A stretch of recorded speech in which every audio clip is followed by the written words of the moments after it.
Highlanders' saviour. Written by Barbara Bard and published by Starfall Publications. Book from Highlanders Fighting for Love series. Save more with our ebook and audiobook bundles on our website, starfallpublicationsbooks.com. Subscribe for more audiobooks. Enjoy. Prologue. They had been travelling for a while through these dark woods, as they were going to meet Lord Flynn, the man to whom Rosemary was betrothed. George had suggested that they find a place to lay their heads for the night, as it was getting too dark to keep travelling. Sarah and Rosemary were talking about Rosemary's betrothal when another wagon pulled up. Sarah immediately felt that something wasn't right. The wagon looked strange and suspicious, with men being held in cages, and the men that guarded the wagon were cruel to them. Sarah tried to carry on the conversation, but Rosemary was already distracted. She couldn't keep her eyes off the wagon. Rosemary had always been the curious one, always wanting to know everything. Rosemary started to walk towards the wagon, wanting to investigate what was happening and why everything appeared so strange. This was the last time Sarah saw her. Concerned for her safety, the driver, George, told the soldiers that she was indeed Rosemary. Lord Flynn had no reason to doubt them because he had never seen her. He took the lie as the truth, and now Sarah was saddled with the responsibility of imitating Rosemary. She would be getting married to Lord Flynn just as Rosemary should be.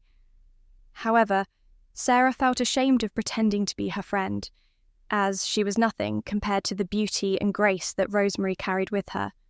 Her confidence and composure were something that Sarah would never have. Sarah wished she was not in this position, but Lord Flynn could never know she was not his bride. He would banish her from the country, or worse, kill her. This was a job Sarah had no choice but to carry out, and, for fear for her life, she hoped she didn't fail. Sarah had not heard anything about the incident since that night. The only information she had was the recount of the bandits who arrived at Lord Flynn's house the night of her arrival. They had been attacked by some Scottish brutes. Sarah was afraid that her friend had been kidnapped by those Highlanders, or, even worse, killed. Chapter 1. Sarah slammed the door to her bedchamber. She was breathing hard and fast. She stood still and closed her eyes so she would not collapse. She didn't know imitating Rosemary would be this difficult. She wished the ground would open up and swallow her. Being so close to Lord Flynn had set her nerves into a frenzy. It wouldn't be long before he discovered she was a fraud. Moving towards the bed, she perched herself on the edge and placed her head in her hands. Soft sobs began to make her body shudder, and warm tears trickled along her palms. The whole situation was a mess, and because of her frayed emotions, she was not even able to enjoy the opulent home in which Lord Flynn lived. He was a man of great wealth and evidently had no problem showing it. Her chamber was filled with so much luxury and extravagant decoration. The bed had 4 posts and was ever so comfortable. She could have sworn she was sitting on a cloud. There were artworks hung up on all walls, and ornaments placed on a mantelpiece in front of a huge fire. It was as though she had been placed in a dream, but this was a dream she wished she could wake up from. She knew she had to escape one way or another. This was not her life. She was ashamed of pretending to be Rosemary, as she did not consider herself worthy. She imagined the punishment that would be meted out to her when the truth came out. She would be lucky to just be banished, for she could be thrown into a dungeon and forgotten for the rest of her life. No matter how she looked at it, this wouldn't end well for her. She was not sure what she expected Lord Flynn to be like, but there was something about him that made the hair on her skin stand on end. He had all the makings of an Englishman, and carried himself with dignity and pride, just as an Englishman should. However, there was something missing. He lacked the wholesome goodness she had hoped to find. His eyes were cruel, and his gaze felt as though he was peering into her soul. Damn George, and damn this whole mess. For the time being, she could pretend to be Rosemary, but the truth would soon come out. Rosemary's father, Charles Brambley, would quickly tell Lord Flynn that Sarah was an imposter, unless Sarah could explain to him her situation. She would have to send him a letter to prepare him, for if he saw her, his reaction would surely leave the truth with nowhere to hide. But what then? Was she supposed to live her life as a lady, keeping this truth from Lord Flynn? A light knock at the door jolted her from her thoughts. She dried her eyes with a handkerchief and started to move towards the door to find out who it might be. However she might feel, the show should continue. She had come too far to give her true identity away. Whoever it was, she could not let them discover the truth about herself. But what if it was Lord Flynn? Her heart began to thump inside her chest as she curled her hand around the golden doorknob and twisted it, opening the door to reveal a shy-looking woman. She had delicate features, a slim build, and long curly brown hair. Her skin was clear as spring water. Her eyes were wide, and Sarah was envious of her beauty. Then again, she was envious of most other women's beauty, as they were true ladies, and she was just an imposter. Never could she compare with their soft skin, their lustrous hair, or the aura of self-confidence they possessed. "Rosemary, I am so pleased to finally meet you. I am Catherine, Harold's sister. I thought it only right that I introduce myself, as I hope we can become good friends," Catherine said with apparent excitement. "I must admit, at first I was a little jealous when Harold told me he was getting married and another lady would be coming to stay here. I am used to being the only woman here, but the more I thought about it, the more I realised that it is a good thing. Finally, I would have a friend, someone who I can talk to about all the nice and girly things in life without them turning their noses up at me. All Harold wants to talk about is war and horses and all those nasty things men take pleasure in," she added in one breath. Catherine breezed past Sarah, moving about the room like a swan settling on a warm lake. She took a seat on one of the velvet-lined chairs and placed her hands in her lap. Sarah closed the door slowly, inhaling deeply as she composed herself. Picturing Rosemary in her mind, Sarah tried to become the picture of an English lady rather than a common handmaid. "It's so lovely of you to come and welcome me. I am glad that you are here. To find another like me was more than I could ask," Sarah said, returning to the bed. "Have you been crying, my dear?" Catherine asked, leaning forward a little, concern etched upon her face. Sarah turned her face away. Her hands darted to her eyes, trying to cover the reddened lids. Yes, I have. You must think it so silly of me," Sarah said, seeing no use in denying it. "Not at all. On the contrary, it is quite understandable. I imagine that if I were in your position, I would be much the same. I suppose it is strange since you have not come too far from home, but it is still a new environment, and you are away from everything you have known. Then there was all that commotion with those terrible bandits as well," Catherine said, shaking her head in disbelief.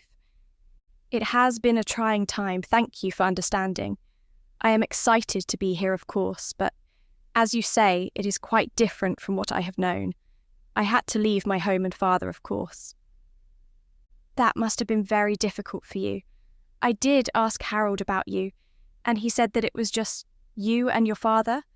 I am so sorry to hear about your mother." "Thank you, although it was years ago now. And do not be too fretful. It will not be too long until the wedding, and then you will be able to see your father again.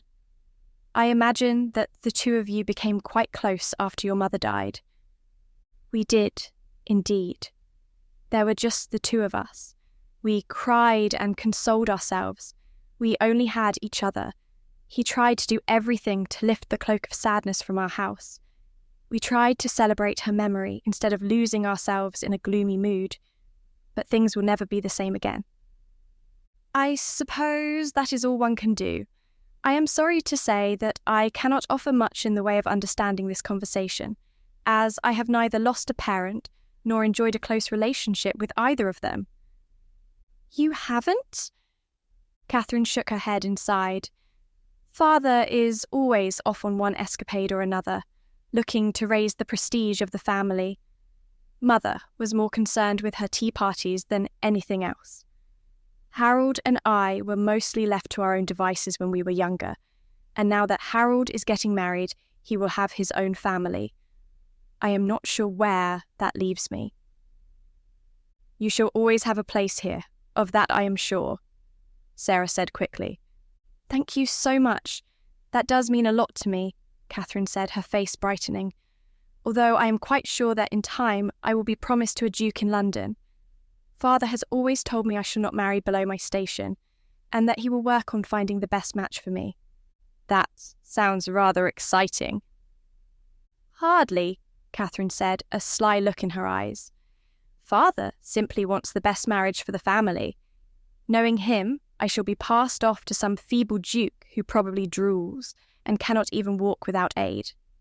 At least you have been given to a man in his prime. Lord Flynn is an impressive specimen. I do consider myself fortunate to be getting married to him. Perhaps you could tell me more about him.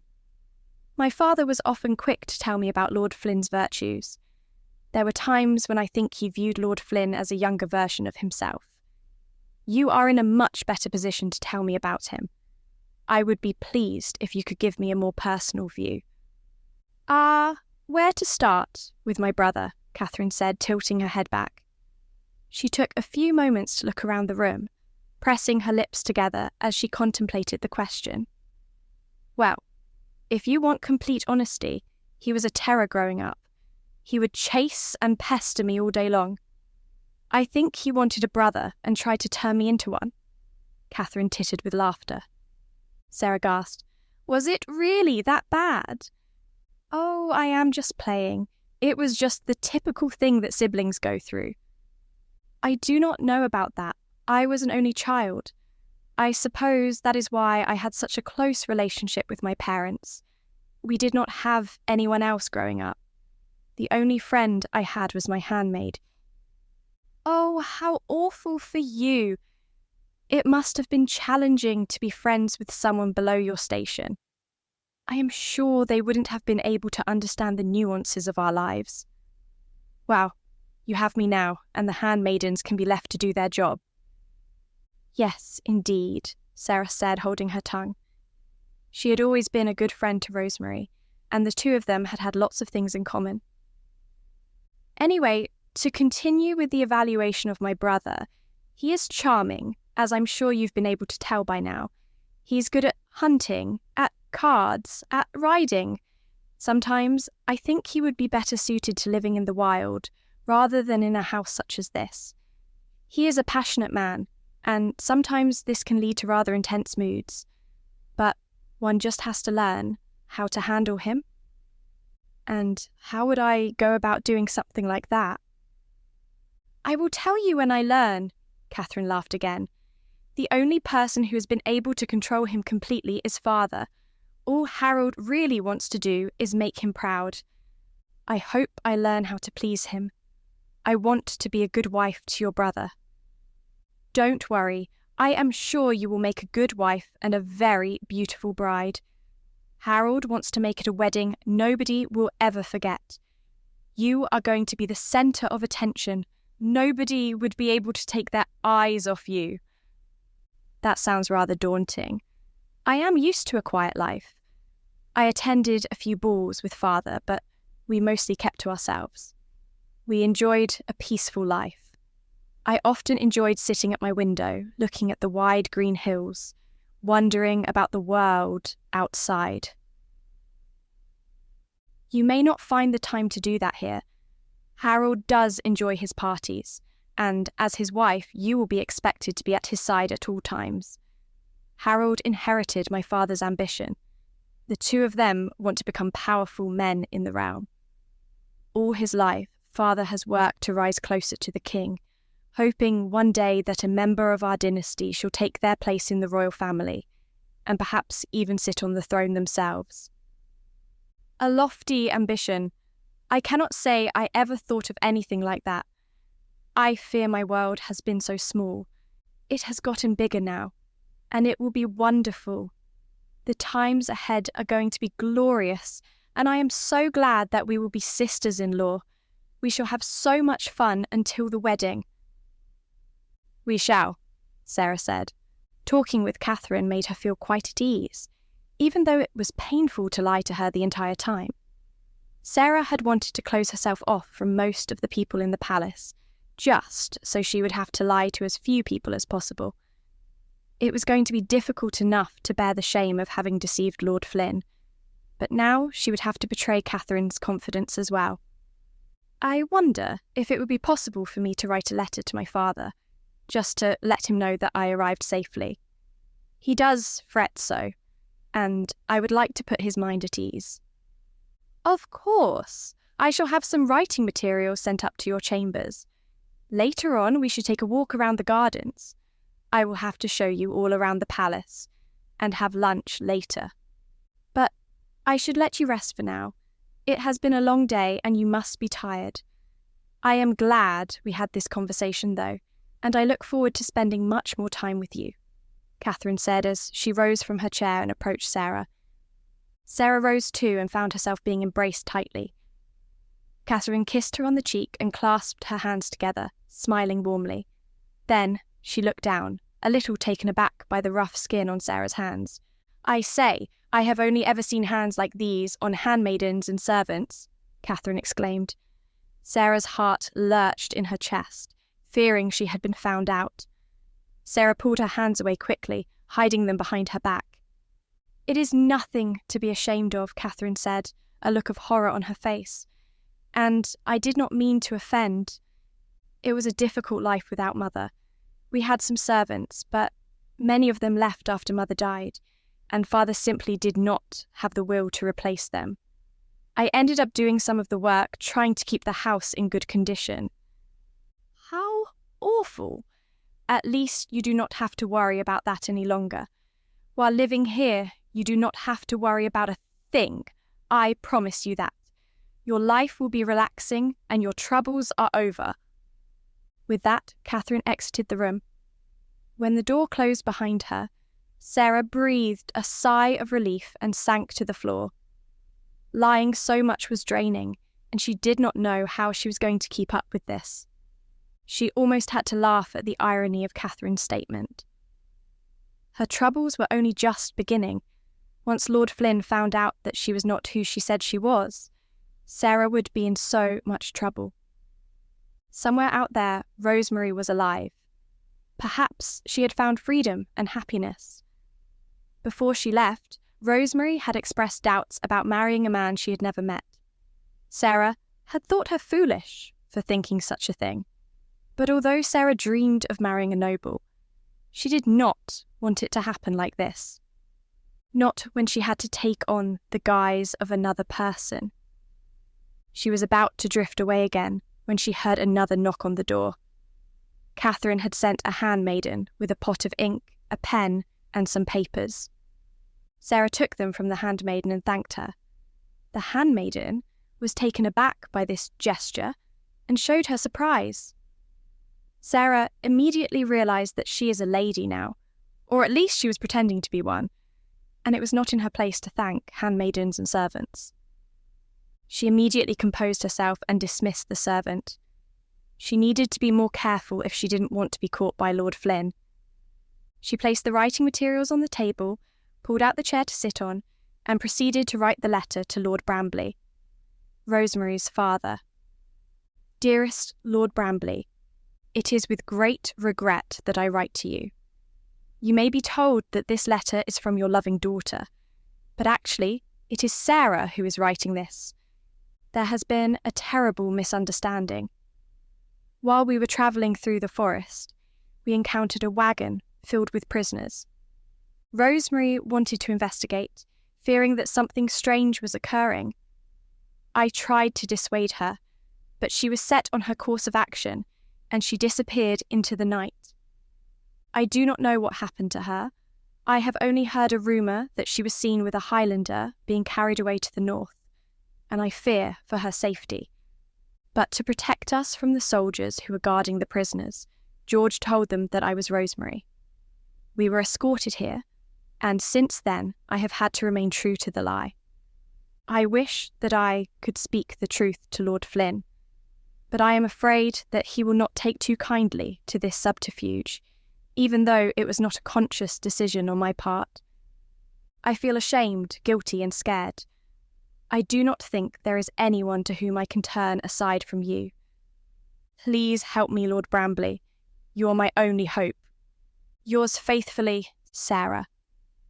Reading the letter over and over again, Sarah wondered if she should write more, but what more could she say in a letter? Before anyone came in, she blew on the ink to help it dry more quickly, then folded it up and sealed it in an envelope. As she carried it downstairs, her heart trembled. If anyone should read this letter, it would be the end for her and her lies.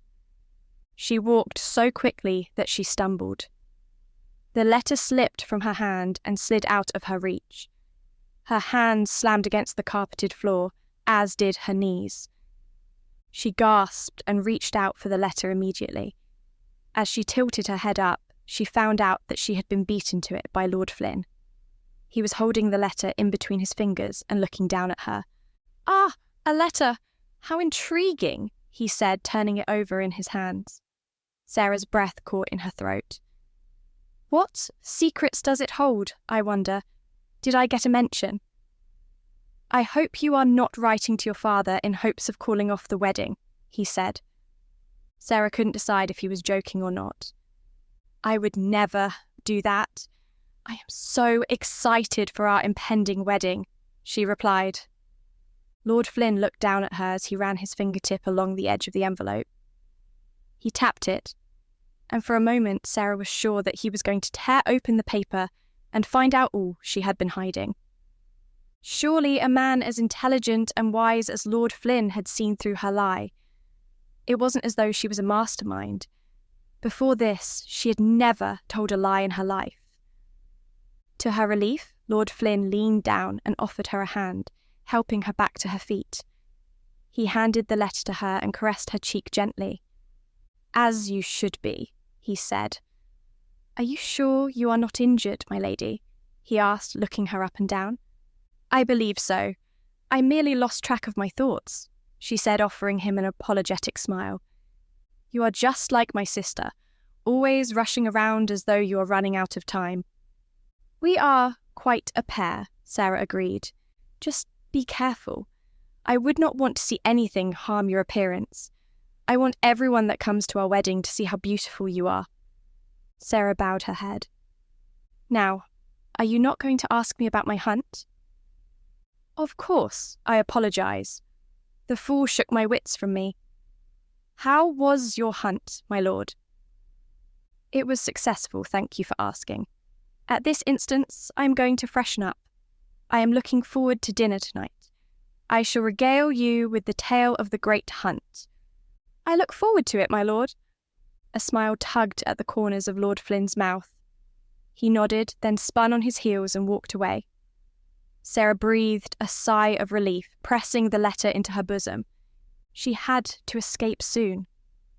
The longer she remained in the palace, the more likely it was that the truth would be revealed. If she ever got to the wedding, she just might faint with anxiety. Sarah walked more carefully for fear of tripping up again. The sooner the letter was on its way, the better. She went to the travelling merchant and handed her letter over to him. He was a young man with a yellow beard, and he looked at Sarah in a strange way. He gave her a toothy smile but did not say anything, and slipped the letter into his cloak. The letter was out of her hands now. She merely hoped that Lord Brambley would read it and come to her rescue. With only a few hours until dinner remaining, Sarah tried to read but found it most difficult to keep her mind focused on the words in front of her. She kept thinking about the travelling merchant, and if he would reach Lord Brambley safely, and then if Lord Charles would actually be willing to come to her aid. Most of all, she dreaded dinner. Every time she was around Lord Flynn, she was afraid that she would say something that would betray her own secret. The more time she spent with him, the more she was sure he would realise something was strange about her, but there was nothing she could do to avoid dinner. If she said she was ill, he would most likely dote on her, or be frustrated that she was weak and frail. Chapter 2. Drew was brooding on the moors. His home, his castle, loomed against the misty backdrop of the Highlands. The weather was a little chilly. He was wrapped in a thick fur. His black hair fell down to his shoulders, and his beard scratched his face. As he looked at the castle, he found it difficult to imagine that so many things had changed in such a short period of time. The castle was sturdy. Its foundation had been built many years ago, and it had stayed strong and withstood numerous wars over the years. To Drew, it had been a symbol of the strength of his clan, and the Highlanders in general. The wild clans of the Scottish Highlanders had always been threatened by the forces of nature, wild animals, and the devious English. It had never been an easy life for any of them, and that did not seem as though it was going to change any time soon. Drew sighed as he stared, wishing that things had been different. All his life he had tried to live up to the ideal shown to him and his brother by their father. Aifi had been a worthy leader, proving himself in battle with the English, then proving himself as a firm ruler in peacetime. The legacy he wanted to leave his children had been one of peace, but that covenant had been broken, not least by Blair. Drew's brother often infuriated him. Blair had the makings of a great leader, but he always seemed to be going his own way. For many years now, Blair had been brooding, preferring to spend time alone rather than take his rightful place as Laird of the clan. There were times when Drew even thought that Blair might run away for good and leave the clan in Drew's hands. It brought him shame to think this way, but sometimes Drew thought that the clan might be in better hands if he got to rule, especially given the recent events. When Blair left the last time, Drew had honestly thought he would never see his brother again. But Blair had returned, and he wasn't alone, as he had brought back with him an English rose. A dainty young woman whom he had quickly made his wife. Such a brazen show of defiance was typical for Blair, but Drew couldn't believe that his father had also blessed the union before he passed away. Now, this Rosemary had one of the most privileged positions in the clan, and Drew was worried. Blair had tried to placate him, of course, and Rosemary had shown great wisdom and passion in how she had tempered Blair's temper, but it still gave him misgivings, especially when war with the English seemed as though it was going to rear its ugly head again. "You look pensive, my lad." Drew came out of his thoughts and turned to face his mother. She wore a black cloak, its hood pulled over her head, leaving her face cast in shadow, as was the customary mourning rite. Wisps of white hair blew out of the hood, and as he looked closer, Drew could see his mother's sunken eyes. Aoife's death had taken its toll on her. As I should be. These are times that weigh heavily on our souls. On mine more than most. It is sad that it took your father's death to show Blair his rightful place in this clan. Do you think he is really best suited to lead the clan? It is his birthright. A birthright he had always sought to run from, and now he had brought that English lass to us. You know she's nail bad. In fact, I think she's quite good for him. Perhaps for him, but what about us? Fiona sighed, placing a hand on his shoulder. Drew, you're never satisfied. Ye ha' always been the more thoughtful one out of ye and Blair, but dinna lose yourself in despair. Blair can lead this clan. He just needed a little bit of a push. As for Rosemary, she's made it clear that there is nothing waiting for her back in England. We dinna have anything to worry about from her. And what if an opportunity for her to return does present itself? Can we truly be sure she will never want to return? Fiona's mouth curled up at the sides. Ever since Aifi died, the sight of a smile from her had been rare. She loves him, Drew. Drew stared at her blankly, as though her words explained nothing. Fianna shook her head. There is still much ye must learn about life, my lad. Sometimes the lines between us and the English are nae so distinct. We are all still human, after all. We all have hearts. My heart could never be taken by an English girl, a Fassar, Drew spat, not after all the English had done to us, and especially nae since we learned what happened to Gaul. That was a tragedy. I do hope there is nae another war. If there is, we shall crush them, Drew said, clenching his fist. Ye hae more in common with your brother than ye think. Nonsense. Blair acts on his feelings. He never thinks about his actions. He is always so quick to anger. So are ye when it comes to the English. I dinna blame ye either, especially nae after all we have been through. I know that ye are still hurting from your father's death. In truth, I see so much of him in ye and Blair. Sometimes I catch a glimpse of one of ye, and I think I am seeing him when he was younger, in the prime of his life. Drew's mood was tempered. AIFE and Fianna had waited longer than usual to have children, so Drew had no memories of his parents as young people. Often it was easy to forget that the two of them had lives before Blair and Drew were born, but their lives had indeed been long, filled with adventure and romance, until they finally settled down after the war and started a family. I'm pleased that he still lives on in us. I hope that we can make him proud. I am sure ye will. He used to brood a lot too. He did?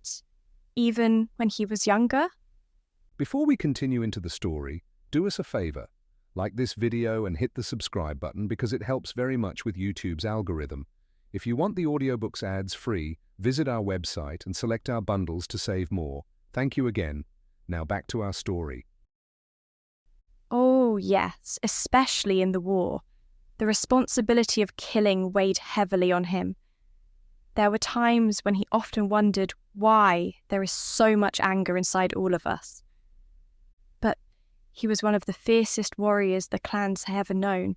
His prowess in battle is legendary. Your father fought because he had to. He was always going to do his duty to the best of his ability, but that did not mean he took pleasure out of it. Remember, your grandfather was killed in battle at a young age, and your father was always afraid the same was going to happen to him. That is why we waited until the war was over, to have a family. Really? Yes, we spoke about it many times before the war, but your father could sense something brewing. Then war broke out, and he made it clear that he did nae want to risk leaving sons behind without a father. Once the war was over, and it became clear that we could live in peace, we had a family. Sometimes I wish ye and Blair could have seen the war for yourself. It might make you feel differently, as it would the rest of your generation. We are nae leading the Highlands into war. The English have made the first move, as they always do. This Flynn, whoever he is, killed Gaul, and that slight canna be left unpunished. We are McCalls, and we dinna let these things happen without consequence. I wouldna treat him so lightly. I remember a Flynn from the old war. It must have been this one's father. He was a formidable warrior, and if his son has inherited his strength, he will nae be an easy foe. The English are able to amass a great number of troops. I would nae be so eager to go to war. If they attack us, we will crush them. We will wash the field with their blood, and they will never come back again. We must teach them that this treatment of our people will nae and canny be tolerated, Drew said, his words growing harsh. He could feel passionate blood stirring within him. I ken, my lad, I ken. But old people like me who have already seen what war does to people can wish for things to be different. Ye and Blair are the right people to lead our clan in this war. Me and Blair? That man won't listen to me. Drew, ye must both listen to each other. Ye are two halves of the same coin. I know Blair has often been difficult, but he has taken his place as Laird, and he will do his duty. I have already spoken to him about this, but he cannae do it by himself. Ye must be there for him to offer him counsel. Ye are an intelligent man and a strong warrior in your own right. If the two of you fight together, nobody will be able to stand in your way. Then it's a shame that Blair makes it so difficult all the time, Drew said, scowling, but I will try my best for the sake of the clan. That is all I ask. Now then, I suggest that we go and join your brother and the others for the feast, Fianna said. Drew nodded and followed his mother down the hill. He was left with much on his mind. His mother spoke wise words, but it was often so difficult to make peace with his brother when Blair had so often made it his mission to defy the needs of the clan. A cough caught his attention. Drew turned and saw that Deirdre was signalling to him. Drew rolled his eyes. Deirdre was always trying some scheme. Ever since Blair had returned with the English girl, Deirdre had been scowling and skulking around. She and Blair had shared a kiss once. Deirdre thought that meant more than it did. Now she was a scorned woman and sought revenge on the man who wounded her heart. Mother, I must attend to something first. I will see ye at the feast, he said with a sigh. Fianna glanced towards Deirdre and gave her son an inscrutable look. He wondered if she knew what the two of them were there to discuss. But no, it was impossible. His mother had the uncanny knack to know many things, but this was not one of them. What took ye so long? I thought we were going to meet, Deirdre said in a harsh whisper.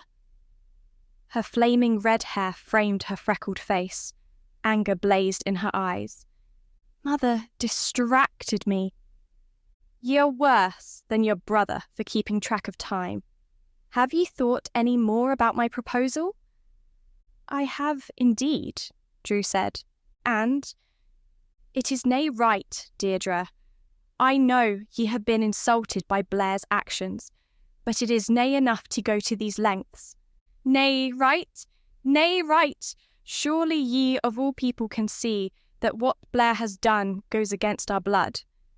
Why would we want to accept a Sassenach girl as one of our own? Blair is the Laird now. It is his choice, Drew said in a hollow tone. Blair has made the wrong choice. Because he chose another woman over you? Deirdre, he did nae make any promises to ye. Ye shared a brief attraction, but that was all. You had nae claim to him, and ye are nae justified in plotting against him just because ye are scorned. I have every right, Deirdre said, narrowing her eyes at him, and ye would be wise to think about what I offer. If this is the choice Blair makes now, imagine what he will make if we go to war. What if Rosemary's people offer him an alliance? What if she runs back to them and says that she won't return unless he lays down arms? She is a weakness to him, and we cannae allow her to have so much control over him. I don't think anyone had any control over my brother. He had always been like a storm, tempestuous and uncontrollable. That is why he brought her back in the first place. I can make it look like an accident. I can get her alone and kill her. Nobody would be able to trace it back to me, or ye. What ye talk of is treason. Ye are fortunate that I don't take this to Blair himself. Ye wouldn't dare, because ye feel the same as me. Perhaps all this time I chose to pursue the wrong brother. Perhaps your father did as well. There are many of us who feel that ye would make a better Laird than Blair, Deirdre said, lowering her tone to a breathy whisper. She moved in closer to Drew, placing her hand upon his chest, looking up at him with her sultry green eyes. For a moment Drew was tempted, his manly urges rampaging through his body. But if he gave in to her, then Deirdre would try and twist his mind to do her bidding. Drew took her hand and pulled it away from his chest. Deirdre's face fell, her expression frustrated and annoyed. "Be at peace, Deirdre. Forget this course of action. It is nae right that ye should be plotting against the leaders of the clan. Dinna make any further moves like this, or I will be forced to bring ye before Blair. If you're taking your brother's side now, then ye're as foolish as he is. You know what this clan needs, and your brother cannae provide it." "That may be true. I have my doubts about Blair, but I would never plot against him. You do yourself a disservice. It's something the English would do. Then you should watch your back, because I can guarantee you Rosemary is plotting something. Do you really think it's just a coincidence that she ran into Blair just as the English were capturing Gould and executing him? There's something strange afoot, Drew, and if you don't do something soon, it'll be too late," Deirdre said as she stormed off. Drew remained standing where he was for a few moments, as he let Deirdre's words sink in. He didn't want to believe her, but she made a lot of sense. Still, he couldn't allow a plot against his brother to fester, no matter how much he disagreed with some of Blair's decisions. The two of them had been through too much to let their relationship be marred with betrayal, but Drew would have to have a conversation with him now. There was much they needed to discuss, and it troubled him. Turning on his heels, Drew walked towards the castle where the feast was being held.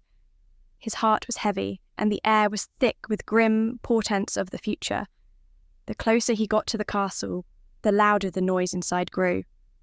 Before he entered, Drew took a deep breath. With the leaders of the other clans inside, it would be difficult to get an audience with Blair, but he had to speak with Blair about his fears and the grave possibility of a war. The tables were already filled with different varieties of food. There were platters of beef and rice, soups, grapes and berries were laid on every table. Jugs of ale were being passed around, and the atmosphere was filled with excitement. The men were probably talking about the possibility of going to war with the English. Drew scanned the room for Blair and saw him seated with some of the leaders of the clan in a discussion. It would indeed be difficult to get an audience with Blair, so his thoughts would have to linger within him for now. Hopefully, Blair would see reason, and hopefully, Rosemary wasn't plotting against him. Drew tried to remember the words his mother had told him, and promised himself he would do his best to live up to his father's wishes. The only thing standing in the way was Blair, for if his brother was unreasonable, or if Blair's judgment had been impaired by the love he had for Rosemary, Drew would have to take matters into his own hands. It was a last resort, but a possibility nonetheless. The mood was buoyant as they all enjoyed the company of each other. Some rivalries were still strong, but these people avoided each other and merely passed the occasional glare across the room. Drew assumed it wouldn't be long until a fight broke out, however. At least one usually did on these occasions. Drew was proud of his people for never allowing death and hardship to tie them down. It wasn't only Aoife who had died, but also Gaul. The news of the death of Kieran's son had hit all of them hard, but the mourning period was not going to override the joys of a feast.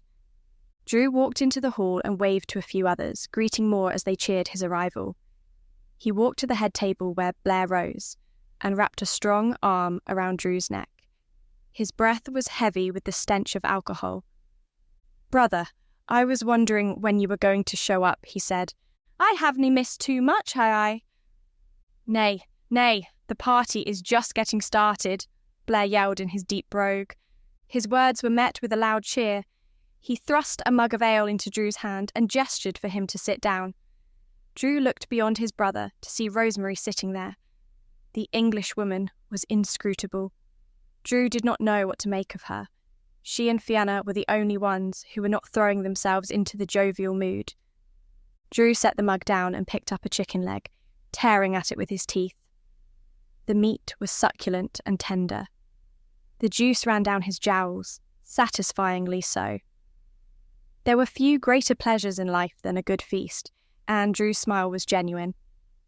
"We must speak later," Drew said, leaning into his brother. "I am sure we will, but there is plenty of time for that later," Blair said. "I just want to make sure that ye remain clear-headed. There are some serious matters." "I cannae promise ye that," Blair said, laughing heartily. Drew arched his eyebrows and tucked into his meal. Blair seemed to be in good spirits, which was pleasing to see. Drew couldn't stop staring at Rosemary, though. There were a few moments when she caught him staring at her and met his eyes with a steely gaze. Drew often turned away immediately. Blair had leapt across the table to join in an arm wrestle, leaving Rosemary and Drew by themselves. Suddenly, a low drone began. Drew looked up to find people from the Presley clan singing, waving their ales up in the air. Their honeyed tones were melodious, and they caught the attention of everyone in attendance. Blair had been engaged in another arm wrestle. He stopped mid-bout and stood up, looking in rapture at the singers. The song spread through the hall, with all the Highlanders standing up and joining in. Drew moved to his feet, adding his deep voice to the song. His heart beat with pride as the old familiar song took hold of them in its ethereal grip. He looked around and found them united as brothers, all sharing the same history, the same culture. The song was sung loudly and strongly, with real fervour from everyone in attendance, aside from Rosemary. The English girl sat there, looking so small among the burly Highlanders, with a puzzled look on her face. In a way, Drew pitied her, for she was alone in a strange land. A few of the Highlanders began weeping, so moved were they by the song. The words swirled around their hearts and souls, eventually fading into nothing but a wisp as they reached the end of the song. Silence lingered around them as they thought about those they had lost over the years. A sombre mood came across them all, replacing the jovial mood that had been present all through the feast. Many of the Highlanders sat down, but Blair remained standing. He wiped his eyes and raised his mug of ale. His booming voice filled the hall. "My brothers, that was a fine song. Never have it been sung with such passion. This had been a grand occasion, and it had been so good catching with you all. But we cannae forget why we are here. There is a serious matter we must discuss. But first of all, I'd like you to think of all the people that cannae be here tonight. People like my father, people like Gaul. There might be different reasons for their absence, but they are absent all the same. I'm honoured to take over from my father, but I wish it did nae hae to be so. I wish that he was still here leading this revelry instead of me. We do nae always get what we want, though. You all knew my father. He proved himself in war, and he proved himself in peace. I hope I can be half as good a ruler as he was. But now, Gaul. What happened to him was a tragedy, a crime. Justice must be served. Are we to sit by and let the English kill our men without a trial, without our knowledge? How many more injustices are we going to let happen before we put a stop to it? Blair spoke with a thunderous voice. What do you care about that when ye have taken an English lassie to your bed? A voice called out from the crowd. A hush descended over the Highlanders. Drew noticed that Rosemary looked very self-conscious and tried to sink into her seat. Drew also noticed that a few other clans were nodding in agreement, which did not bode well for Blair. Who dare say that to me? Blair thundered, searching the crowd for the source of the words. Show yourself! In the corner, an older man pushed himself off his seat. Drew would never have thought old Will Plum would have said something so controversial to a laird nonetheless, but by the way the old man was swaying, Drew imagined that ale could always loosen a man's tongue. What do you have to say to me? Blair dared. I hae plenty to say, old Will replied, pointing a shaking gnarled finger at Blair. Ye speak of the English, yet ye consort with one. It's one thing to have an English woman in war. That's the right of any soldier, and I ken there be plenty of men who did the same. I ken I plucked an English rose or two in my time, But how can ye stand there and speak of your father like that, when ye are treading on his grave by having her here? Send her away, I say." "How dare ye?" Blair said. "Rosemary is not some war prize, and ye should speak with more respect when it comes to her.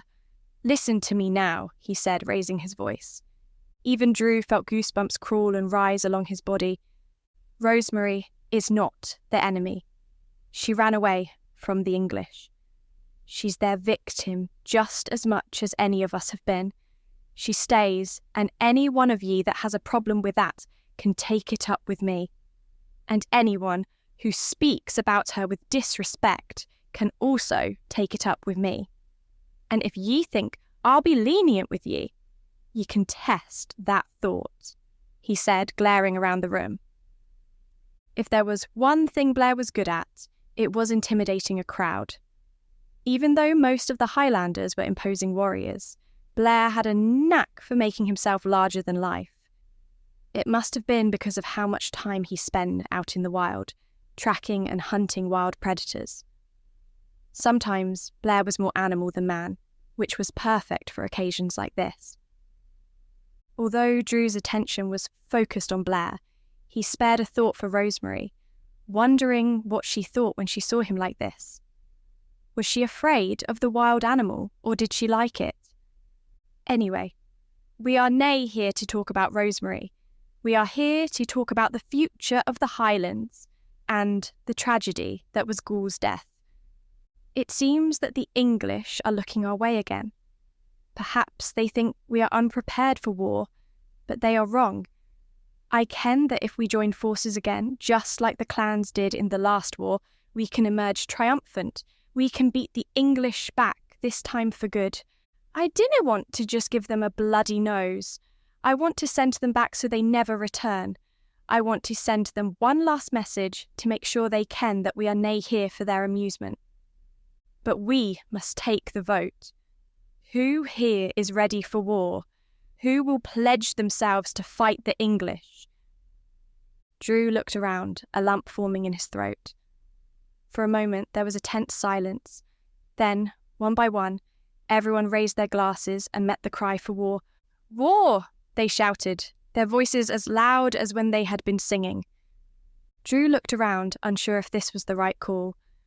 War was not to be taken lightly, and it filled him with dread to think that so many of his brethren were so eager and willing to meet Blair's call for war. When he looked around at them, he could only think about which ones would die because of the decision made here today. Chapter 3. The time for dinner arrived. Sarah was dressed in a silk dress with gold embroidery. Never in her life had she thought she would be dressed in such luxury.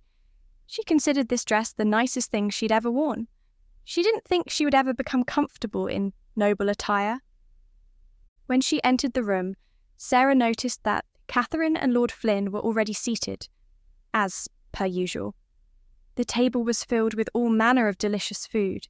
Huge slices of meat were laid upon plates, bowls of vegetables were situated in between them, and broth was being ladled into other bowls by the servants. One of them, startled by Sarah's arrival, dropped his ladle on the floor.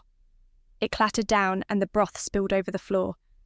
Sarah bent down to help him, but Lord Flynn was furious. "What are you still doing here, you cretin? Be gone from my sight. You threatened to ruin this dinner, and I will not stand for it. Go and find a new line of work. If I ever see you around here again, I will flog you until your blood is as thick as that broth," he said viciously. The servant glanced at Sarah, meeting her eyes for an instant. In them, Sarah saw sheer terror, and then he was gone, disappearing into the shadows. Lord Flynn's face was as dark as thunder. One would think that anyone could do something as simple as ladling broth into a bowl. The peasants don't seem to be able to do even the simplest of tasks. And, Rosemary, please, don't try and help them. They'll never learn otherwise, he said. Sarah bowed her head in obedience and took her seat. Lord Flynn clapped his hands as she sat down and rubbed them together eagerly. "Now then, let me grace my lady with the tale about the hunt today," he began, relishing the telling of the tale. It was a glorious day, and the fates were with us.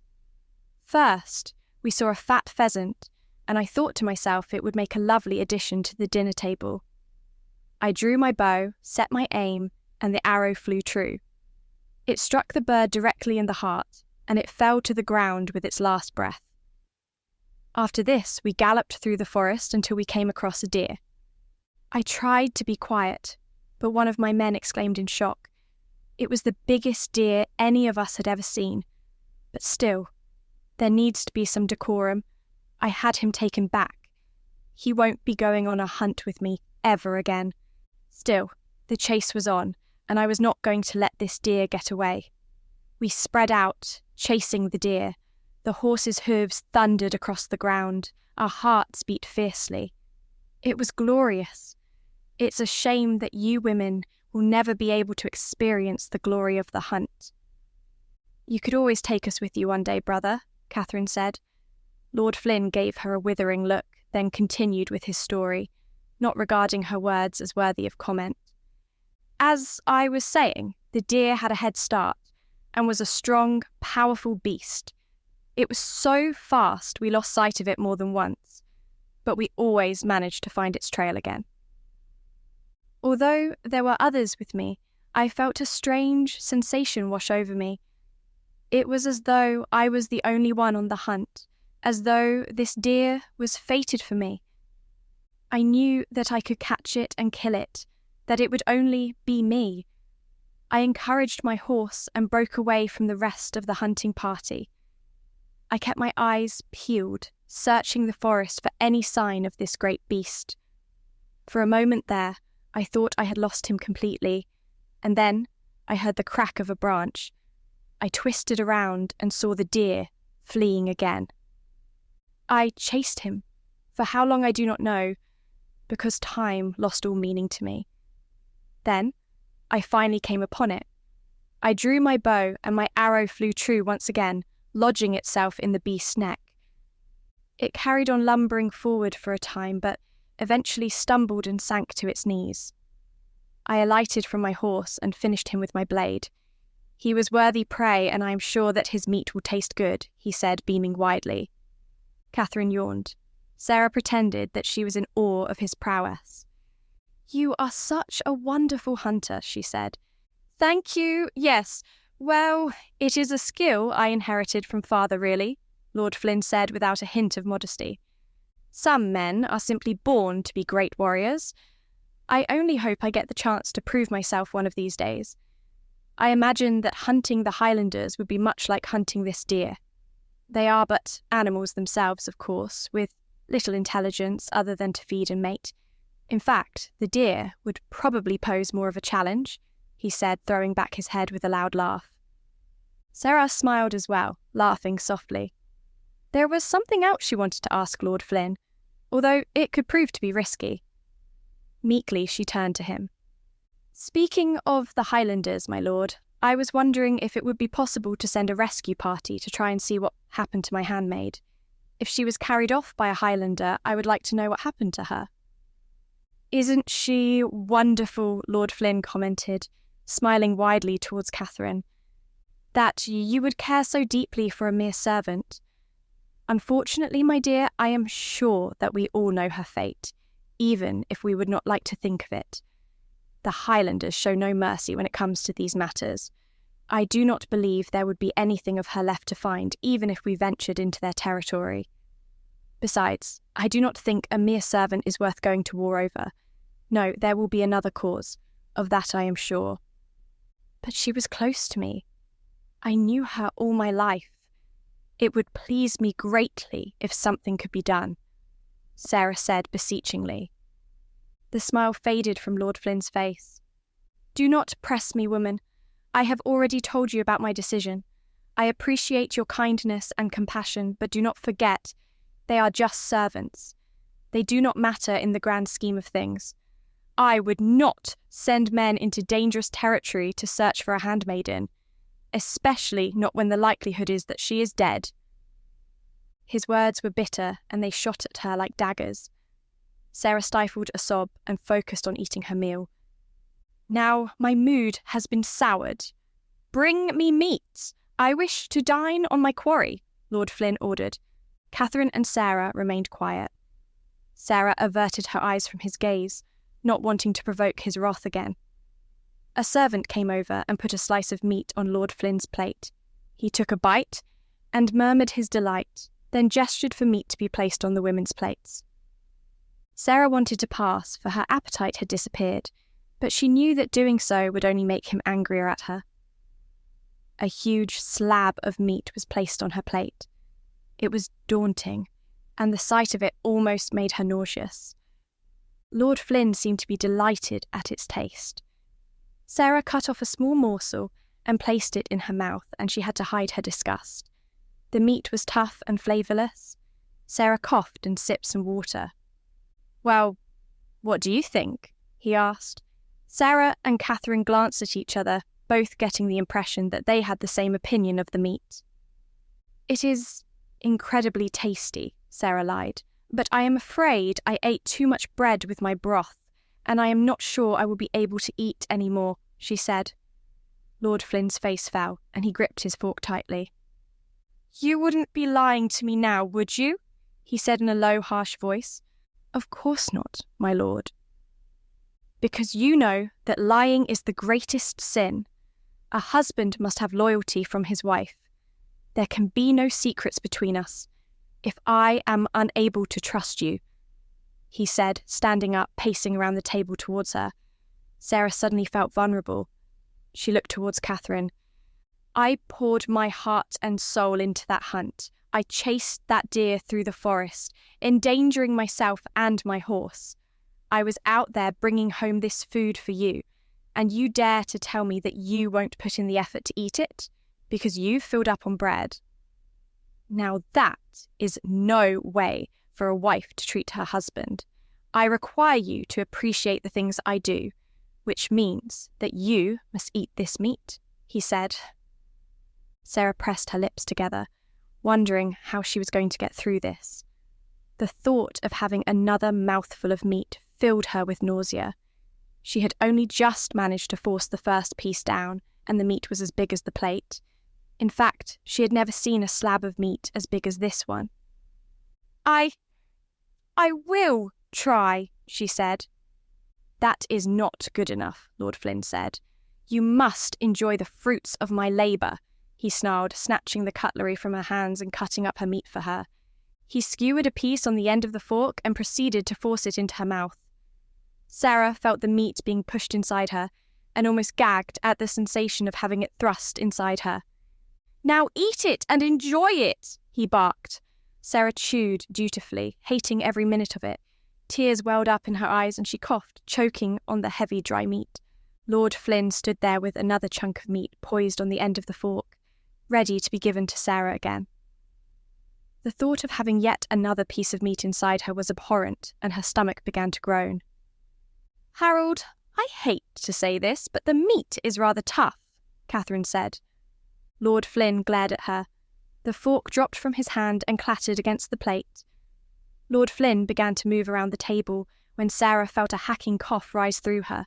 Sarah's entire body trembled and convulsed, trying to keep her lips tight together, but she expelled the chewed chunk of meat onto the plate.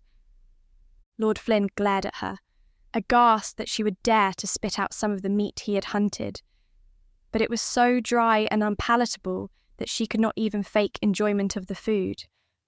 Embarrassed, she fled with red cheeks out of the dining hall, humiliated, with tears streaming down her face. Lord Flynn returned to his table and banged his fist on the table twice to signal that he wanted to make an announcement. The whole room went quiet immediately. "We will be going to war with the Highlanders," he announced, "and my bride will be going with me." He turned to look at Sarah. "I want her to see what I am like while I am destroying my enemies." The hall went up in noise. Immediately, excitement filled the room at the mention of war. Sarah ran through the palace with tears streaming down her cheeks. Ignoring the servants as they stared in amazement at her, she pushed her way out of the doors into the cool night. All she wanted was to be free, to be away from that horrid, mean man. The thought of him thrusting that meat into her mouth as though she was some kind of spoiled child filled her heart with hatred and disgust. How could she ever bear a lifetime of living with a man like that? It only made her more convinced that she had to escape as soon as possible. If Lord Flynn happened to discover the lie, he would show no mercy towards her at all. It was as though she had seen his true face at that dinner. He was petty and horrible. As she ran into the gardens, Sarah grew tired and her pace slowed. Looking back, she was pleased to see that nobody was following her. Sadly, she had left Catherine to deal with Lord Flynn's anger, and Sarah hoped that he had not unleashed it upon her. The air was cool and sweet. The fragrance of the flowers around her filled the air, and she began to make her way back to the fountain, where she and Catherine had been sitting earlier. It was entirely peaceful, aside from her fretful sobs. Sarah was tempted to find a way to flee and run into the woods. At that moment, she would have taken her chances in the wild, rather than consign herself to a life with Lord Flynn. The thing that troubled her most was the way he had looked at her, as though she was nothing but a servant to him. He had no respect for her own needs. He only wanted her to feed his ego and tell him how wonderful he was. That was not the kind of man Sarah had always dreamed of marrying. The man of her dreams was kind, patient, and tender. Sarah walked this way and that, taking lefts and rights as she made her way through the gardens. She wasn't thinking particularly clearly, and thus wasn't paying attention to where she was going. It came as a surprise, therefore, when she found herself standing at the stables rather than the fountain, which had been her intended destination. Lanterns hung around the stables, casting them in an amber glow. The horses whinnied a little, and their hooves clomped against the ground. The smell of straw and mud greeted Sarah, but they were welcome smells, familiar smells, and they reminded her of a simpler life. She walked up to one of the horses and reached out her hand, stroking its face. The horse bowed its head to her, allowing her to pet it. "Go gentle with her, she's pretty tired," someone said behind her. She turned, startled, and then a wide smile spread across her face. "George!" she exclaimed, running up to him, flinging her arms around his neck. He patted her on the back, but she would not let go. "Sarah, I wasn't expecting to see you down here. Are you well?" "I suppose I am," Sarah sighed, "although not as well as I could have been." She moved back to the horse, continuing to pet it. "That's Lord Flynn's horse. He took her out hunting today. She came back tired. I think he ran her to the limit." "Yes, I suppose he did," Sarah said. "What's it like, living in the palace?" he asked, a little hesitancy in his voice. "Oh, George, it's just awful. Every day I have to watch what I say and how I act so that I don't give myself away. Then I feel guilty because I'm deceiving everyone around me, especially Catherine, who has been so lovely to me, and all she wants is someone to be a good friend. But how can I be a good friend when I am continually lying to her? Then there is Lord Flynn. At first, I thought he might be a kind man and show me mercy, but I see now that he has a vicious, cruel streak." George said nothing, only caressed Sarah's arm soothingly.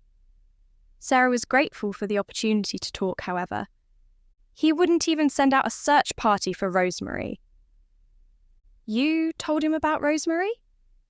"Not exactly, just that my handmaiden had been taken away by a Highlander." "No, they won't return," George said. "Lord Flynn had them banished." "The same fate awaits me," Sarah groaned. "I'm so sorry, Sarah. I thought that I made the right decision by lying to those guards. I didn't realize it would lead to such hardship for you," he said. Sarah sniffed. "You did what you thought was right at the moment." "I do not blame you, George. If you were sure that they were going to cause us harm, then you made the right choice."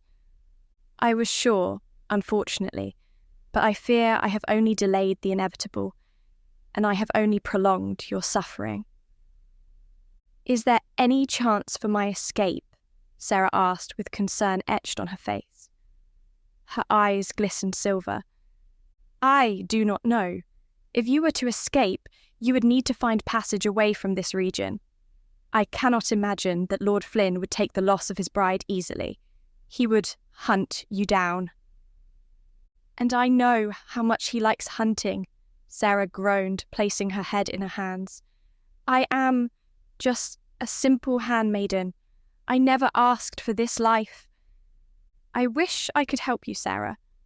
Perhaps there is a way, if I planned it just right, that I could find a horse and send you on your way. It would be risky, and there would be no guarantee that it would work. But it may be my only chance, she said, resigning herself to her fate. All I know is that I cannot stay here. If it gets to my wedding day, I will surely be found out, and Lord Flynn will bring the full force of his wrath upon me. Indeed, Lord Brambley will see that you are not his daughter. So, this is where you've been hiding, Lord Flynn sneered. He came out of the shadows. The amber light from the lanterns flickered nearby. Sarah gasped, instantly removed her hands from around George's neck and sat on the bench. George stood up and bowed to his liege. Lord Flynn, it is a pleasure to have you here in the stables, George said. Sarah was stunned into silence, wondering how long Lord Flynn had been standing there. If he had heard too much, then all of their plans were for nothing. I see I am not the only one enjoying pleasure, he said, his gaze moving between Sarah and George carefully. Sarah felt under intense scrutiny and chewed her lower lip. So, this is where you ran to, he added, turning to Sarah. I am sorry for my behaviour. I was simply overwhelmed. I have never been treated in such a way before, she said. It seems as though you have more to apologise for than I first thought, Lord Flynn snarled, looking at the two of them with narrowed eyes. Sarah placed her hands in her lap and cast her gaze to the floor, not wanting to cause any more undue stress or to provoke Lord Flynn in any other way possible. She avoided looking at George, although she could feel the tension bristling within him. George was an honourable man, and to know that she was being treated in this way by Lord Flynn would make him angry. In another life, perhaps she and George would have ended up making a family. If he hadn't been forced to lie about her identity, would she ever know happiness?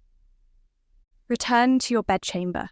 I have words for you, he said, and waited for her to turn and leave. Sarah had only taken a few steps when she heard Lord Flynn tell George to get on his knees. Sarah looked back to see Lord Flynn pull out a riding whip. He walked around behind George and pulled up the man's tunic.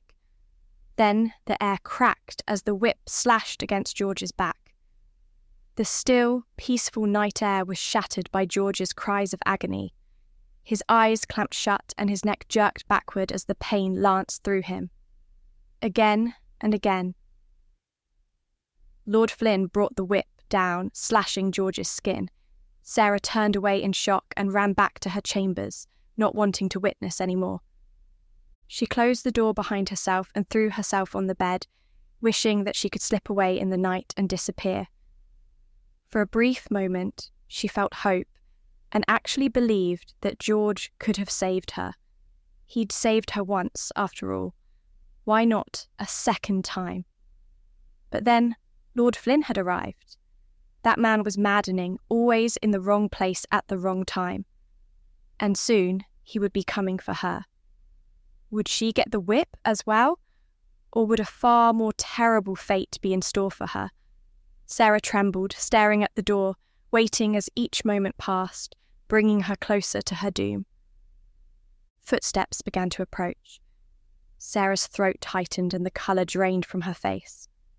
A small whimper escaped her lips as the door opened and Lord Flynn stood there looking terrible. His entire body was rigid.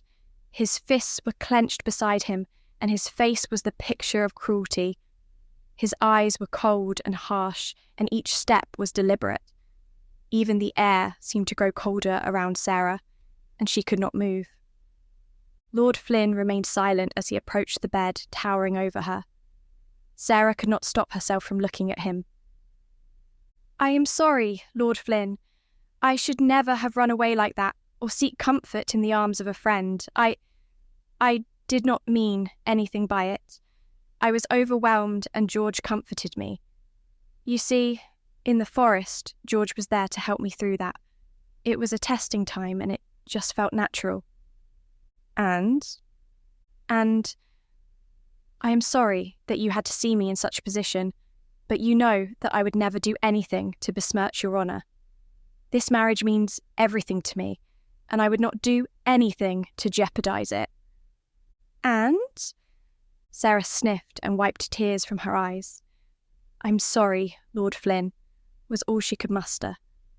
Lord Flynn offered her no comfort, no soothing caress. Instead, he looked down at her with sneering disdain. You must look inside yourself and think about the woman you want to be. I have an idea of the woman I want to be my wife, and I would hope that you live up to that expectation. With those words, Lord Flynn marched out of the room and slammed the door behind him. Sarah flung herself back on the bed, letting her hair splay out all around her. Her body convulsed with sorrowful weeps, and she curled up in fear. Lord Flynn had said those words so simply, as though killing a man was no great ordeal at all, and now her only link to a true friend was cut off. There was nothing more she wanted to do than to run to George and tend to his wounds, for the only reason he was hurt was because he had attempted to aid her. But she could not even do that.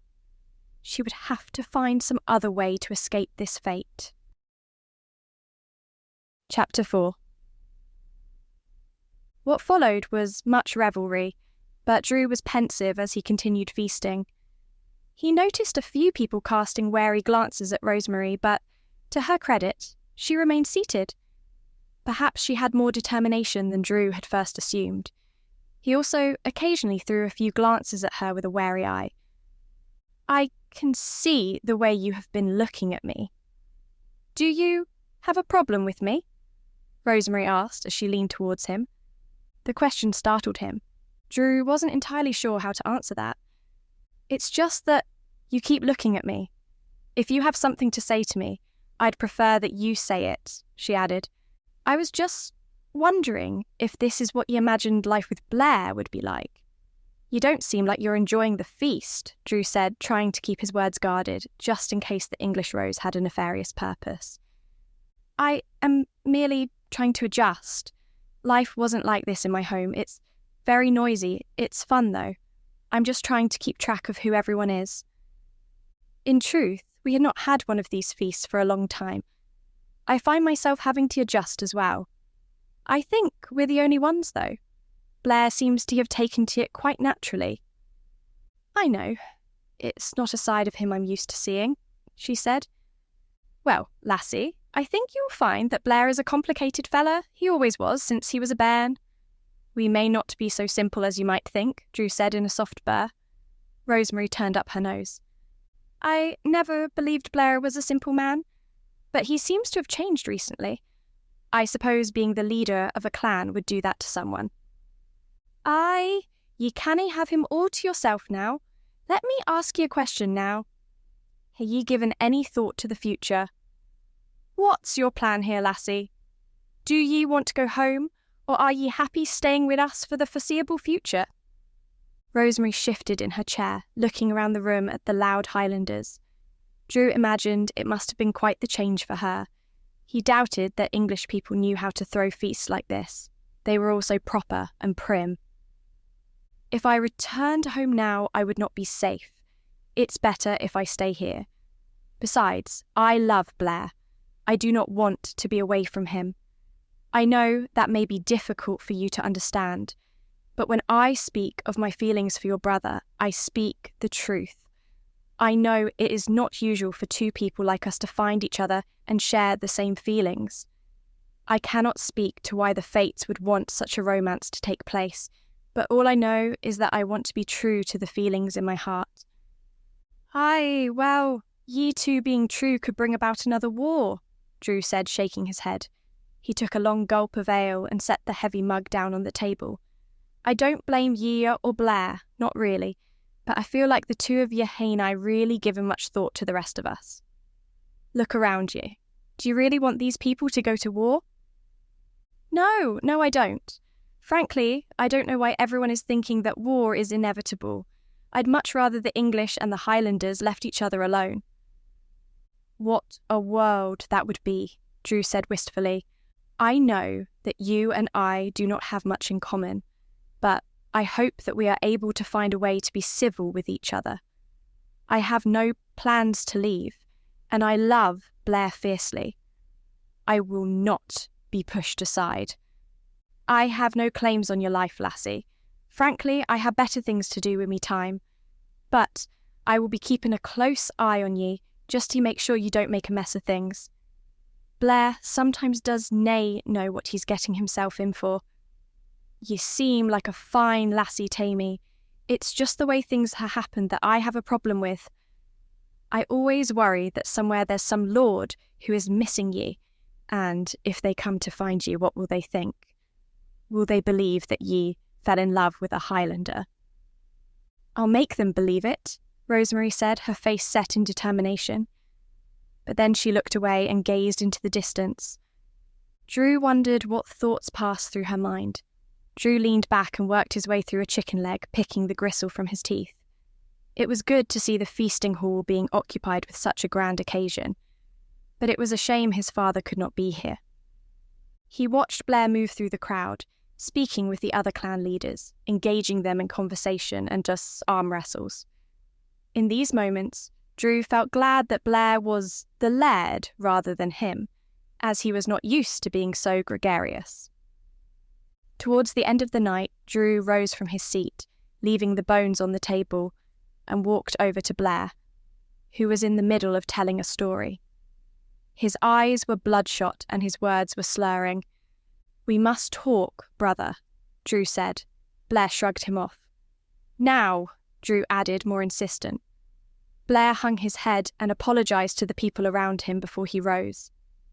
Drew walked out of the hall into the fresh night air, hoping that it would allow Blair to sober up, for Drew was wary of going against his brother, especially when Blair was in this drunken state. But what Drew was going to say needed to be said. He only hoped that Blair was wise enough to welcome Drew's counsel. "What do you want to talk about? If this is one of your usual lectures, I cannae be doing with that right now," Blair said. Drew had led Blair out of the castle into the cool night air. The sky was free of clouds. The silver moon hung above them like a great orb, and the stars twinkled across the black cloak of night. The sounds of the feast were dwindling, but were still present. Many of the people in attendance had left the great hall and had settled in camps across the field. Drew looked across and saw groups lumped together. Most of them were sleeping soundly, others were talking together. "Look at them, Blair. Look at all of them." "I see them, brother. What is your point?" "My point is that we should not be so eager to run to war. Are you really willing to send these men and women to their deaths?" "I am doing no such thing," Blair slurred. "Everyone voted, everyone chose. I am not making a decision for anyone." "You heard them in there," he said. "I did. All of them were drunk and would have agreed to anything at that moment in time. You're drunk too." "That I may be, but are you saying I cannae hold my drink?" "Of course not, brother. I merely wish to caution you about what you're doing." "And what might that be?" Blair said, steadying himself, baring his chest. He was one step away from flexing his muscles, and Drew didn't want to get into a contest of strength with him. "Father wanted a certain way of life for us. I'm not sure that war is the right way for us.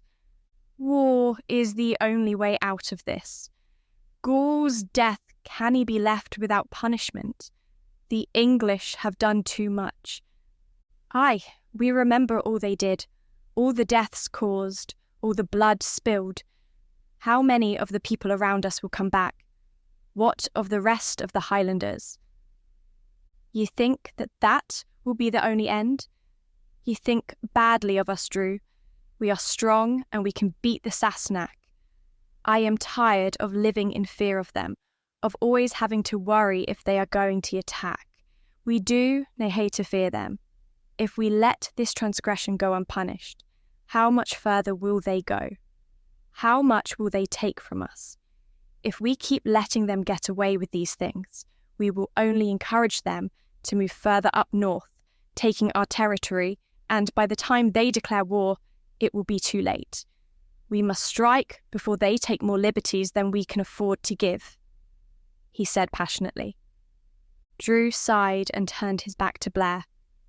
He continued to gaze out at the horizon, beyond their small fiefdom to the forests that lay beyond, and even further beyond that lay the English country, source of the scoundrels and dishonourable men who seemed to think that the Highlands were their birthright. "And what of the people at home?" Drew asked. "What do ye mean?" "Perhaps I should have waited to discuss this with you when you were sober," Drew sighed. "Tell me now, brother. I have my wits about me." "Are you sure about that?" Drew asked with a smirk. "About as sure as I can ever be," Blair replied, meeting Drew's smile. "There are some who do not agree with your decisions, Blair. Ye have gone against years of tradition by claiming that lassie as your own." "Aye, I know that, Drew. You don't have to tell me the obvious." "I feel as though I do. Not everyone can be swayed by passionate words. You must think about the common people. I dinna think they understand how you can declare war on the English in one breath, yet take one to your bed with the other." "Rosemary is not part of the English army," Blair replied stonily. "I know that, and ye know that, but not everyone does.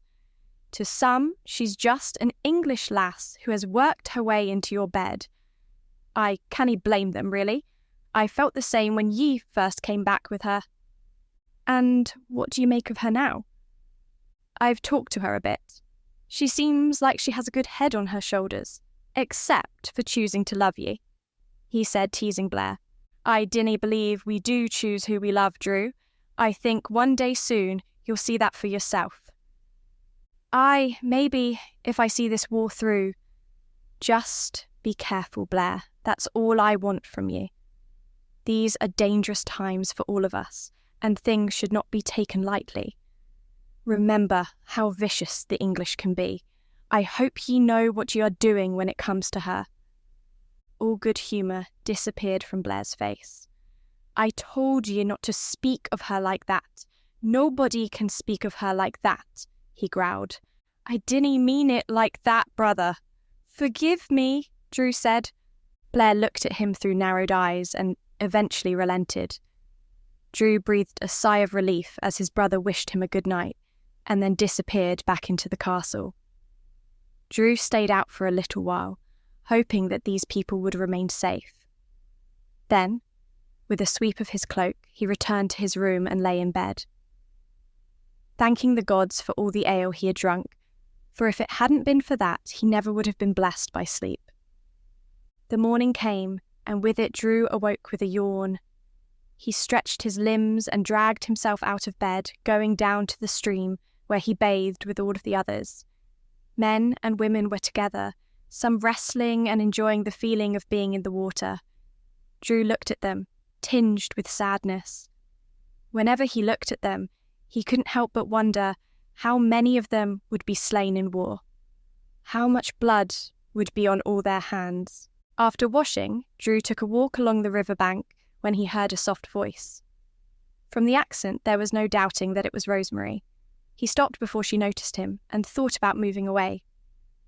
Eavesdropping was not a very honourable thing to do, but then he thought about it and realised that he had something of a duty to his clan and his brother to listen to her prayers. While in communion with God, she would reveal her innermost secrets, and Drew would be able to discover once and for all if she was trustworthy. And please, let Sarah be safe. If you can get any message to her from me, I would be eternally grateful. I long to see her again, and my father too. I hope that one day you can arrange for us to be a family once again. Please, also give me the strength to continue and do as I must. I love Blair, but I fear the rest of the clan. Sometimes I feel as though there is a place for me here, but other times I am not so sure. I suppose at some point there might be a chance for me to return to the English. Is that what you have planned for me? Is that what I should do? I loathe the thought of leaving Blair, but if there is a war and I have the opportunity to return to my old life, should I not consider it? And if Blair should die, I would have no ties to this place. I pray for your strength and guidance to see me through. Amen, she said dutifully. Drew stepped back as she rose and smoothed down her clothes before walking back towards the main camp. What Drew had heard stirred trouble in his heart. If Blair should fall, then it was true. Rosemary had no ties to the Highlands, and she could easily turn and run away to the English with all the information she had gathered during her time here. It seemed to Drew that she was not so sure of her love as Blair seemed to think she was. Indeed, family ties could bind people strongly, and the pull of them transcended borders between countries. Drew continued walking, lost in thought. He was always a man prone to brooding, especially when this weighed so heavily on his heart. Blair's judgment may well have been affected by his feelings for Rosemary, and there could come a time when Drew had to step in front of his brother to make his concerns known. Upon hearing a sound behind him, Drew turned sharply and was somewhat surprised to see Deirdre, Old Will, and a couple of other men, whose names escaped Drew at the present moment. Seeing them brought a sinking feeling to Drew's heart. "What do you want?" he asked.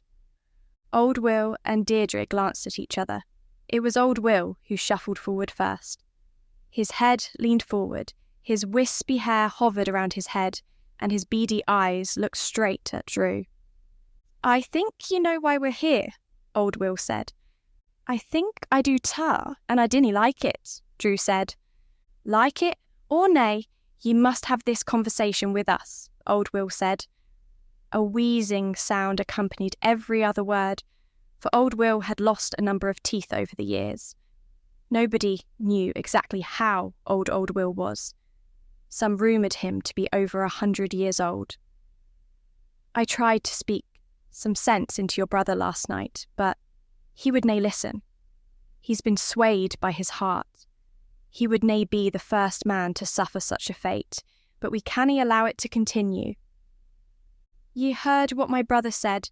He is a passionate man, and he will nae betray his feelings. Neither shall I betray him.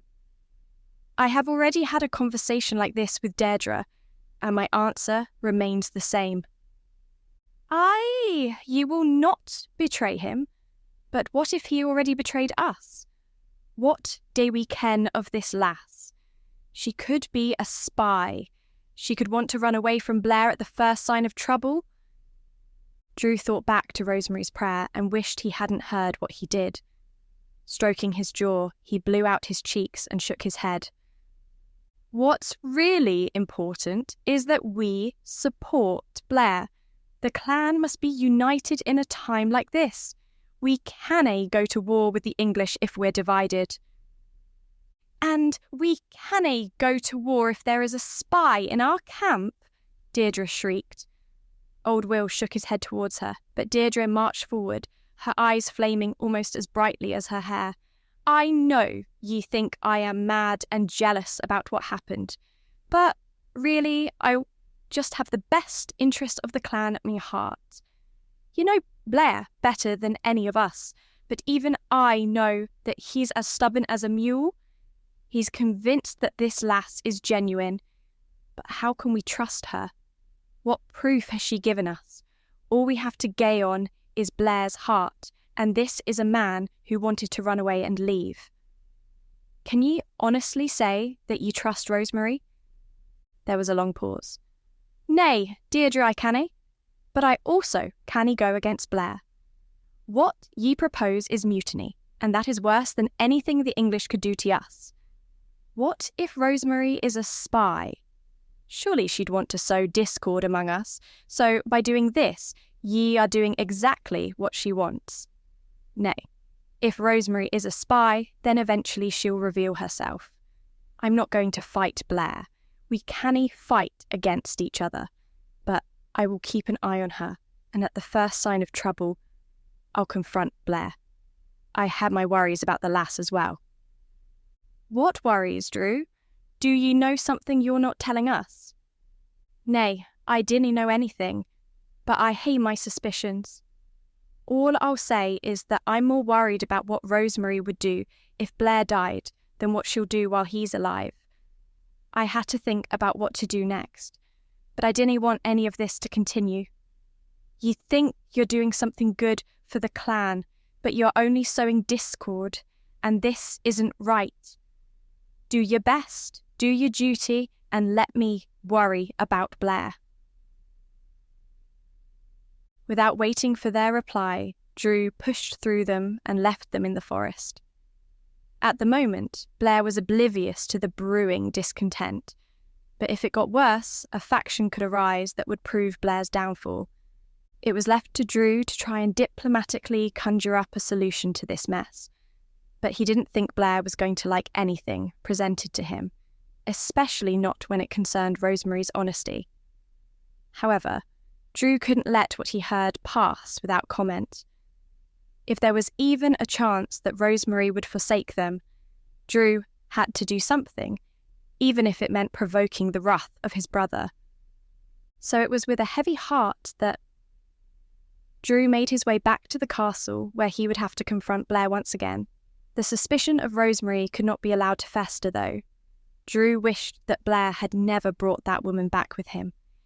None of these problems would have surfaced if it had not been for that mistake, a mistake that Drew hoped would not prove fatal to the well-being of the Highland clans. Chapter 5. Sarah was astounded at the sheer number of men gathered to go to war. Men lined up in hundreds, dressed fully in their war armour, each with their sword and shield. They marched and the ground trembled. Fathers, brothers and sons coming together for a cause they believed in. Mothers, sisters and wives bound by their impending sorrows.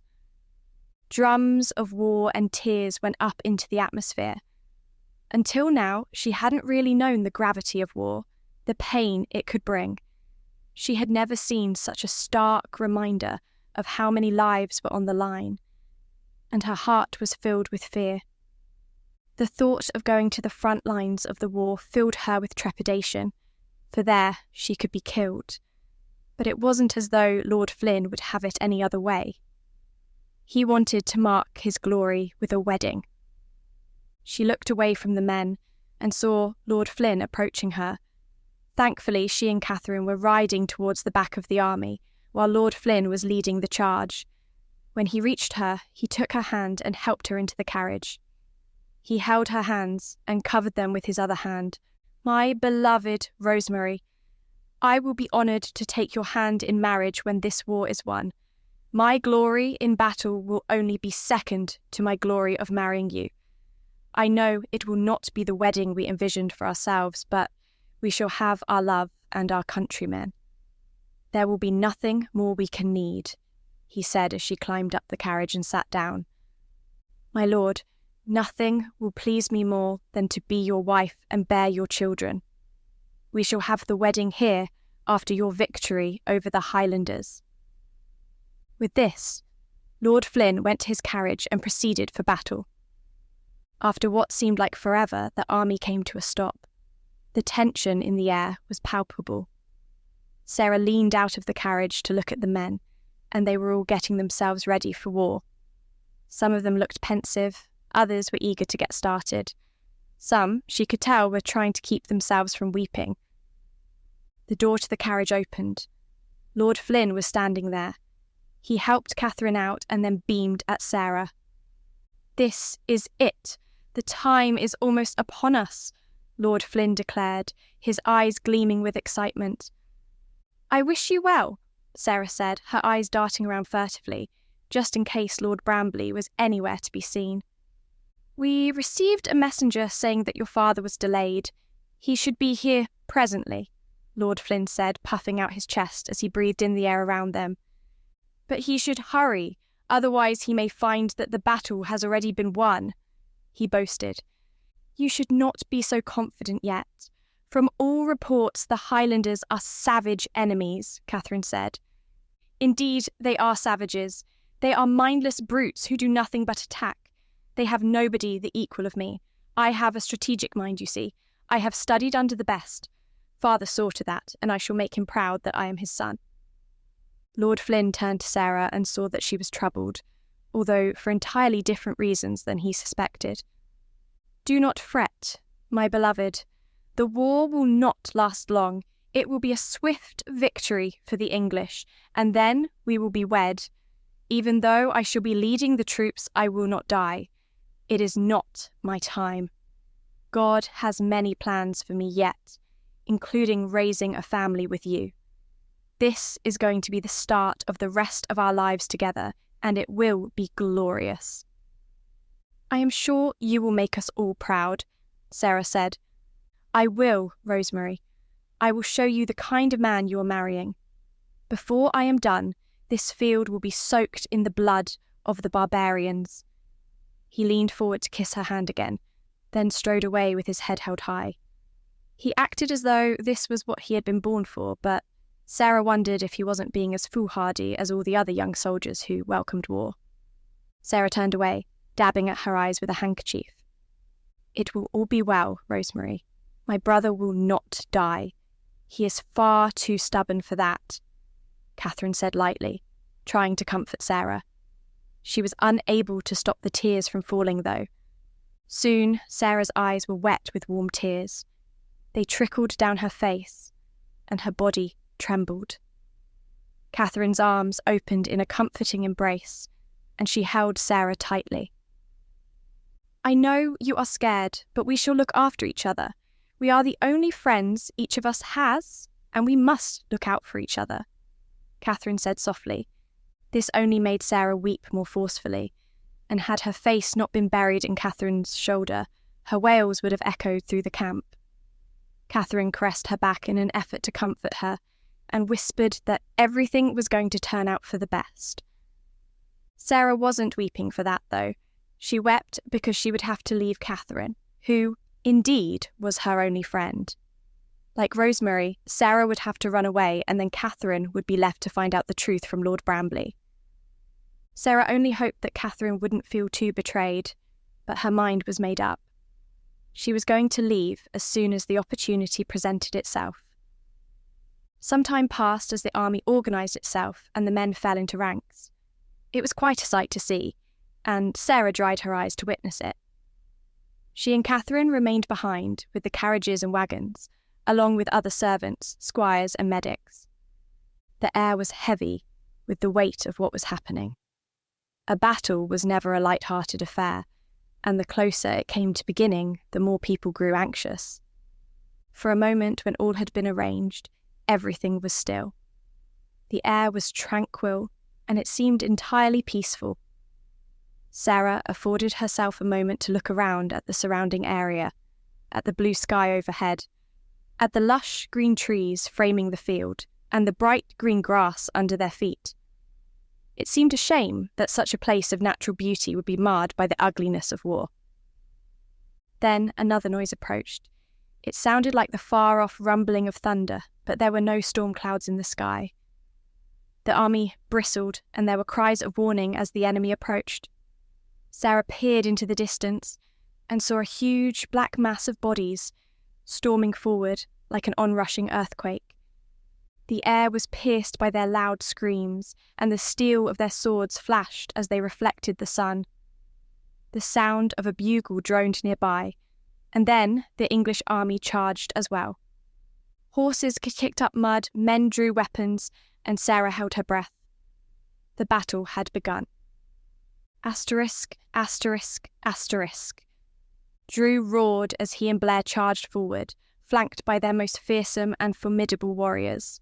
The English army could be seen across the field, dressed in bright red tunics, standing out against the green of the field. Drew's heart thumped in his chest. The battle drew near. With every stride of his horse, he was closer to the war when steel would clash against steel and make a fine song. A song that would ring out across the land. Soon enough, he could hear the war cry of the English soldiers going up in the air.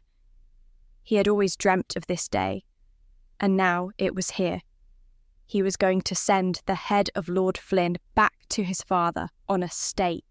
Being this close to this heated atmosphere made everything else fade into oblivion. The troubles with Deirdre, Blair, and Rosemary mattered not now. All that mattered was defeating the English and defending their home and getting justice for Gaul. When they left this battlefield, it would be covered with English bodies with their heads on spikes. Looking over at his brother, he saw Blair relishing the act of going to war. This was what he had been born for. All his life he had been a warrior, but he had not been able to indulge that aspect of himself because there had been no war. Now there was, and he saw Blair in the prime of his life, a perfect soldier, made exactly for battles. He was holding his sword tightly, high in the air, bringing it down, ordering the archers to fire. Suddenly, a shadow loomed over them as hundreds of arrows soared through the air, each of them rising high, touching the heavens, only to come back down with force and break through the English lines. Many men fell off their horses to the ground. Some horses fell to the ground also, and the air was awoken with cries of anguish. But still more English came, and they fired back arrows of their own. Drew felt them fly past him, hitting his fellow warriors. He looked around, but did not let his gaze linger on the fallen for too long. Urging his steed on, he and Blair raced forward to meet the English head-on. They ate up the ground between them, and soon his sword met the enemy. The song of steel rang out, and Drew was in the heat of battle. All else was driven from his mind, everything except the man before him. Drew met his blade and parried back with a thrust of his own. In just a few strokes, Drew had driven his sword into the man's gut. He slumped over his horse, and the horse ran away. "Ye are doing well, brother," Blair called out. Drew grinned and charged further into the battle. Asterisk, asterisk, asterisk. The battle had just lasted a few minutes, and there was so much death already. Cries went up in the air almost every second, blades clashing against one another. It was a horrible sight. Catherine just sat there with an expression of shock on her face. This was her first battle, and clearly not what she had expected. Sarah wondered if this carriage was enough to protect Catherine and herself if the Highlanders should win this war. What would become of Catherine and herself? A part of her wanted them to win. She would rather be a prisoner than get married to this cruel man. What kind of twisted man wants to get married to his bride after a war on the battlefield filled with the blood of his enemies? What kind of man subjects his bride to this act of cruelty? She wondered how much she would have to endure being his wife. She was now convinced that escaping was her only option. Asterisk, asterisk, asterisk. Entrails hung off the edge of his blade, but there was no time to clean it. He was in the thick of the battle now, and this was not a time to lose focus. Other English warriors were already upon him. The haze of blood and guts rose up. The air was thick with the smell of fear and death. Already countless men had died, but it was only the beginning. Thousands more would soon come to their untimely end. He was going to kill as many English soldiers as he set his eyes upon. He would make them pay for killing Gaul and all the terrible things they had done to his countrymen over the years. The more he thought about it, the more the rage in him boiled. A few men charged toward him, with their blades blazing forward, trying to make him fall from his horse. Drew caught their blades with his and used his strength to push them back. Quickly, he slashed through the air and caught one of them in the throat. His sword fell to the ground as he clutched at his throat in a futile attempt to stem the flow of blood, but the crimson liquid squirted out. Drew barely had any time to pity the man, as the other soldier was still above him, crashing his sword down. With one hand on the reins, Drew pulled his horse around to meet the blows, thrusting back whenever he could. This soldier was more skilled than the others he had slain, but he still wasn't good enough to best Drew. With a quick flick of the wrist, Drew slashed at the man's chest, and then stabbed him in the heart. Blood dripped down. There was no shortage of enemies to face. Red tunics were all around him, and Drew revelled in the battle. He roared mightily, losing all sense of time and space. There was nothing but he and his blade, and the Englishmen, who would all suffer because of them. He never thought he would take this much pleasure in killing the English warriors. He would kill as many as he could. He would do this for Gaul. The two armies merged together, bodies and swords clashing. Many men had come down from their horses and were fighting on the ground. Drew charged around them, slicing off their heads as he went. English warriors dropped easily. Occasionally, there was another barrage of arrows. Drew could not tell whether they were from the Highlanders or the English. He had lost track of Blair as well. In a moment of respite, Drew looked across the battlefield for him, but could not see him. He could not see Declan either. There were thousands of bodies strewn across the field, and it would be unlikely that he would find his brother any time soon. Drew lifted his sword and fell back into the fight, galloping through the English army, leaving as much death and destruction in his path as possible. Although Blair had always held more of the warrior's spirit within his heart, Drew had a deep-seated rage brewing inside him as well, and now he finally let it out. The anger burst out in primal bellows. Rage clouded his mind, and one by one he cut down as many English warriors who came before him. But this rage came at a price. Drew gave himself so fully to the rage inside him that he lost some of his sense of perception. There were so many bodies hurtling past him that the world became something of a blur. It was as though he and his sword were one, the blade merely an extension of his arm.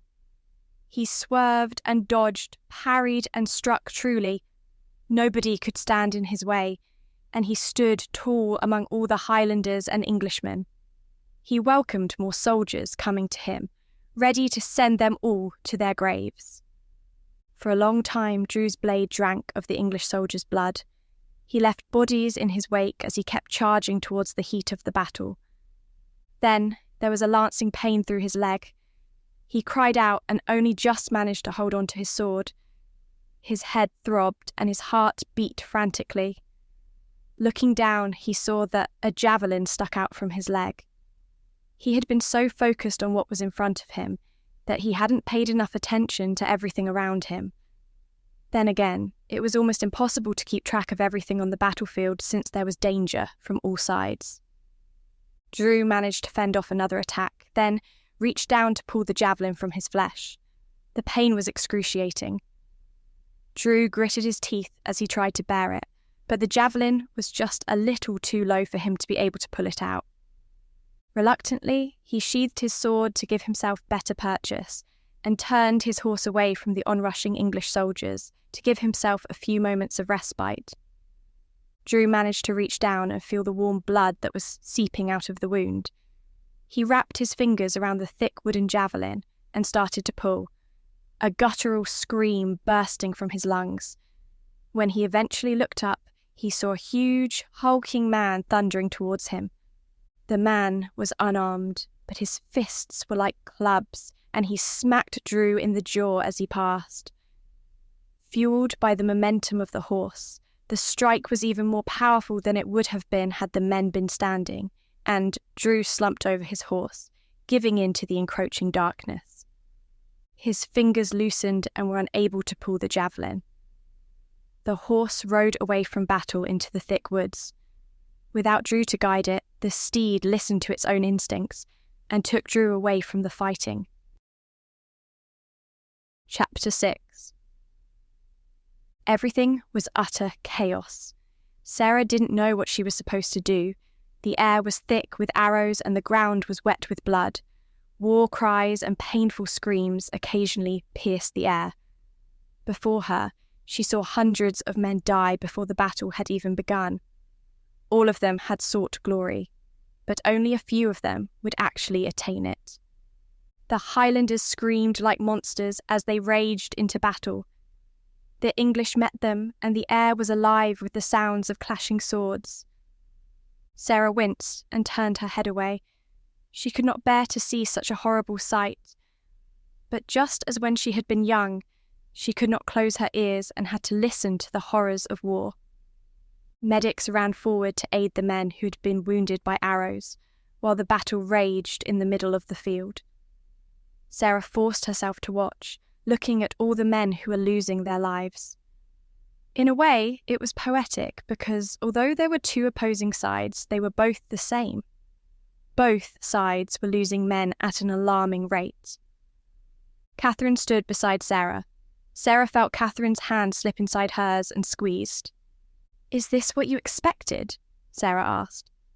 Catherine remained silent for a few moments. "I never expected it to be so loud," she said eventually. "I am not sure how to determine who is winning," Sarah said as she kept staring at the dead bodies that were already turning into a pile. "I really hope that your brother makes it out alive.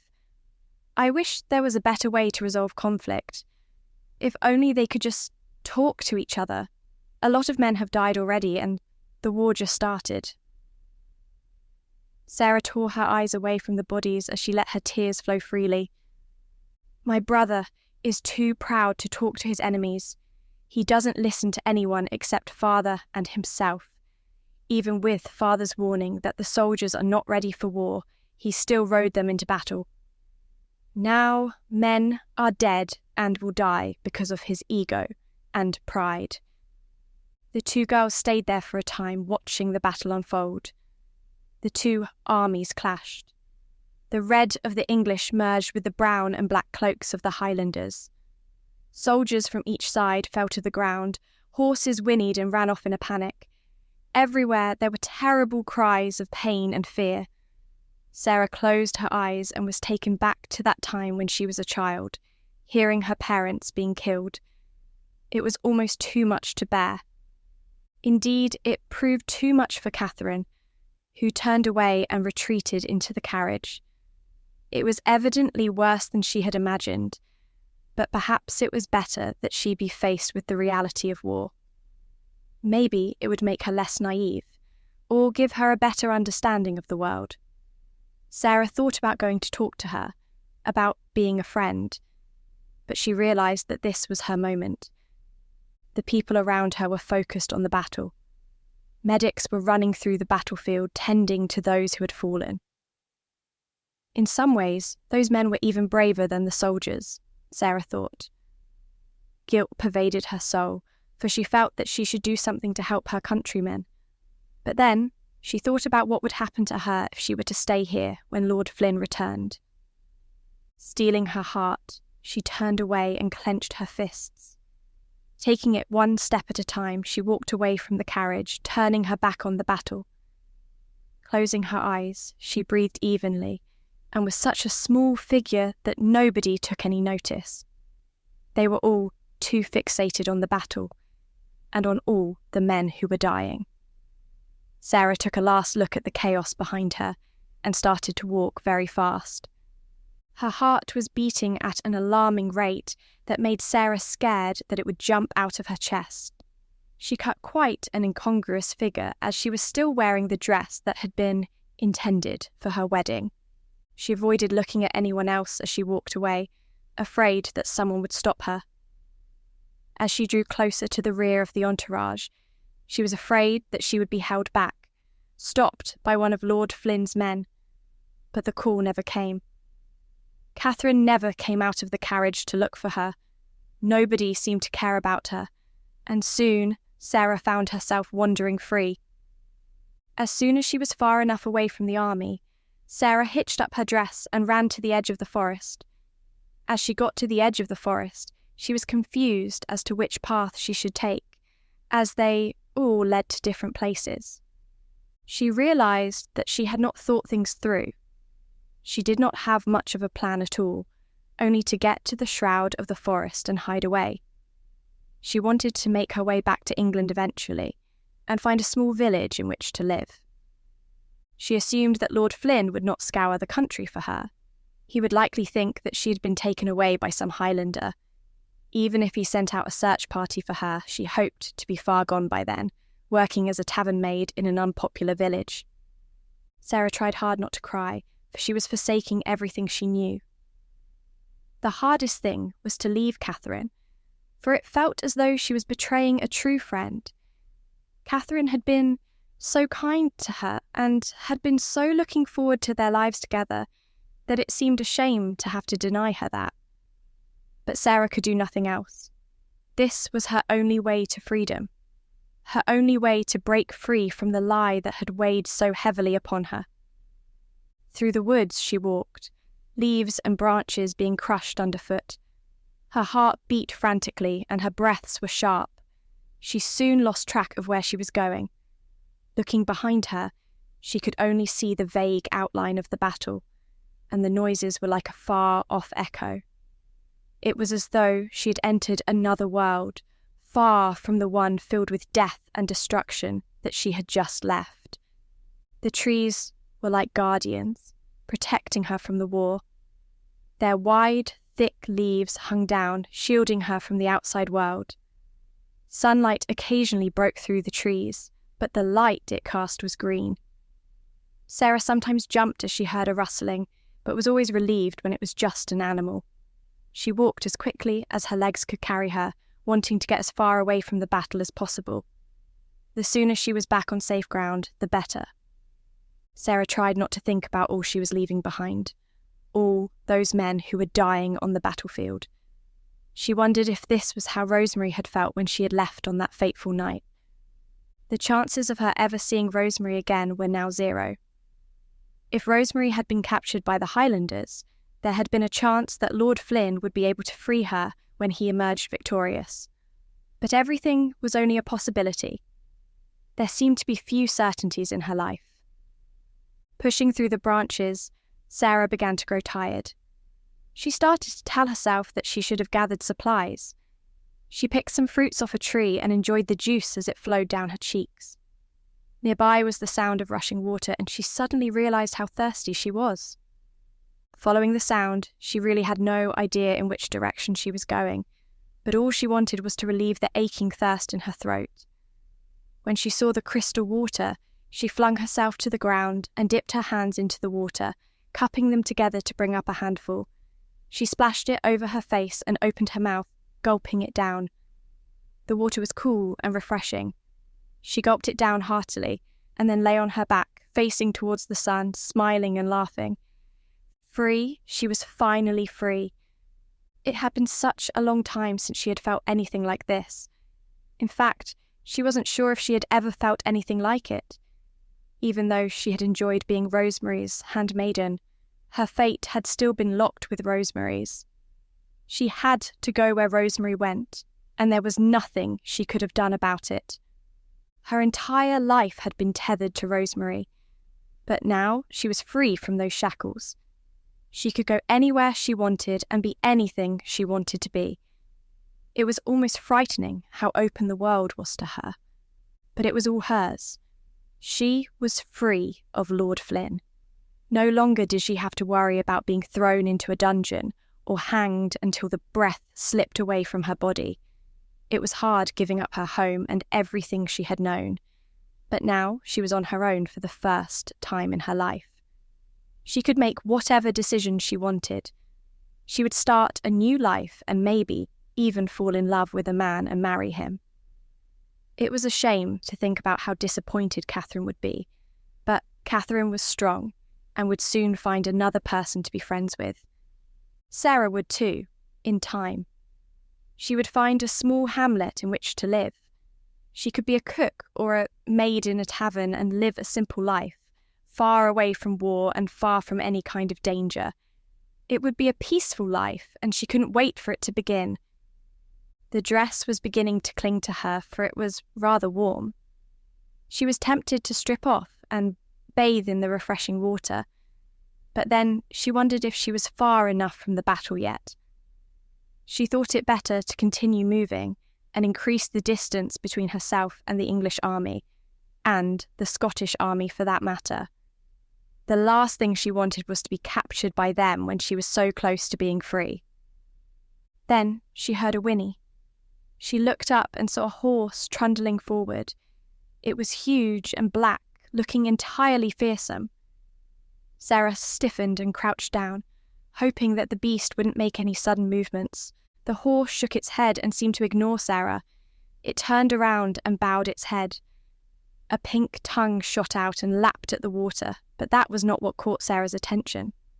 She gasped as she saw the man atop the horse, slumped over with a javelin protruding from his thigh. A mass of black hair covered his face. There was no doubt that he was a Highlander. But was he dead? Sarah looked back towards the site of the battle, trying to see if there was anyone else following them, but it seemed as though they were the only two around. She walked up carefully, making sure that each step was slow, for she was afraid. This was the closest she had been to a Highlander since that fateful day when her parents had been killed. The horse didn't seem to mind her presence, not reacting as she drew closer. It was concerned only with getting its fill of water. Sarah wondered if the horse knew what was happening in the war and if it had run away for the same reason as she did. Tentatively, she reached out a hand and stroked the horse. Its head shot back, but it didn't make any threatening movements. "There's a good boy," she said, stroking the horse carefully, hoping that it would not storm away. The only question now was what she did with the body. If she could ride the horse herself, it would be a great boon. She had learned many things from Rosemary, and horse riding had been one of them. It almost seemed like fate that this horse had come to her. It was a sign that she was on the right path. Having a horse would mean that she could get even further from Lord Flynn's reach and would not have to worry about being caught at all. But she would have to get the Highlander off first. "You just stay here and I'll try and get him off. I hope he doesn't mind being put on the ground," Sarah said, "and I hope you don't mind giving somebody else a ride." The horse whinnied again and then tilted its head to the side, choosing to chew some grass. Sarah rolled up the sleeves of her dress and set her face in a determined expression. "Right then, you are not going to stop me from getting this horse," she said, trying to convince herself. With a heave, she pushed the Highlander, but he wouldn't budge. She was surprised at how heavy he was. Stepping back, panting, she stretched her arms out and told herself that she could do this. It wasn't going to be as simple as pushing him off, though, because he was too heavy. She had to find a way to work him off. Sarah walked around the horse, examining the Highlander from every angle. First, she considered pulling him off the rear of the horse, but then decided that this would be just as difficult as pushing him. When she got around the other side of the horse, she noticed the huge sword dangling from the Highlander's waist. It could prove useful, so she tried to unsheath it. This proved to be more difficult than she expected, for it weighed more than she anticipated too, just like the Highlander, and she began to realise that she was either a very poor judge of how much things weighed, or of her own strength. She had to use all her might to pull the sword out, and when she did, the weight of it brought her hands to the ground. The point of the sword pierced this ground, and she was almost sick at the sight of the blood and guts upon the blade, especially because she knew they were from Englishmen. Heaving the sword up, holding it with both hands to keep it steady, she prodded the Highlander in the side, trying to work the sword underneath his body to dislodge him from the horse. That wasn't working, and she realised it was because his legs and arms were too long, so she adapted her tactic. Sarah placed the sword underneath the man's arm and used it as a lever, pushing the arm up and over the man's body. The leg was next, and she chose to move the one without the javelin sticking out of it. She tried not to look at the wound, for it was disgusting. The blood had dried around it, and the sight of a piece of wood lodged into the flesh and bone was too much for her to bear. This was a grisly task, and she hoped never to have to think about it again once it had been completed. Just as with the arm, Sarah placed the sword under the leg and heaved with all her might to push it onto the back of the horse. Sweat beaded on her temples, and she almost screamed with the strain. Muscles she didn't even know she had began to ache, and with a mighty heave, she got it up. The sword fell to the ground, and her arms were on fire, but she had done it. All she needed to do now was nudge the man off, and he should fall. For the way his weight had been distributed before had prevented her from simply pushing him off. Sarah breathed deeply, determined to see this through to the bitter end. She had to remind herself that he was a Highlander, although even then she still felt pity in her heart. She had too much compassion inside her not to do so, even though she had more right to hate Highlanders than most. Indeed, looking at him slumped over this horse, she was reminded that he was just a man, no different from the English. They were all flesh and blood, and they all met the same fate. It was sad in a way that so many lives had to be cut down because of this silly war. Sarah sighed and gave the final push to send the man to the ground, but before she did, she brushed away his thick locks and looked at his face. She was shocked to find herself thinking that he was handsome. He was almost the opposite of Lord Flynn, brutish and primal, and yet a deep part of her responded to his physical appearance. Composing herself, she tried to ignore the feeling of blood rushing to her cheeks as she pushed and watched the man tumble to the ground. With that done, she got ready to climb on the back of the horse herself, although there was no saddle and thus no stirrups. Sarah looked puzzled and searched for a rock that she could use as a step. She found one and was about to step up when she heard a groan. Sarah froze and told herself that she was just hearing things. It must have been something in the forest, or perhaps the horse's stomach. Then the groan sounded again, and there was no mistaking what it could have been.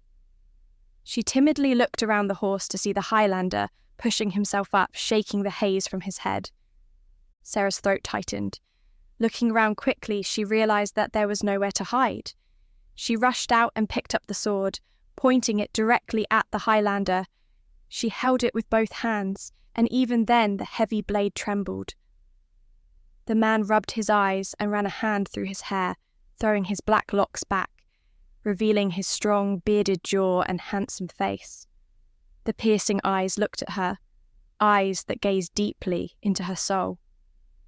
Sarah felt a strange tingling all over her body, but tried to brush it away. In the fall, the Highlander's cloak had fallen off him, revealing thick biceps. The tingling in Sarah's body only grew stronger. He looked down at his wound and gasped, clamping his eyes shut in pain. Then he looked back at Sarah. "Put that blade down and come give me a hand with this. Do ye really think I'm going to do any harm to ye?" His thick Scottish brogue rolled off his tongue in a pleasing, sing-song manner, but Sarah was left speechless by the fact that she had been left face to face with the enemy. If she revealed that she was English, he would surely take her prisoner and give her a grisly fate, so she remained mute. And yet, for all her dislike of the Highlanders and fear for her life, she saw a man in pain, and her kindness and compassion won over her anxiety. This man needed her help, and she was the only one who could help him. The man pushed himself up into a sitting position and leaned against a rock. He looked at the water longingly. "Can you fetch me some water? I need to clean this wound before it's too late," he said. Sarah wasn't entirely sure what she was supposed to use to collect the water, so she searched around, but the man didn't like that. He rummaged around his waist and pulled out waterskin, which he threw to her. It hit her arm. "Dinny waste any time," he cried, trying to hold the pain in. Sarah rushed to the river and filled the waterskin up, then returned to the man, almost afraid to get too close. But he was in need, and, as he said, he couldn't very well do much to her out here. Crouching down, she poured the water liberally over the wound, trying not to look at it too much. The javelin had punctured the skin and blood was oozing out. It had crusted over. "You need to wash it," he said. Sarah shook her head vehemently. "Are you mad? Why are you nae speaking? I need help, lassie," he said, then roughly grabbed her delicate hand and pushed it into his wound. She felt the weak flesh under her fingertips and had to turn her head away, but she massaged it nonetheless. One look at his hands told her why she needed to do it. They were coated in dirt. Even his fingernails were black. The man's head lolled back, the pain becoming too intense. Sarah knew that if he fell asleep, he might not wake up. She prodded his wound, and the jolt of pain was enough to make him alert again. "Are you crazy? What am I doing here anyway? I should be out there. How is the battle going, lass? Are we winning?" Sarah shrugged. "I cannae stay away for too long. Blair needs me. I need to get back there," he said and gripped the javelin with both hands. Sarah shook her head vehemently, a panicked look on her face, but the Highlander didn't seem to pay attention. "You may want to look away, lass," he said, gritting his teeth as he tightened his grip and then pulled the javelin out. The motion was not smooth at all, but it was successful. His blood-curdling scream filled the air. Sarah doubled over, feeling the urge to empty her guts, but somehow she managed to keep it all in. "Oh, aye, that was something all right," the Highlander moaned, his eyes looking groggy. Sarah put the water skin to his lips and made him drink. Most of the liquid fell down his chin, but at least he got some. She felt a warmth beside her leg and realised that the wound was bleeding. In a panic, and without thinking, Sarah pressed her hands to the wound in an effort to stem the flow of blood. But it kept coming, pulsing and throbbing against her hands, as though it was alive. Sarah looked around for anything to tie around the man's leg, but the only thing that came to her was her own dress. It was a shame to ruin such a lovely garment, but it was already stained with dirt and blood. A little tear here and there wouldn't make much difference. She grabbed the sleeve and pulled it apart, then rolled the fabric tightly over the man's thigh and tied a secure knot. The dress was much the worse for wear, but it wasn't as though she wanted to wear it for its intended purpose anyway. "Thank ye, lass. You saved my life," he said as his head tilted to the side. It was probably better that he rest now anyway. His eyes closed and he started breathing heavily. Sarah wiped her forehead and took a long drink of water as well. She looked at her handiwork and at the blood-soaked javelin and shook her head. She thought she had escaped the war, but it had still come to her. Going over to the river to wash her hands, Sarah thought about the future. She had wanted to escape quickly, and by all accounts she should have carried on walking through the forest there and then. She had abandoned thoughts of taking the horse. If she did, then this man would be stranded in the forest, for it was unlikely he would be walking for a while, and not at great speed even then. Taking his horse would be condemning him to a death sentence. But she couldn't bring herself to leave his side. She had saved his life, but if she left now, anything could happen. A wild animal could emerge from the woods and attack him. His wound could fester again, and if he was unable to treat himself, then he could die from some disease. It just seemed wrong to leave him there by himself, even though he was a Highlander. She almost hated herself for being such a kind person. She wished she could have hardened her heart and left him there to his own fate. It wasn't as though she owed him anything. They killed her parents, after all. Why should she show them any kindness? But just looking at him brought up so much compassion. She found herself sitting down beside him, wondering what fate awaited her. She stayed by the sword just in case she needed to defend herself. Chapter 7. Drew awoke feeling like his body was on fire. The pain in his leg hadn't gone away, although it had faded somewhat after he had pulled the thick javelin out of his thigh. He was lightheaded and groggy. His vision was blurred and his memory was jumbled. He remembered being on the battlefield and that man with the huge fists punching him around the face, but other than that, he didn't really remember a thing. Then he opened his eyes properly and blinked away the haziness and felt the water skin being pressed to his lips. The water was cool and refreshing, and much needed. He gulped it down, but it was taken away before he had been given his fill. Then he remembered her. The sunlight faded away to reveal her face, a vision of loveliness.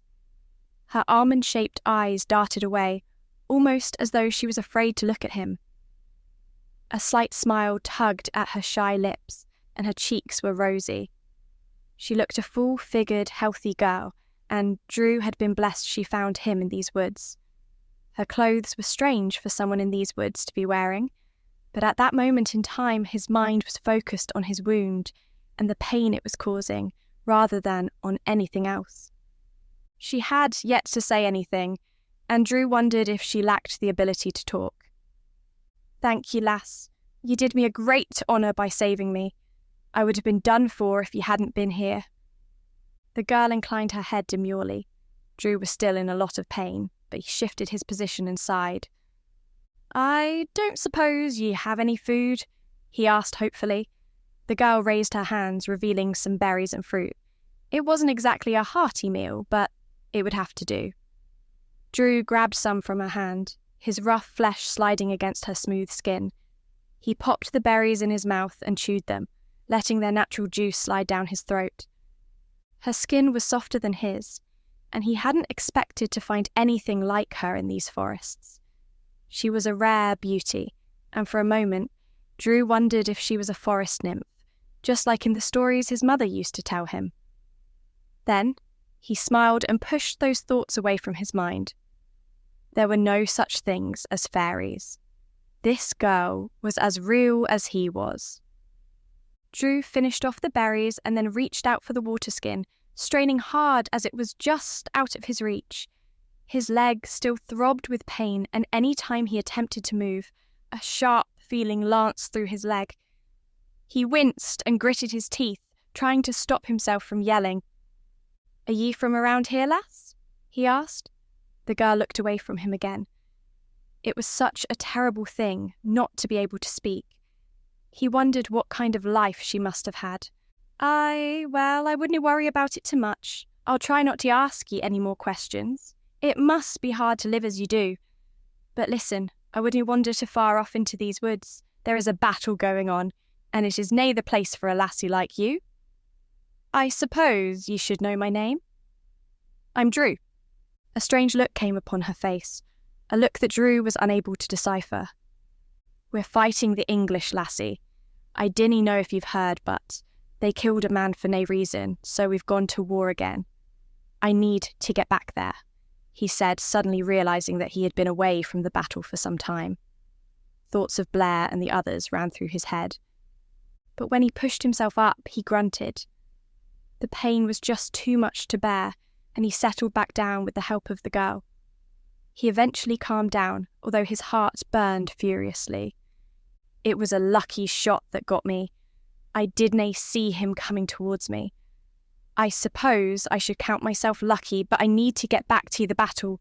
My clan needs me. My brother. He trailed off. Blair would be able to hold his own in battle, but that wasn't the point. Drew wanted to be there beside him. They should have been fighting this fight as brothers, as a family, in honour of their father. I wish ye could speak, lass. I could day with someone to take my mind from these thoughts. Ye see, lass, my father died recently, and it has nae been the easiest time for the two of us. But when I saw my brother out on the battlefield, I was filled with pride. It was like I was seeing him for the first time, seeing him truly alive. He was born for that life. Me? I cannae say I was. There's nothing I like better than cutting down the English, but I wouldn't like to do it all my life. I understand my father better now. He didn't like the thought of war coming again. Sometimes I wonder if we've gone against his wishes by taking the war to the English, but their crimes cannot go unpunished. Do ye have any family nearby? If ye day, ye should make sure they're safe. If it's nae too much trouble, Do you think you could take me back to your cottage?" "I wouldna be any bother. It's just that this ground is getting hard on my behind," he said. The girl blushed. She looked away. She seemed to do a lot of that, but Drew thought he saw a slight hint of a smile on her soft lips. She made no effort to move, so Drew assumed that she didn't have a family, or she was too afraid of him to consider taking him back to them. He supposed he couldn't blame her. He made quite a sight, a fearsome warrior covered in blood, more of it his than he would have liked, with a huge, gaping wound in his leg. Occasionally, Drew would test the wound, and every time it would bring pain to him. It seemed as though he was not going to be going anywhere soon, much to his dismay. "It is strange to think that out there the battle rages without me. The fight continues. People are dying with every breath I take, and yet I canny day anything about it. It is enough for a man to feel small," he said, bowing his head. The girl placed her arm upon his shoulder. It was a kind gesture and made Drew smile. "I suppose I shouldn't be feeling sorry for myself. It have always been a possibility in war. Others have already died, and I am still alive. I should be grateful for that. But I never thought my fate would lead me here. I thought I would either die in glory or see us to victory. The thought of the battle ending without me getting back there fills me with dread. I have always hated feeling helpless, lass. It's the same feeling I had when I had to watch my father die. He was always a great man. When he was younger, he was so tall, he looked as though he could pluck a cloud from the sky. To see him so weak and frail on the floor, gasping for breath, was too much to bear. Well, I guess you didn't want to hear about my woes.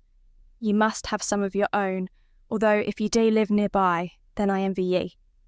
This is a fine place to live, peaceful. I can understand why Blair was tempted to leave." He leaned back and closed his eyes for a moment, letting the painful sensation sweep through him. Tiredness was upon him, although he tried to fight it. He heard movement and looked over. The girl had moved away from him to the edge of the riverbank.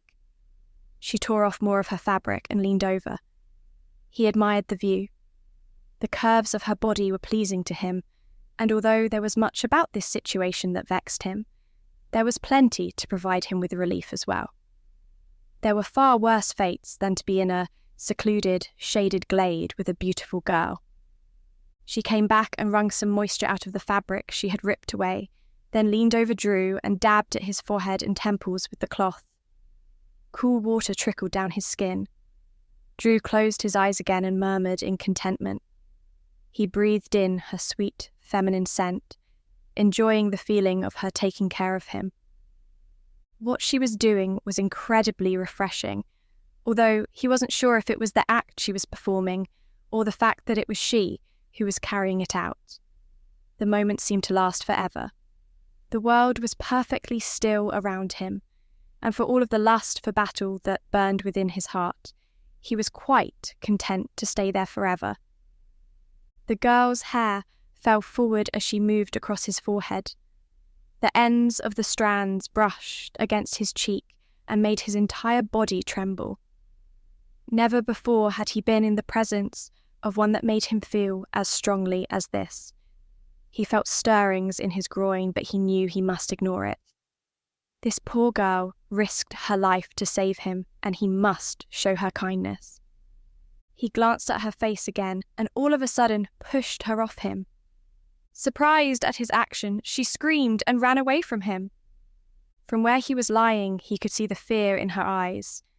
His intention had not been to frighten her, but he couldn't give in to his desires.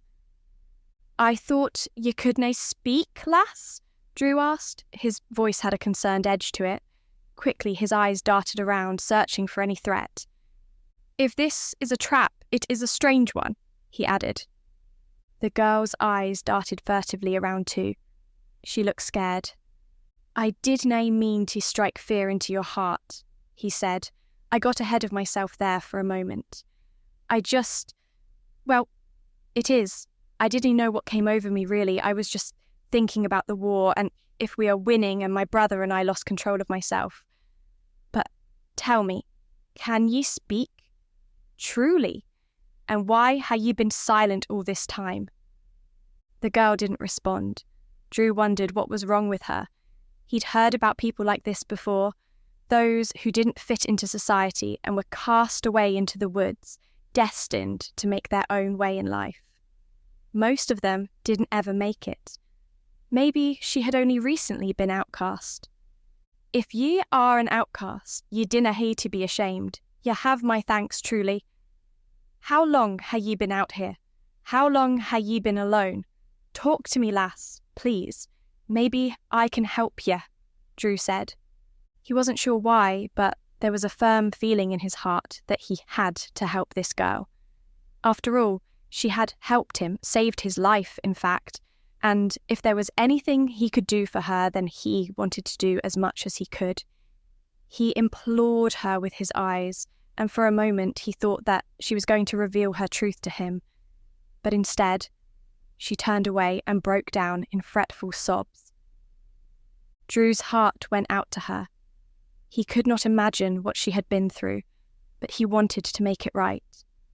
She'd done so much for him, and he couldn't let her suffer alone. Whatever her reasons for not speaking to him, he had to make the effort to take care of her, just as she had taken care of him. "I canna imagine what hardships ye have endured to be sent out here alone, but whatever they may be, they have nae diminished your kindness or compassion.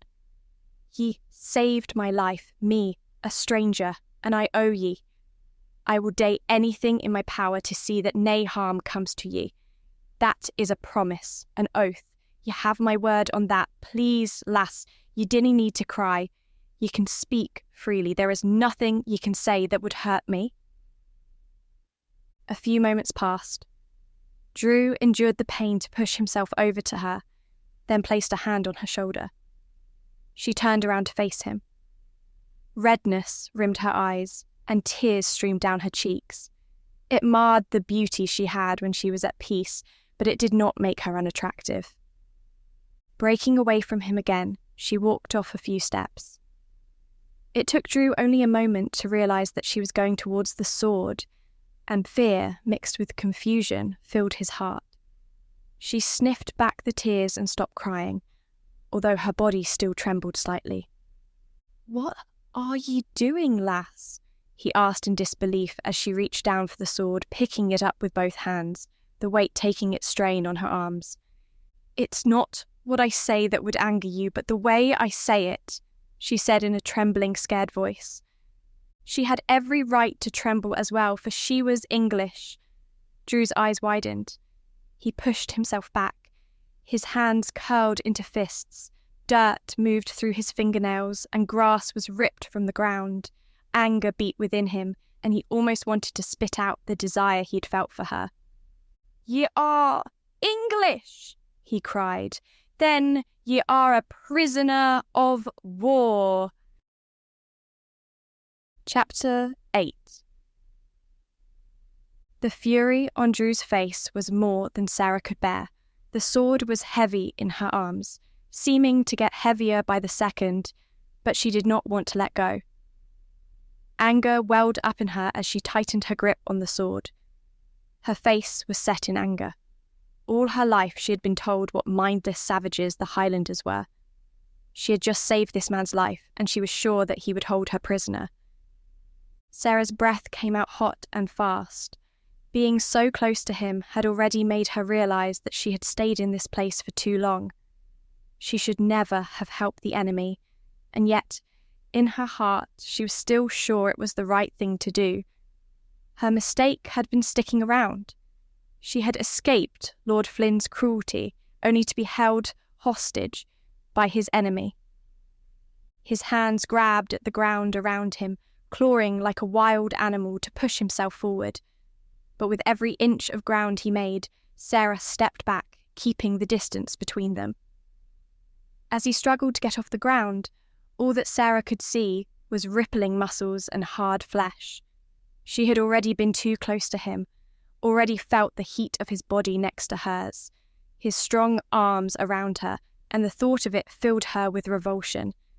At least it should have.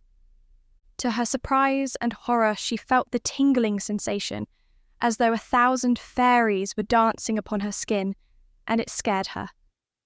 Drew was a good-looking man, and that brief moment when she had been in his arms, she felt something stir up within her, but she fought it with every fibre of her being.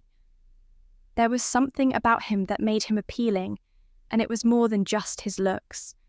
His blue eyes were captivating, and she was tempted to lose herself in them. Sarah cut herself short in the middle of her lustful thought. He was a Highlander, and she could not accept that she would ever have such feelings for him. It was obviously just that she was confused. It had been a long day, and she was disoriented and exhausted. Her mind was playing tricks on her. There was no way she could ever be attracted to a brutish Highlander. Sarah silently scolded herself for feeling this way. "I say again, lass, ye are a prisoner of war. If ye dinna intend to use that weapon, ye should put it down," he said in a rolling Scottish burr. Sarah clamped her eyes shut, trying not to find it pleasing to her ears. "You are not in much of a position to make demands of me. I am the one with the sword. I get to make the demands. I don't want any trouble, I am just passing through the woods," she said, mustering all the courage she could.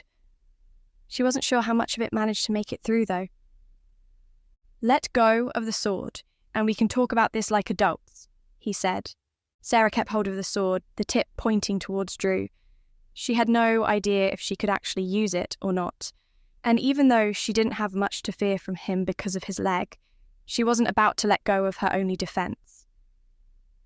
"There is nothing to talk about," she said. "Why did you save my life if ye hate me so much? What are ye doing out here? Did you know about the battle, or hae ye been outcast?" Sarah didn't know which question to answer first. Our people hate each other. If it was the other way around, you would have left me for dead. There has been so much death today, and I could not bear to see you die alone in these woods. Sarah shot an angry look at him and tightened her grip on the sword. "Do you think an outcast would wear a dress like this?" she said, looking down at the dress that had been intended for her wedding. After all this, it was in tatters, torn apart and covered in blood and dirt. It was a sorry sight indeed, and yet she found herself glad that she was with this Highlander, rather than standing with Lord Flynn at their wedding in a field filled with blood. "That dinna mean anything to me, lass. Do you think I care what ye English wear? Perhaps I should have seen it, but it was hard with my vision blurred and the pain dulling my instincts." He scoffed, shaking his head. "Answer my questions. What are ye doing out here?"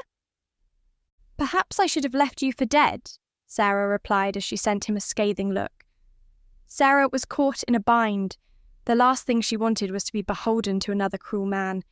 She had taken a risk to get away from one, and she wasn't going to be held by another.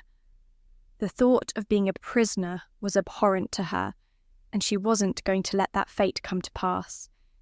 Yet she wasn't going to kill the man either. Even by holding the sword, she knew that she did not have it in her to drive it through his heart.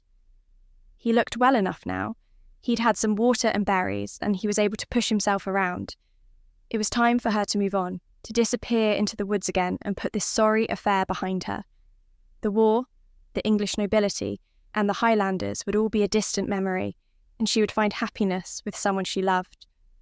Breathing deeply, Sarah threw down the sword and turned away without saying another word. She didn't owe anything to this man. She had done him a kindness, and now it was time for her to leave. However, she only got a few steps before she heard Drew rise to his feet and immediately crumple under the weight. A cry of agony burst from his lips, and the ground shook as he fell onto it. Despite herself, Sarah could not let it happen without taking action. She ran to his side and helped him back to his resting place, propping him up against a rock. Drew was breathing heavily and looked panicked. Sarah went to get him water, but his arms and legs were jerking wildly. He bashed them against the ground in frustration, and roared so loudly that it scattered birds overhead. "You are angry. You must calm down," Sarah said, handing him some water.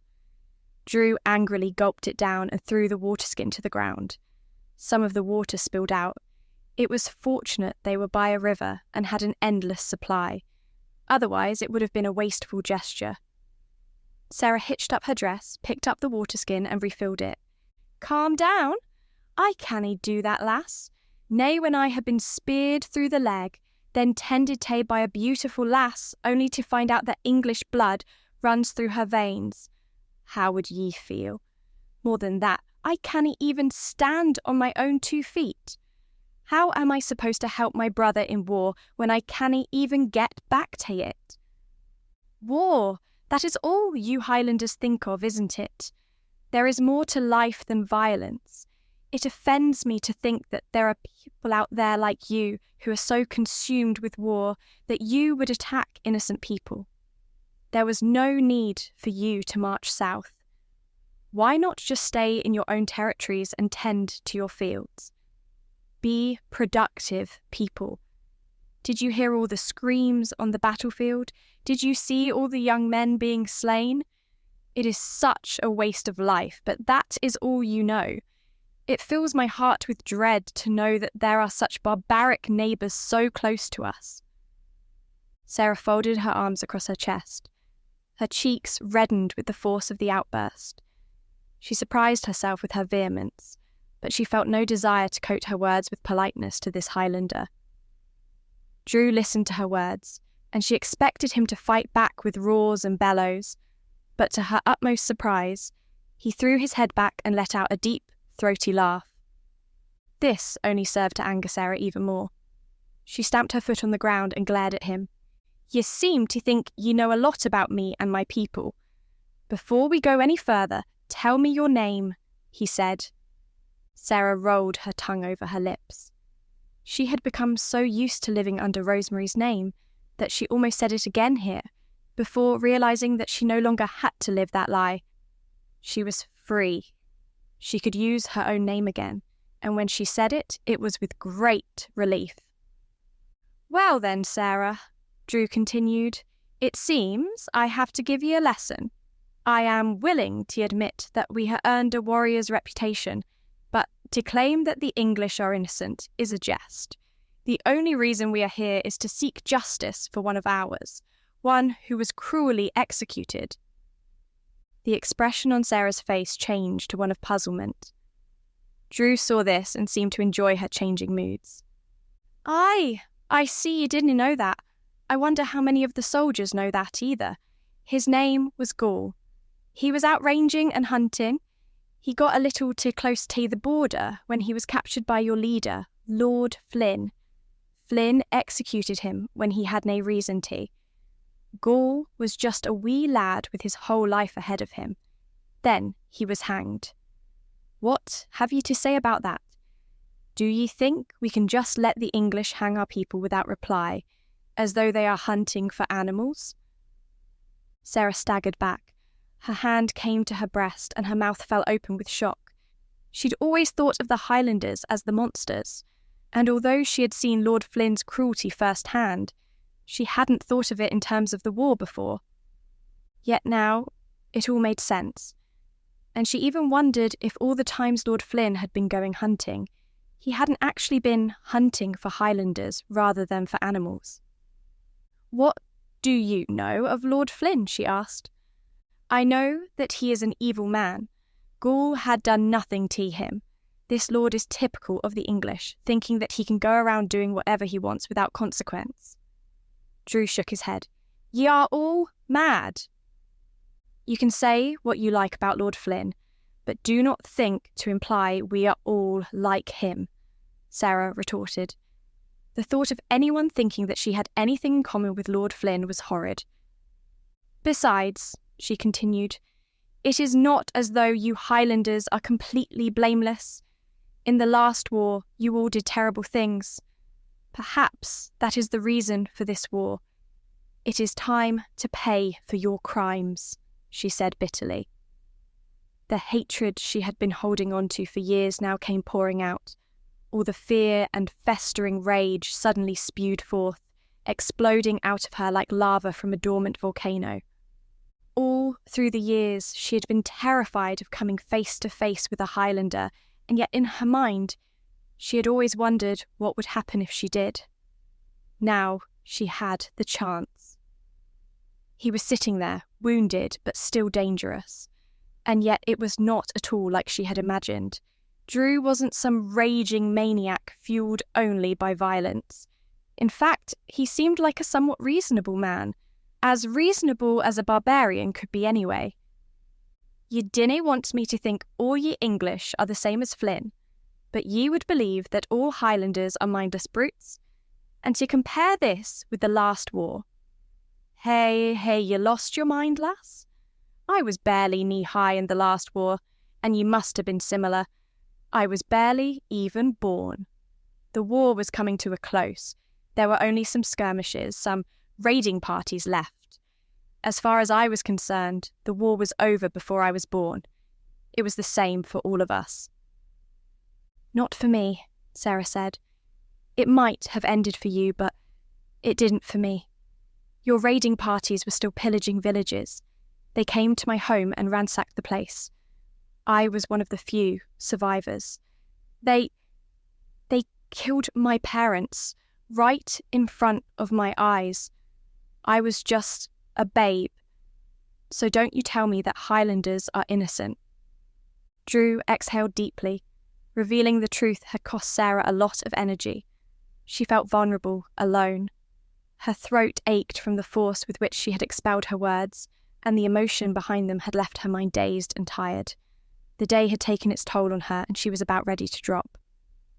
"I think you should sit down, lass. I am sorry for what happened to you when you were younger, but it doesna mean that we are all the same," Drew said. There was empathy in his voice, and Sarah found herself sitting down beside him. "War is a terrible time.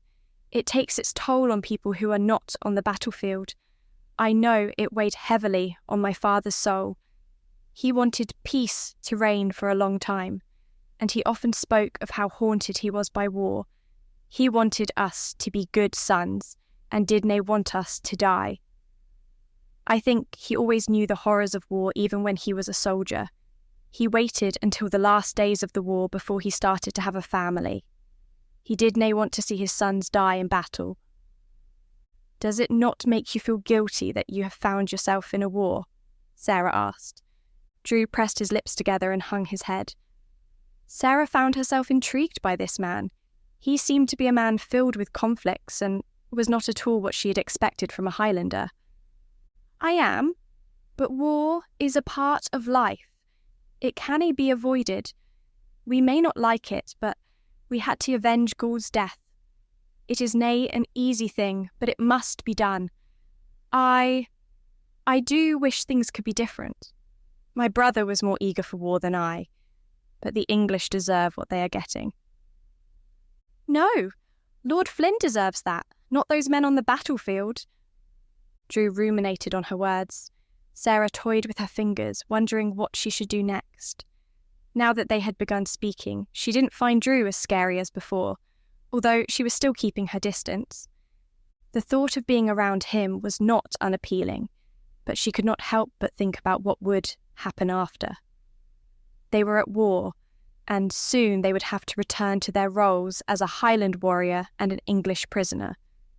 Sarah would have to leave. Chapter 9. Drew had been in pain, but it was not enough to blind him from seeing what beauty this English girl possessed. She had stood there with the sword in her hands, her eyes sending daggers at him. He found her appealing and intimidating. It was stupid of him to think that he could use his legs after sustaining such an injury, but it was worth the effort. As she stood over him, tending to his wounds, he could see her up close. Her hair was gold and straight, falling over her shoulders. Her skin was fair and clear like glass. She had eyes as blue as the sea, and just set as deep. Her dress was cut low, and he could see her plump breasts heave up and down as she took each breath. Drew wanted to free them from their holdings and devour them. It was wrong for him to have these thoughts, and he knew it, but he found it difficult to resist them. His countrymen were at war and dying in a war the English had started. He could not betray his countrymen like his brother. If he was strong enough, he would hold her as a war prisoner and make her pay for the sins of her people, yet a part of him wanted to hold her. He knew that she also felt this way about him. Before we continue into the story, do us a favor. Like this video and hit the subscribe button because it helps very much with YouTube's algorithm. If you want the audiobooks ads free, visit our website and select our bundles to save more. Thank you again. Now back to our story. He had caught her staring at him while she was tending to his wounds. The way she blushed with embarrassment every time he touched her. She bit her lower lip whenever their eyes met. Drew imagined those lips on his and all over his body, and felt his manhood get hard. He immediately tried to brush off these thoughts from his mind. The pain had subsided a bit and Sarah was quiet, just staring into the distance. He could tell that she was still feeling the pain of talking about the death of her parents. Drew's heart broke as he watched her fight back tears that were threatening to come flooding. "I am so sorry about your parents. It must have been difficult for you growing up without parents, and I see why you hate my countrymen." She slowly turned away from what she was staring at and turned to him. "Thank you," she replied, and turned her attention back to the object in the distance. Something in Drew wanted to tell this stranger everything that had been happening in his life before the war, his deep, dark secrets. He didn't know what it was, but he could not help it. Before the war began, there was a lot of bad blood in the Highlands. My brother is the heir to the leadership position, and as soon as my father died, he was supposed to take his place as the clan leader. But my brother Blair had always been running away from leadership all his life, and to make matters worse, he did something that the clan didn't approve of. Drew decided not to tell her about Rosemary, as that might make her angry. As he went quiet, she turned to look at him with kind and attentive eyes, and that compelled him to continue. Some people thought that Blair was unable to lead the clans and started making up conspiracy theories. Some of them came to me about overthrowing Blair and replacing him as the clan Laird. I was so conflicted. My brother is hot-headed and doesn't listen to anyone, and that doesn't make for a good leader. But to betray my brother is treason. Now that the war is going on, everyone is united to defeat our common enemy, but I don't know what will happen when the war is over. As Drew said those words, it hit him again why it was important for him to curb these feelings he had towards the English girl. He couldn't make the same mistake that Blair had made. That would turn the whole clan against him, and so much more after everything he had put Blair through about marrying an English girl. It would be shameful for him to come riding hands in hands with another English lady. "What are you going to do about it?" she asked with concern in her voice. "I hain't come to a decision. It is so hard for me. It feels like I am caught in the middle. I cannae betray my brother, and at the same time I cannae bear to see my people suffer. If father was alive, he would know what to do. I guess I didn't take his wisdom. I don't know what my mother will do if her two sons turned against each other. I don't think she can take any more, after what our father's death did to her." "I am so conflicted," answered Drew. "I know how it feels to be conflicted, but you cannot betray your blood. That will only confirm what has been said about Highlanders all these years. You have to respect your brother as the leader of the clan, regardless of what the others are telling you." She reached out and took hold of his hands, running her fingers lightly along his naked flesh. This made him hard in an instant, and he fought very hard to control his desires, but it was too late. He grabbed her waist to pull her closer with a strength he didn't know he possessed. He planted his lips on hers and released all the desires he had been bottling up since he laid eyes on her. He wanted to be gentle with her, but he could not hold back. His kiss became ardent, and he realized she welcomed it as she kissed him back with equally the same passion. The heat between them grew. The kiss became urgent as he slid his tongue into her mouth. Chapter 10. Sarah had never been kissed before, but that did not stop the fire from coursing through her body. His lips covered hers and were in full control. His tongue found every corner of her mouth and worked its magic. Her whole body came alive, and she found herself lost to this stranger in ways she had never imagined. She shouldn't enjoy the kiss, but she could not help herself. The tiny tingling she had been feeling between her legs was about to explode, and Sarah knew she had to gain control of herself. His people killed her parents, and here she was cuddling up to one of them. She gained control of herself and pulled away from his embrace. In that instant, their eyes met, and she could see the passion in them. He looked at her like he was going to devour her, like an animal in heat. She realized how hard it was for him not to unleash his desires on her. Sarah looked up to the sky. The shadows were becoming long as the sun began to dip below the horizon. The moon took its celestial throne and the stars emerged from the sky. Sarah brushed off her dress and rose to her feet. "I must be leaving now. I know you wish to have me as your prisoner, but I cannot allow that fate. I have to escape. I will leave you with your water and your horse. Rest, and you should recover." "Are ye mad, lass? Ye cannae leave now?" "Why not?" "Because it's dark. The woods are a treacherous place even in the daylight. Ye dinna know what lurks in the darkness. Stay here with me, at least for the night. You will likely die if you leave now." Sarah peered into the darkness and had to admit that she was frightened by the prospect of walking through the woods alone at night. Her mind was alive with thoughts of all the terrible beasts that would be lying in wait for an unsuspecting maiden such as her, and she shrank back. "Perhaps you are right, but I shall be leaving first thing in the morning." "And where is it you're wanting to go?" Drew asked. The question took Sarah by surprise, for she hadn't even figured that out herself yet. "You see, lass, it strikes me as odd that you would be running away through these woods when there is a huge English army over yonder. Why would you be running?" He looked at her through narrowed eyes, his piercing gaze seemingly directed straight into her soul. Sarah shifted at the thought of having to tell him her story. She turned away from him and clenched her jaw, wondering how she was going to get through the night being so close to a Highlander. "Come on, lass. It will be a long night and we have to pass the time somehow. Would you really have us sit in silence?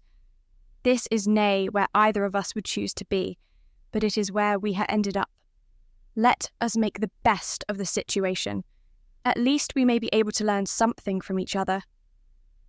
Sarah didn't think there was anything she could learn from this man, but he was right when he said that it was going to be a long night otherwise. Although Sarah was tired, she was restless and did not feel safe going to sleep before Drew. "I was supposed to marry someone I did not want to marry, so I ran away," she said, not wanting to tell him the whole truth. If Drew found out that she had been betrothed to the leader of the English army, her use as a prisoner would rise dramatically, and he would do all he could to keep her close to him so that he could ransom her off to Lord Flynn. "You must have despised the thought of being with him if you would run off into these woods without any idea of where you're going," he said. The silver light of the moon hung over the world, and in the shadows Drew's facial expressions became harder to discern. Yet Sarah found that she could tell a lot from the man's voice. He had a very expressive tone, and his words had the energy of a song. "It seemed like the only way out I had," she said simply. "He was a cruel man, and I could not abide the thought of spending my life with him." That was all she wanted to say on the matter. She looked back towards the battle. "I suppose they have stopped fighting for the night." "Aye, that they have. My heart is with them, but my body should have been there to—" "Why do you court war so eagerly?" she asked, trying to understand the mind of a man who met war readily, without hesitation. It is nay a matter of courting war. War is just a part of life. It is like breathing or eating. We all grow up knowing that one day there will be war again, whether it be with the English or with other clans. But how can you live like that? Doesn't it make everything seem pointless, knowing that one day it could all be done away with in a terrible battle?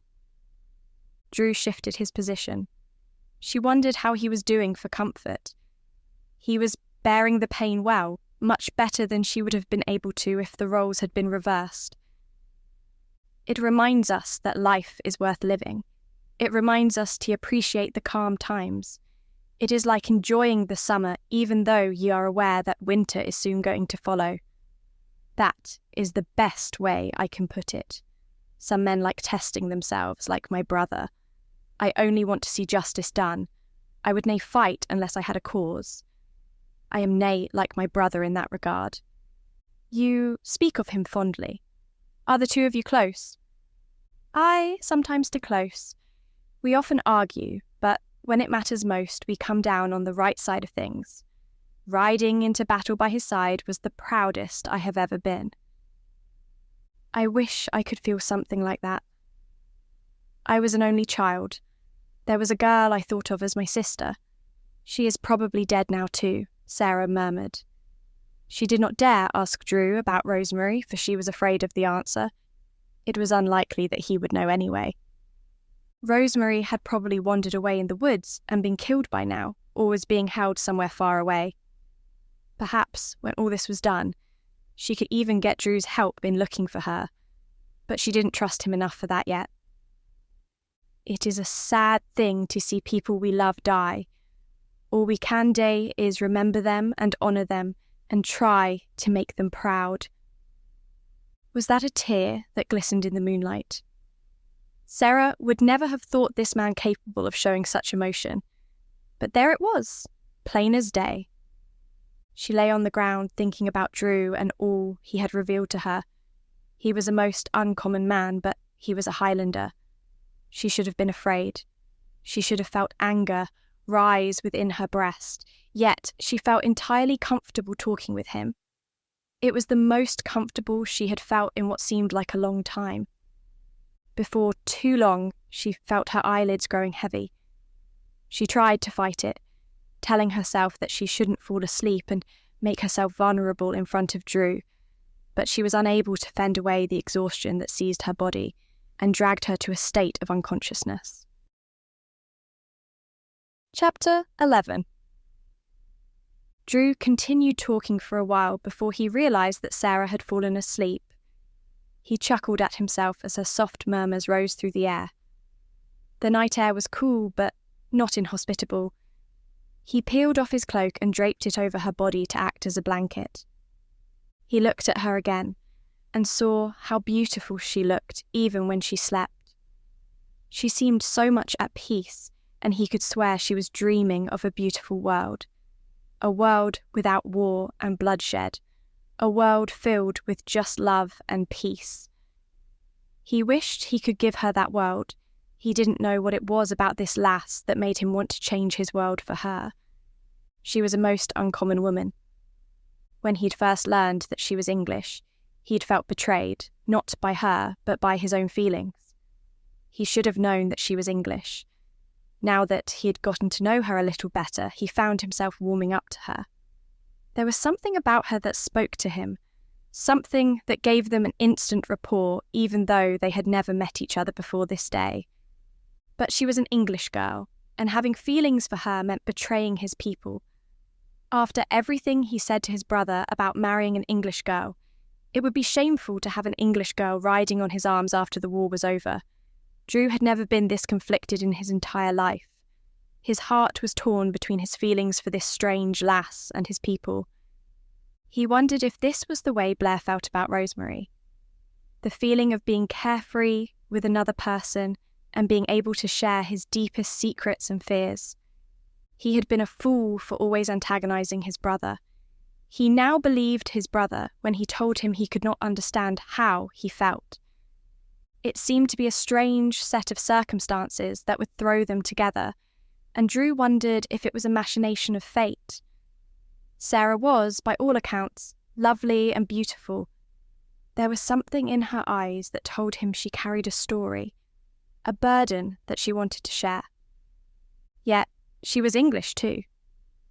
Drew had sworn that he could never bring himself to love an English girl, but when he looked at Sarah, he felt an overwhelming sensation within his warrior heart. The silver light of the moon caressed Sarah as she slept. She looked so peaceful and serene, even though she had endured much. His ire burned at the thought of Highlanders acting like savages, killing her parents in front of her. That wasn't war.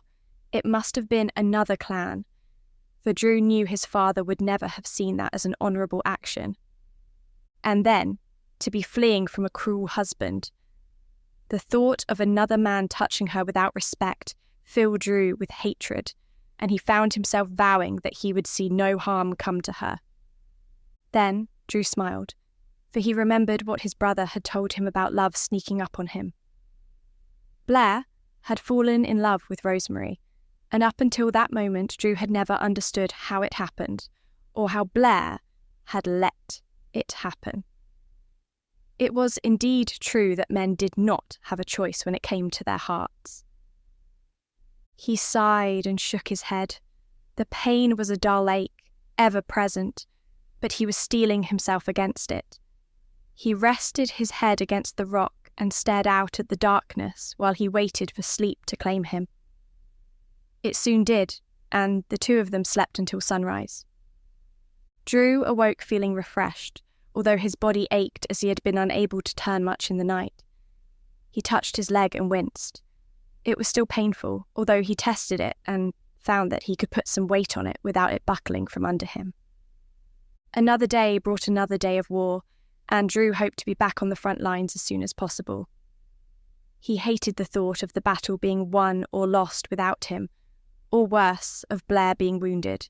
He didn't even entertain the possibility of Blair being killed. Drew was only awake moments before Sarah rose. She blinked, as though forgetting where she was for a moment. She looked confused when she threw off the cloak. "I did nae want you getting cold in the night," Drew said. "Oh, thank you," Sarah replied, handing him back the cloak. Sarah turned her eyes away from him again. Drew noticed that she had a habit of doing that. But this time, as she did so, he caught her eyes roving about his body, which was packed tightly with muscle. He smirked. It was good to know that she didn't hate him as much as she said. "How are you feeling today?" "How is the leg?" Sarah asked. "It seems to be getting better. I may even be able to walk by the end of the day," Drew said. "I would not rush anything." "I'm going to test it today. It will do no good for me. Not to use it. Things are to be tested, else they shall never get stronger." "Let me get you some breakfast first, then you may do all the testing you like," Sarah replied. She walked off happily, singing a tune. Drew leaned back and listened to her melodious voice, enjoying the warm morning sun, even though he felt a little guilty for being so far away from the battle, but there was nothing he could do about that at the moment. A part of him wished he didn't have to return to the battle. He wished he could just stay here with this lass and live this moment forever, but he would never forsake his brother. He had to see this war through. Soon enough, Sarah returned with a handful of fruit. The two of them shared it happily, although Drew would have liked some meat. "It is a shame that I cannae walk too well, else I would have gone hunting and fetched us a fine rabbit," Drew said. Sarah smiled. "I thought you were leaving at first light," Drew continued, testing her with his question. He hoped she wouldn't leave. Sarah bristled at the question and nibbled on some fruit before she answered. "I want to make sure that you are going to be well enough to get back to the battle. I would feel guilty if I left you stranded out here all alone. Besides, I need to gather supplies for my journey and work up the energy," she said. Drew got the impression that she was making up excuses. "Aye, those are fine reasons, lassie. I think it's because you're nae wanting to leave my side," Sarah looked at him shocked. "That is not it at all," she exclaimed, but Drew thought she protested too vehemently. He remembered the way he felt when she was so close to him, her breath touching his bare skin, and he wanted to feel that again. He knew it was going to be hard to control his desires. "If ye say so, lass, if ye say so," he said. Sarah narrowed her eyes at him, but she did not argue the point any further. "You know, you could very well end up being my prisoner if I wanted to take you back to the English. I think you'd be a lot nicer to me then." "Oh, I think I'm being nice to you plenty," Drew said, still smirking. Sarah rose and stretched out her limbs. She had a slender body and Drew enjoyed the view. It took a few moments before Sarah realised that he was looking at her in an amorous manner, and she instantly withdrew, folding her arms across her chest, looking down at the ground again. "Help me up, lass. I'd like to stretch out like you did," he said. Sarah looked at him suspiciously before she moved. "Trust me, lass, I'm nae going to try anything," he said, lifting his arms in the air. Sarah moved over slowly, tentatively, still not willing to give him all her trust. She wrapped her arms around him, though, and for a few sweet moments he drowned in her light scent. He groaned as he used Sarah to pull himself up, then steadied himself against the rock. As he got to his feet, Sarah's arms fell around his neck. He towered above her and their lips were inches apart. He could feel the soft rush of her breath against his lips. Their bodies were pressed together and her hands felt pleasing against his taut flesh. She gasped as she realised what was happening, for Drew's arms fell around her thin waist, and this time there was no pulling away, although once again her eyes fell to the floor. "Why dae ye always dae that, lass?" he said softly, his voice barely above a whisper, as he put his finger underneath her chin and tilted it up so that she had no choice but to look in his eyes. Drew searched her eyes for meaning and found the entire universe within them. They were as blue as the river, and he found himself wanting to leap in and drown himself. "Ye are the prettiest lass I've ever seen," he breathed. One hand fell to the small of her back, pushing her hips into him, while the other played with her long, lustrous hair. He could feel her heart beating rapidly. She wanted him just as much as he wanted her, and that made him harder. A small moan escaped Sarah's lips as she pressed her body against his. It was wrong, so wrong. The two of them were enemies. She hated the Highlanders. He hated the English, but these wrongs had made a very powerful right. Her whole body was on fire, her pulse was beating rapidly, and her breath was uneven. Drew had never known anything like it. It was as though his mind, body, heart, and soul were all ablaze. The way her body melted into his, her breath upon his neck. He traced the curve of her back. He tilted her head once more and was about to plant his lips on hers when she pulled back suddenly. This is all so sudden," she said haltingly. "This shouldn't be happening. You are a Highlander and I am an English girl. Our people hate each other. It will do both of us no good if we start having feelings for each other. When your wound heals and you are able to care for yourself, I will continue my journey," Sarah said without once looking at him. "Aye, lass, it is all so sudden, and our people hate each other, but this feels right," he said. He tried to take her into his arms again, but she moved a little further away from him, leaving a huge distance between them. This is wrong. This is madness," Sarah muttered. "Is it madness to listen to one's heart?" Drew replied. "Our people are at war," Sarah said. As if to emphasize her point, she thrust her arm in the direction of the battle. But Drew had a battle of his own going on in his heart, and at the moment he was listening only to one side. "Our people may be, but are we? Are ye at war with me, Sarah?" She looked at him desperately, and then eventually admitted that she was not. Drew didn't know what would happen in the future, but in that moment, standing there with her, all he knew was that he wanted to be with her. He wanted to feel her body close to his and enjoy the feeling of ultimate bliss careening through their bodies. Drew limped over to her. His legs still ached, but he was more than willing to endure the pain for her. "I will nay harm ye, Sarah, I promise you that," he said, reaching out a hand. It hovered in the air, and there were a few tense moments before Sarah took it. Their hands entwined, and Drew brought Sarah in close to him once again. His long, thick locks fell around her head as he wrapped her up in his arms. Yet, when Drew looked at her, he remembered how she had reacted before, and all she had said about the Highlanders. He wanted to prove to her that he was respectful, so he tried to resist. Sarah was trembling in his arms, so nervous, so fearful, yet she was not making an effort to break free from his embrace. The longer Drew looked at her, the more he was sure that he would not be able to resist, and despite himself he felt his lips yearning to meet hers. The passion between them grew, and their feelings were sealed. "I am sorry, lass. I forget myself. I dinna know what got into me. I suppose it must be a sign of the war. When a man's blood starts rushing, he is liable to day things he would not ordinarily day." Suddenly, Sarah felt Drew's entire weight pressing on her shoulders, and she had to summon all her strength to not collapse to the ground. It lasted only a moment before Drew fell to the ground, his injured leg causing him great pain again. Agony was etched upon Drew's face. He clutched at his leg and howled in pain. Sarah fell to his side. "I'm so sorry," she cried, wishing that she could do something to take away the pain. "Is nae your fault," Drew muttered through the pain, but Sarah couldn't help but feel there was more she should be doing.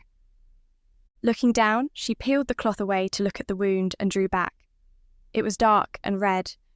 The blood had dried into a deep crimson, and the wound looked nasty. "I don't think it should be left like this," Sarah said, pulling the cloth away. It was dried and hard with all the blood it had soaked up and needed to be redressed. Sarah looked around for a clean part of her garment and pulled it away again. "If you keep doing that, you won't have any clothes left. Nay, that I'll be complaining," Drew murmured, his eyes twinkling despite the pain. Sarah ignored him and placed another dressing over the wound.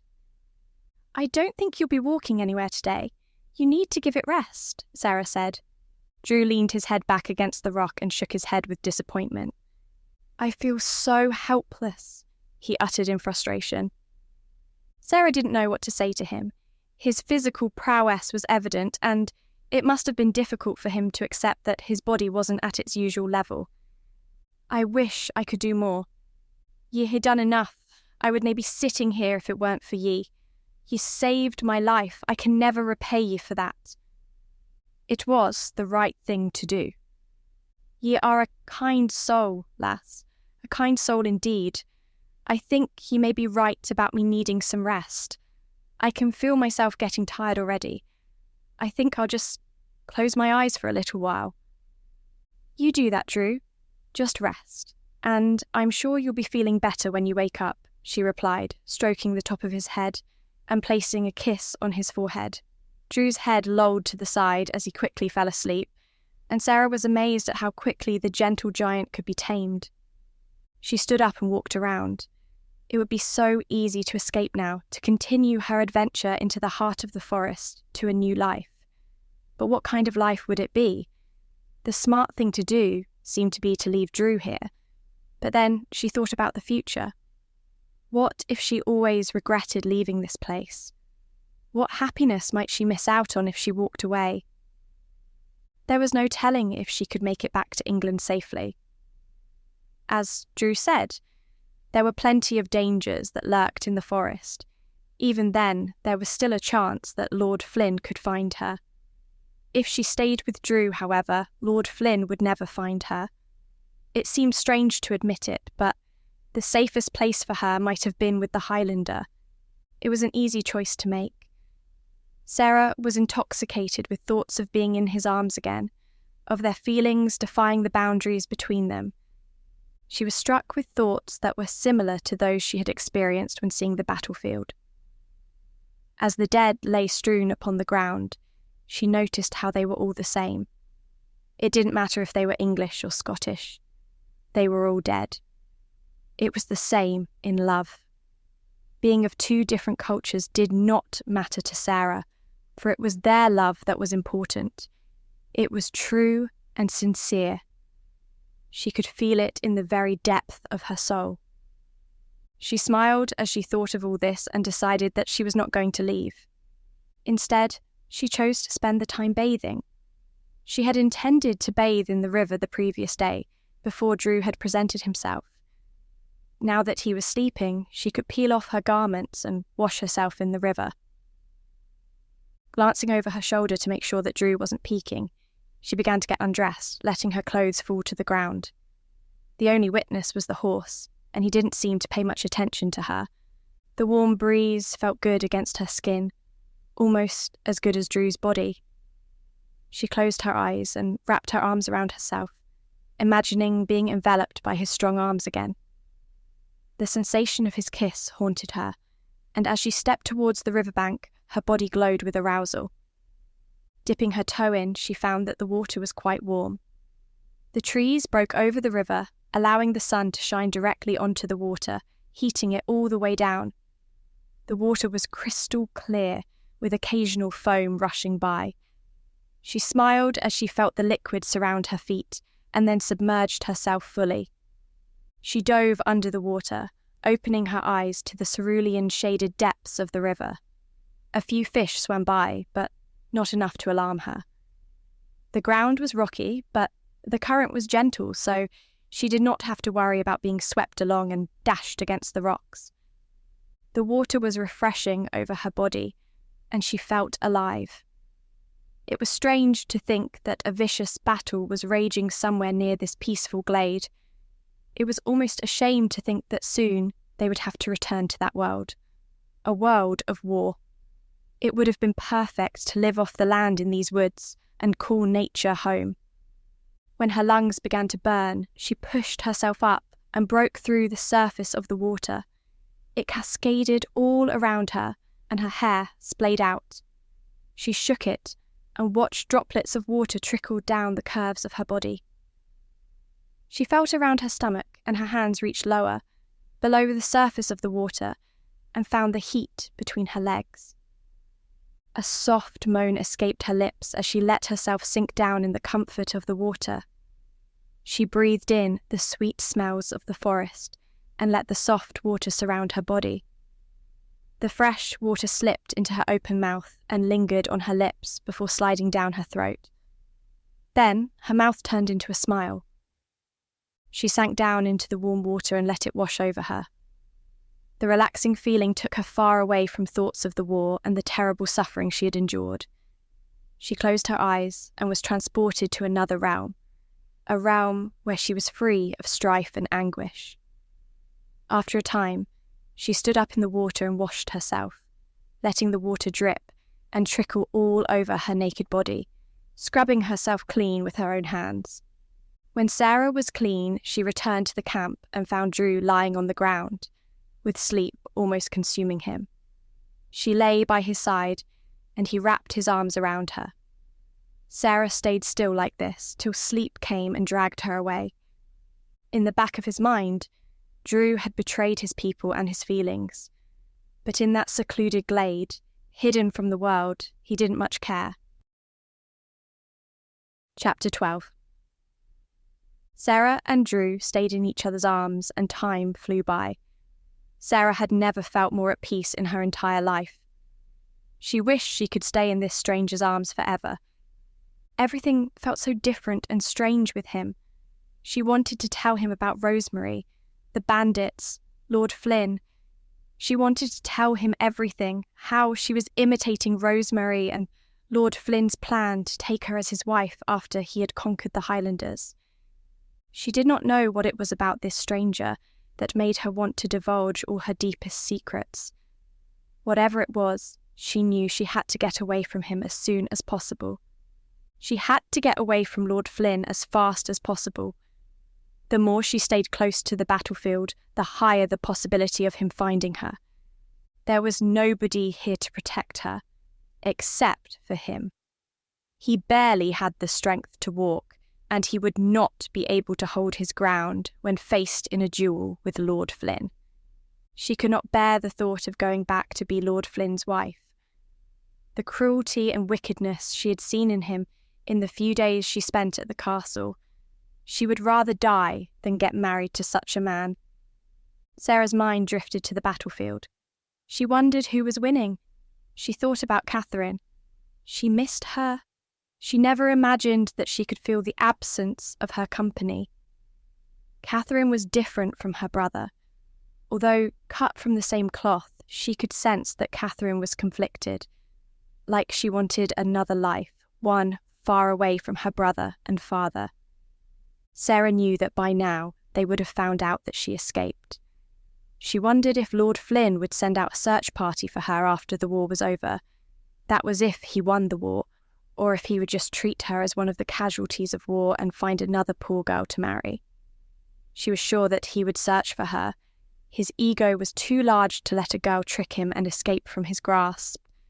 He would comb every inch of this forest if he had to, just to drag her back to his castle and punish her for her crimes. She thought about Rosemary. If she ran away now, this could be the last time she ever saw Rosemary, if she were not dead by now. The Highlanders are not known to spare their prisoners. She wondered what could have happened to her friend. Lord Brambley would never know what happened to his daughter. Sarah looked down at the man in her arms. He had a mop of black hair on his head, perfectly chiselled face. She could see his chest move as he took every breath. His muscles were taut and hard. She saw the scars on his body and wondered how many lives he had lived, how many battles he had fought. Looking at him alone set her whole body on fire. Her groin was moist, and she felt herself yearning for a man she barely knew. Time got away from her, and evening fell upon them. They had nothing to eat for dinner. She had to go in search of something they could eat before it became dark. She would also use that time to plan her escape. She tried to free herself from his embrace without disturbing his sleep, but before she could make any movement, he was already stirring awake. "Where are you going?" he asked suspiciously. "We have nothing to eat for supper. I'm going in search of what we can eat. Hopefully, I find some berries and grapes, and if we are lucky, maybe a rabbit." "What does a girl like you know about hunting?" he asked with his eyebrow raised mockingly. "When I was younger, I used to follow my father." She stopped mid-sentence, flashed a shy smile at him and turned her face away from him. She turned back to him, and he could see the sadness in her eyes. She was trying so hard not to cry. He wondered what could cause her so much pain and sadness, and in that moment, he wished he could carry her burdens as his own. "I can see my question brought you pain.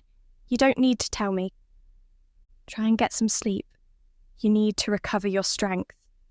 "You will need it," she said as she stood up and disappeared into the forest. Sarah took the familiar path she knew, hoping to find meat for their dinner. They had been living on fruits and water for days now. It would be nice to have something different. She longed for a good meal. It had been days now since she had one. Sarah wondered what it was that made her so comfortable with this Highlander. She almost gave herself away. She needed to be free of this man. She walked further away from where they were camped, and still she had not found anything for them to eat. She started to think about her escape plan.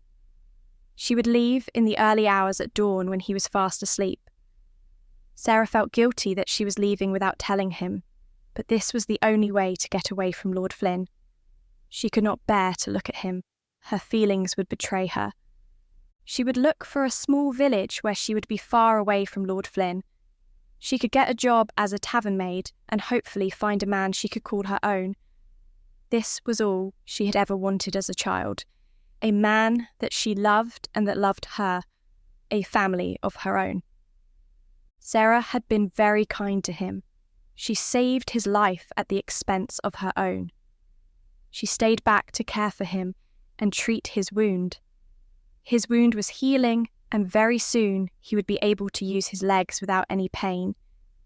She did not have any reason to feel guilty. Actually, she had even done more for this Highlander than they did for her parents. They showed them no mercy and slayed them when she was just a little girl. She felt sad that she was finally parting ways with this man she had started to feel for, but this was the only way out. She found some berries and grapes along the path she was walking and decided to turn back to where they had camped when she heard some rustling nearby. Her heart skipped a beat. She wondered what could be in the bush.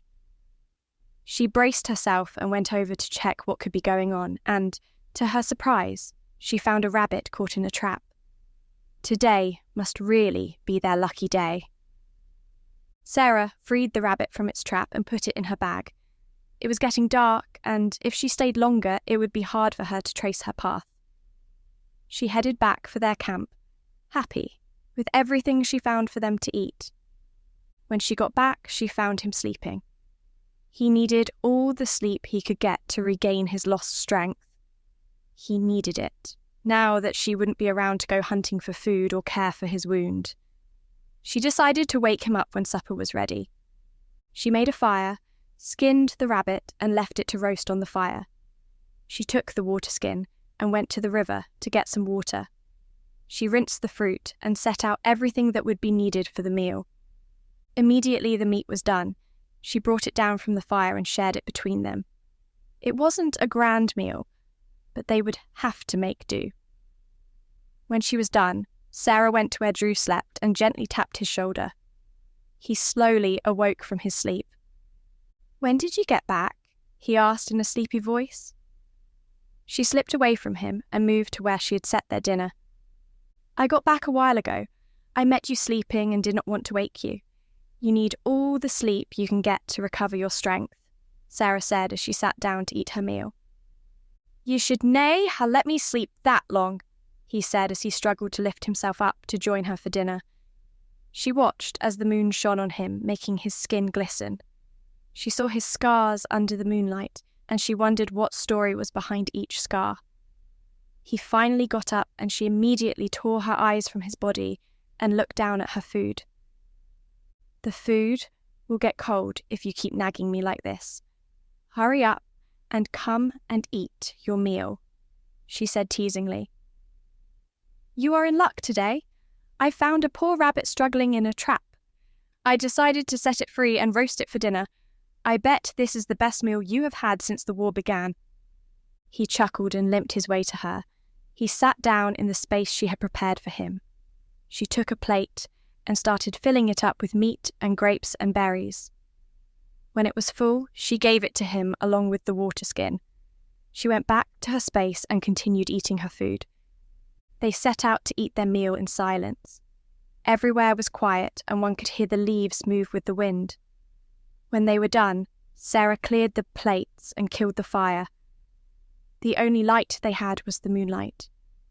They laid back to watch the stars and listen to the rustle of the leaves. "Before the war, me and my brother were always getting into fights with each other. We never agreed on anything," he suddenly blurted out.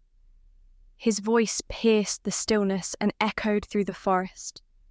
He looked at her face, and the expression she had made him want to continue what he was saying. "We always disagreed on everything. He is hot-headed and never listens to anyone. He doesn't think before making decisions. The head of the clan has been his inheritance since father died, but he has been running away from it for a long time now. Some people in the clan have the opinion that I will be a better clan head than he is, but betraying my brother will be treason. I also cannot think about what it will do to my mother. The death of my father took its toll on her. I wondered what will happen to her if her two sons are turned against each other. It is more than she can take."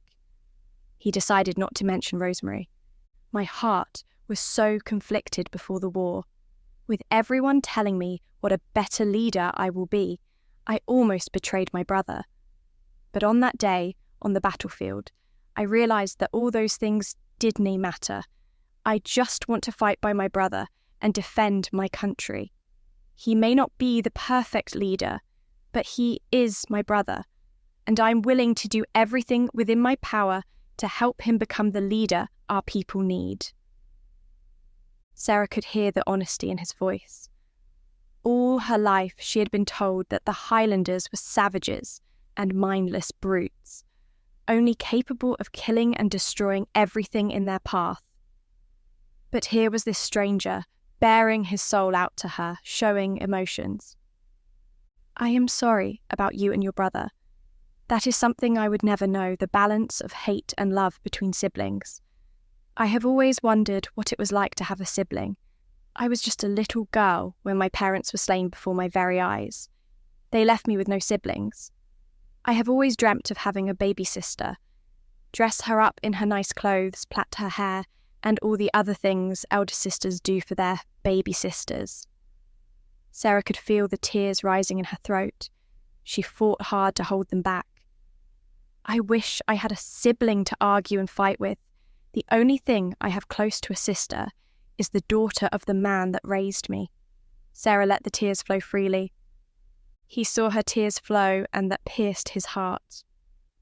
"I am sorry that my people took your parents from you when you were just a little bairn. I don't ken which clan is responsible for the killing, but I apologise on their behalf," Drew said with a soft voice. "Thank you also for saving my life. It is more than I deserve, after everything my people took from ye. I could have died in these woods if ye hadn't found me. Ye have shown me kindness.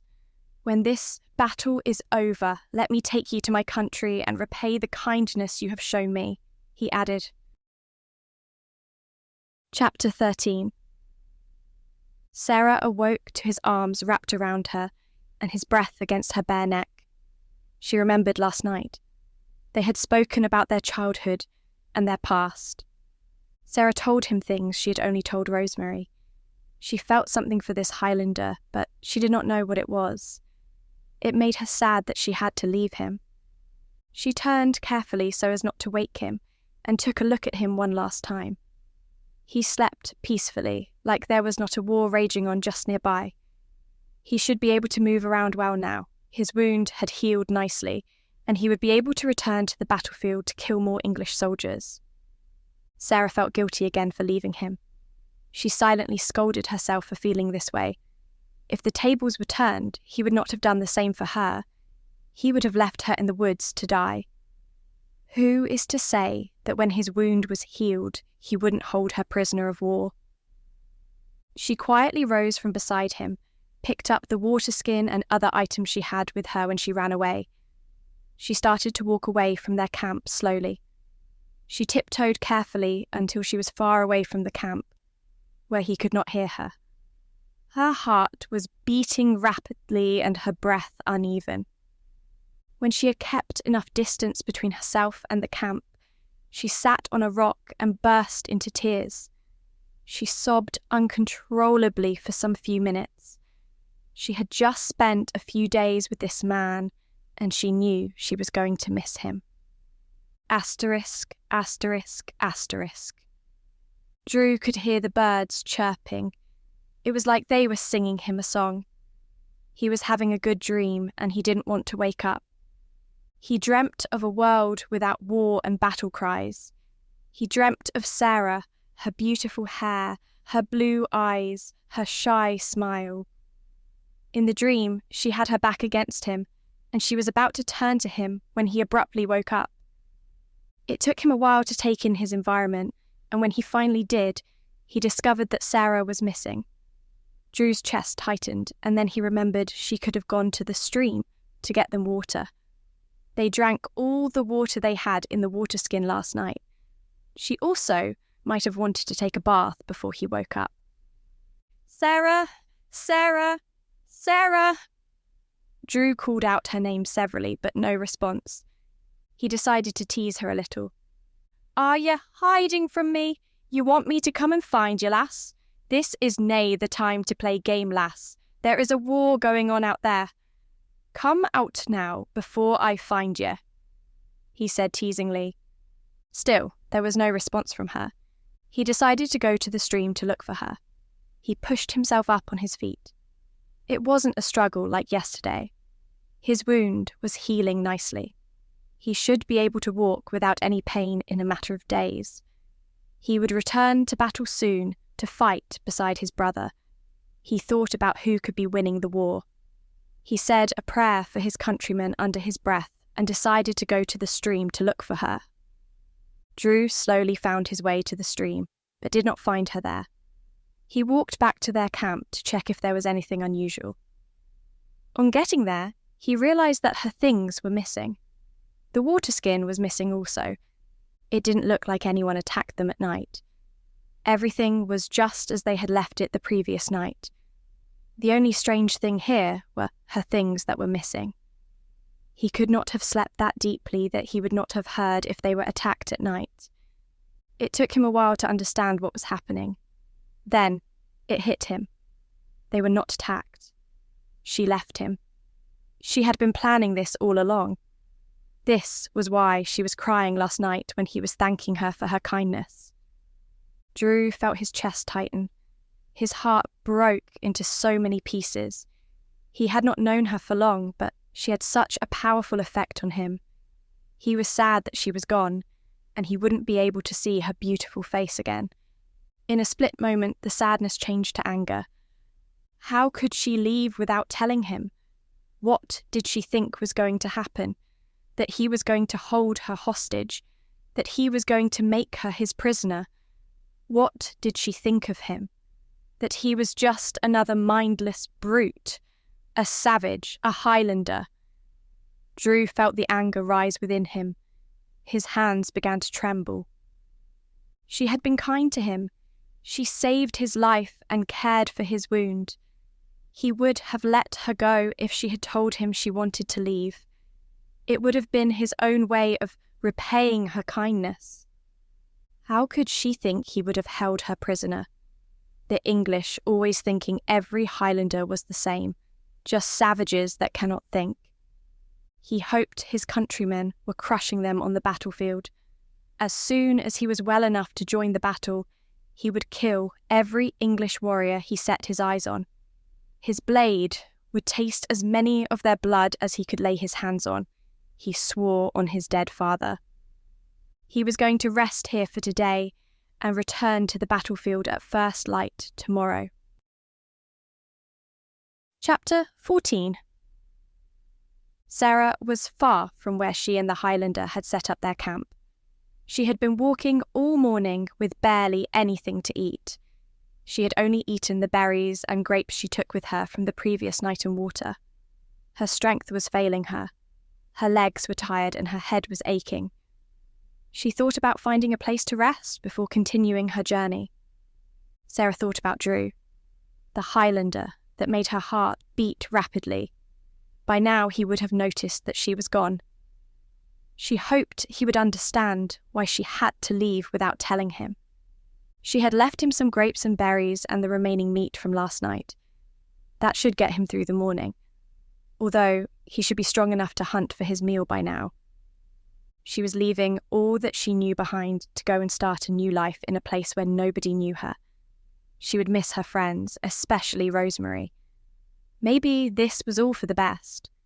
She would look for a job working in a tavern or something else girls her age did. Find herself a man that she loved, have his children and live happily ever after. That was more than she could ask for given the circumstances. Her legs were aching, she was tired. Sarah decided to look for a place she could make camp, eat and rest before continuing her journey again. Sarah looked at her cloth and realised that it had become a rag on her. What was supposed to be her wedding dress was now torn in so many places. She had cut pieces out of it to dress the wound of the Highlander. Other parts of it were torn by the thorns in the forest. She definitely knew the first thing she would buy when she had found her new home. She walked a little further till she came upon a safe place where she could rest before she continued her journey. Sarah thought about her parents briefly. She wondered how her life would have turned out if they were still alive. She definitely wouldn't be running from a man who thought she was his bride. She missed them every day and would give everything she had to get them back. She cursed the Highlanders under her breath and started setting up camp. When everything was ready, she went in search of what she would eat. Sarah prayed she found enough food that she could eat now and also take with her. She didn't know when next she was going to stop. The sooner she found a place to settle, the safer she was from Lord Flynn. Not long into her search for food, she stumbled upon some grapes and berries. Sarah thought about her luck with the rabbit last night and smiled. It was befitting for a last dinner. She knew she probably wouldn't have such luck again, so she decided to look for a stream where she could wash herself and fill her water skin. She walked further and further, but still no sign of a stream. After what seemed like a long time, Sarah decided to turn back and return to where she had made camp. The water in her water skin was not enough to last her through her journey, and she hoped she came across a stream along the way. When she got to her camp, she ate some grapes and berries, drank her remaining water. It wasn't the best of meals, but it was more than she could ask for. Tiredness overwhelmed her, and she decided to sleep a little before setting out again. She found a rock where she could rest her head. Before long, sleep overcame her. Sarah awoke to voices over her head. She was having a bad dream. In the dream, Lord Flynn had discovered she was not Rosemary and ordered the guard to throw her into prison. She thought the voices were part of the dream as she slowly came out of her unconscious state. Everything was blurry as she tried to open her eyes. When she finally woke up, she saw that it was already evening. Then she heard the voices again. 2 men arguing about something. She could not really hear what it was, but it sounded serious. Sarah stood up and picked up her things hurriedly. She started to tiptoe carefully as her heart was beating rapidly. She had almost gotten away when she mistakenly stepped on a twig and it snapped. The voices stopped immediately. "Who is there? Show your face," one of them asked in a loud voice. Her chest tightened. There was no way she could outrun them. She didn't even know if they were Highlanders or English soldiers. Whichever one, her odds were not good. One would kill her, while one would take her to Lord Flynn as his prisoner. "Who are you?" the other one asked, louder this time. They were Englishmen. By now, everyone would have known she fled. Lord Flynn has probably sent a search team. Every English soldier would be looking for her. Her heart started to beat fast. She broke into a sweat. If they captured her, they would take her back to Lord Flynn, and this time she wouldn't be a bride. She would be a prisoner. Sarah stood still like she was paralysed by their voices. Then they lighted their torches and started to walk towards her. Her body began to tremble. I am going to my village. It is not far away from here. I just needed a place to rest because I was weary from all the travelling and walking. I did not know that it has grown so dark. The sleep got the better of me. I would be on my way now. Do not let me be of any trouble to you, sirs. I am no stranger to these paths, Sarah answered, all the while backing away from the men. What is the name of your village, lass? The other one asked with suspicion. It is just a small village. You might not know it. Very few people live there. That is a really fancy dress to travel in. Why is it torn and shredded at the edges? Show us your face now. Sarah turned around, hoping the men would not know who she was. It didn't take long for one of them to recognise her. One of them too turned to the other, with a look of joy on his face. I told you that we should take this path. You don't ever listen to me. Now see who we found. Lord Flynn's runaway bride. Who would have ever thought we would find her in these woods? Now, all we have to do is take her back to Lord Flynn, collect the bounty on her head, and buy my wife those pretty dresses she has been asking for. The other man broke into a smile and immediately glanced at his partner with a look of irritation on his face. Are you going to stand there and talk all day, or are you going to help me tie her up? Sarah just stood there, quiet, with tears running down her face as these men talked back at each other. "No need to cry now, love.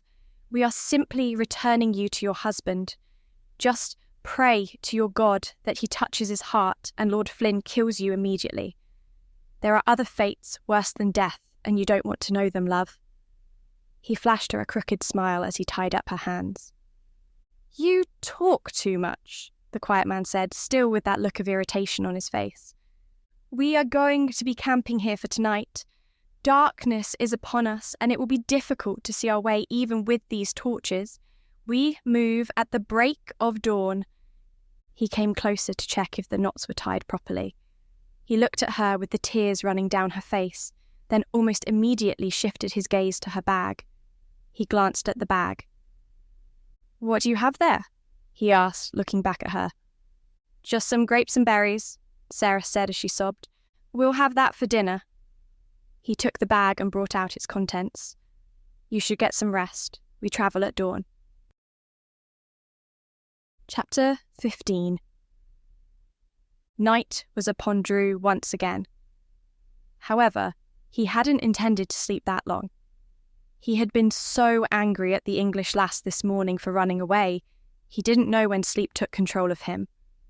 He needed all the sleep he could get now to recover his strength and go back to battle. Drew slowly brought himself up from where he had lain.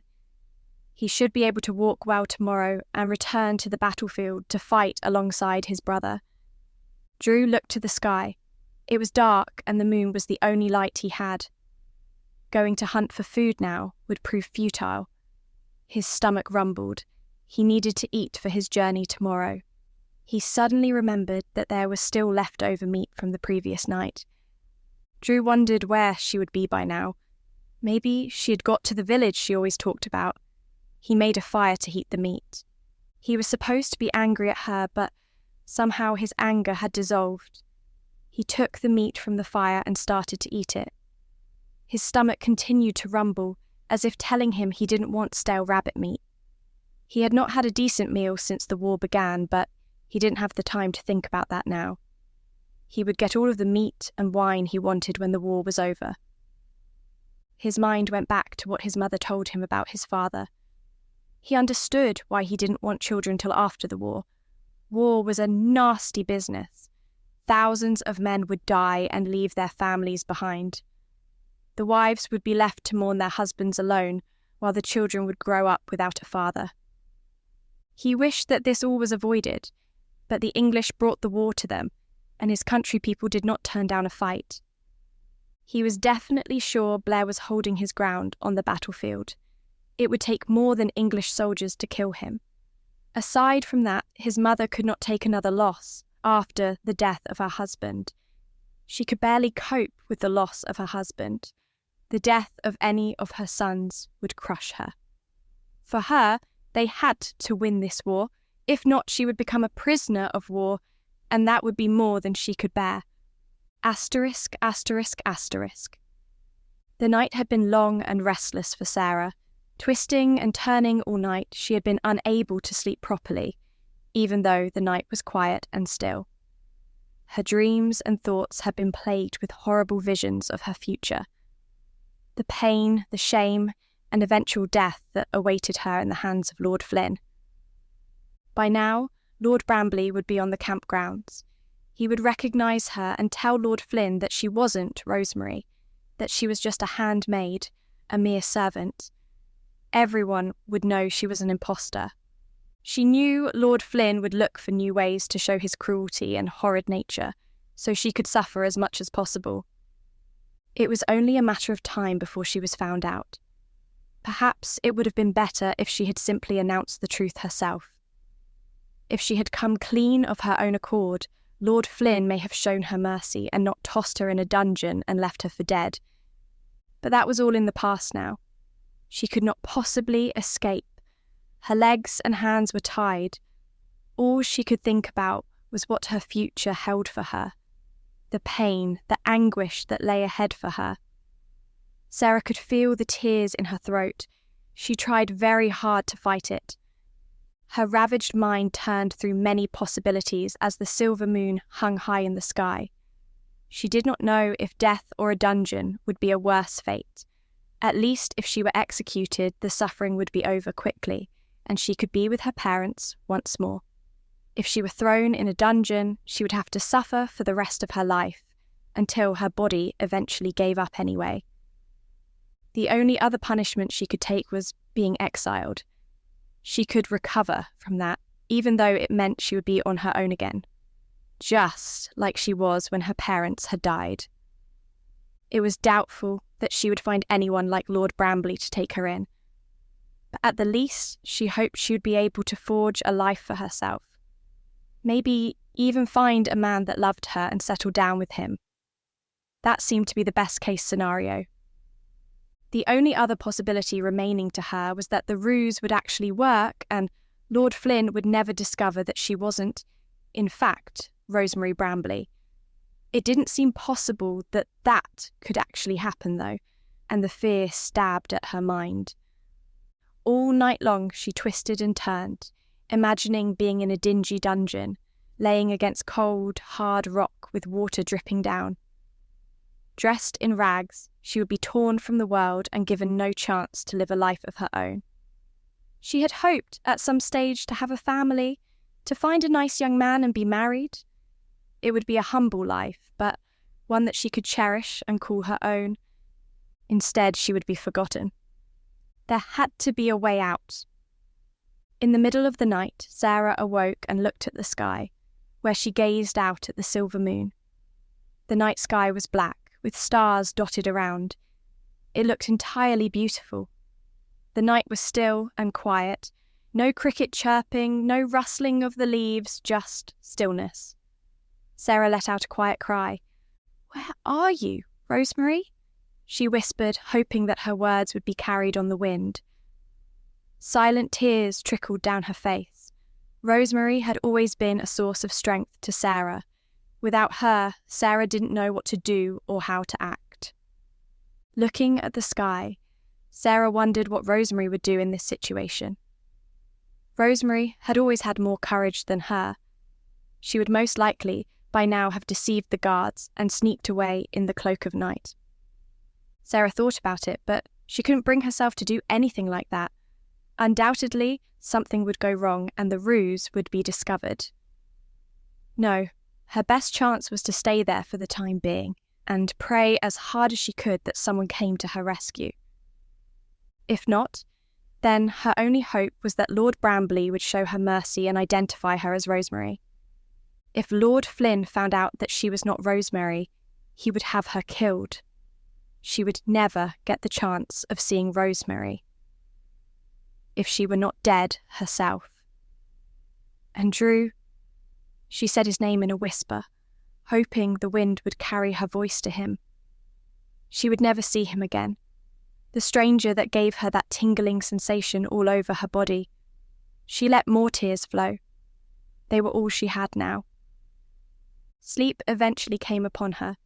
When she awoke, she felt as though she had not slept at all. Her eyes were tired, her head ached, and all she wanted was for all this to end, no matter how it ended. She was tired of the lies and deceit. She was tired of running. The men had taken turns watching her so she would not run. It felt like all she was really good at was running. But now, she had nowhere to run to. "Good morning, love. It's time for us to get going. I am sure Lord Flynn would be so happy to see you. I cannot say the same about you, though, with all those tears you were shedding during the night." He flashed a smile at her as he moved towards her. He took her arms in his and pulled her up from where she lay. "You should cheer up. Worse fate awaits you in the hands of Lord Flynn." Sarah pulled back from his grasp with a look of fear on her face. "Don't frighten the poor girl. She is already scared. You don't have to be cruel. Pack up the things. We move now." With that, they left the camp and started to move towards the battlefield. Sarah walked ahead of the men, while they walked behind in case she tried to run. Sarah thought of how she could escape, but nothing came to her mind. As they moved, the men said nothing to her or to each other. she was left alone with her thoughts. Sarah's mind wandered to so many places. By now, the Highlander would have returned to the battlefield to continue fighting in the war alongside his brother. An idea finally struck her. She would pretend she needed to relieve herself in the bushes. Hopefully, the men wouldn't be so cruel as to follow her into the bushes. From there, she would run away and pray the guards did not notice in time until she was ahead of them. Sarah began to cry, and this made the men stop in their tracks. "What is wrong now, love? You need to save those tears for when we return you to Lord Flynn," the loud guard said as he chuckled. "I need to relieve myself. I thought I could hold it till when we reach the battlefield, but I fear that I will soil myself. It will be kind of you if you let me go into the bushes and ease myself," Sarah said in between sobs. The men looked at each other for a moment. Finally, the quiet one spoke. "You will go to the bush over there. He will follow you to make sure you don't escape," he said, all this while still looking at his partner. The loud one took Sarah by the hands and began to drag her towards the bush. When they had gotten far enough, he let go of her hands and stood there staring at her. Sarah looked up at him with teary eyes. "If you will be kind enough to let me do this in private, let me keep whatever is left of my dignity," Sarah asked as the tears rolled down her face. The man untied her hands and pointed to where she should go and watched her go deep into the bush. When she got to the spot the man had pointed out for her, and he had his back turned, Sarah immediately took to her heels and started screaming at the top of her voice. Chapter 16. Drew had woken up at first light. He didn't sleep much as he was anxious to see his brother and his fellow countrymen. He was eager to return to the battlefield and kill as many English warriors as he laid his eyes on. Drew lay awake for a while thinking about the English lass. He could not tear his thoughts away from her. He hoped she was safe and had found a small village where she could start her life all over again. Drew slowly brought himself up from where he slept, almost without any pain. He should be able to ride his horse without any discomfort. In 2 days' time, he should be ready to return to the battleground. He decided to go to the stream and shower, and also to feed his horse and get him enough to drink. Drew stood up and started walking towards the stream. Drew's mind continuously drifted towards Sarah. He pictured her face, her beautiful blue eyes, her perfectly carved nose, and her full lips. He thought about her body, the way her breasts rose and fell as she took each breath. Drew was deep in these thoughts when he heard a rustling in the bushes. He was always on high alert. It was necessary for a man of his nature. Then the rustling turned into the voice of a girl running and screaming for help. Drew stood up immediately and reached for his sword. He started moving quietly towards where the screams were coming from. When Drew got close enough, he saw 2 men running after a young lass. He could not see her face, but the mane of her golden hair reminded Drew of Sarah. Drew jumped out of the bush he was hiding in, with his sword in his hands. His sudden appearance startled the 2 guards and the girl. They all stood there like they had seen a ghost. Drew recognized them as English soldiers, and, before they could open their mouths to speak, he started wielding his sword. The English guards brought out their weapons almost immediately and started to attack Drew. He didn't know if he was strong enough to start fighting again, let alone fighting 2 soldiers at once. But the hatred he had for the English welled up inside him as he attacked the 2 soldiers. Sarah stood there paralyzed. "Who are you? Why are you hiding in the bush? Put down your sword now and we would let you live." "Let the girl go, and I will consider letting you leave with your neck on your head," Drew said as his sword came clashing down on one of the men's swords. "We don't want any trouble," said the loud one as he staggered back at the weight of Drew's blow on him. "We are just returning something that Lord Flynn is missing, and if you let us go now, we promise not to hurt you." The quiet one came rushing at him, wielding his sword high in the wind. Drew saw him coming at him, slipped to the ground, and used his sword to cut him on the leg. The man held his leg as he screamed out in pain. The blood came flowing out in trickles. He struggled to get back to his feet, but he could not. By now, Drew and the Loud One were already engaged in a duel. What is the missing item you need to return to Lord Flynn? Is it the girl? Why is she so important to Lord Flynn? Drew asked as the blades of their swords met each other and released sparks of fire in the air. Although Drew was a good swordsman, the English soldier was also skilled. Their blades came crashing down on each other as they sent sparks into the air. Drew met every thrust and every jab with an equal amount of strength. Sarah watched with wide eyes as the men tried to kill one another. After what seemed like a long time, the injured soldier got up on his feet, despite the pain etched on his face. He took his sword and was about to strike Drew. Sarah saw what was about to happen and in the heat of the moment took a rock lying across her feet and hit the English soldier at the back of his head. He immediately dropped to the ground like a sack of wheat. When the Loud One saw what had happened to his partner, he lost his balance for a moment, and Drew took the opportunity to strike him. He struck the soldier on his neck. Blood started gushing out like a stream. Drew pushed his sword deeper into his neck until he saw that he was dead. Asterisk, asterisk, asterisk. Sarah stood there like she was paralysed. Her hands were trembling and the hair on her body was standing on end. She didn't know where she got the courage to hit the man with a rock. Maybe it was the fear of going back to meet Lord Flynn or the thought of Drew dying. Whatever it was, it gave Sarah the strength and courage to save her own life. This was something Rosemary would do, not her. Sarah stood and watched without moving while Drew dragged the bodies into the forest. She never thought she would see him again.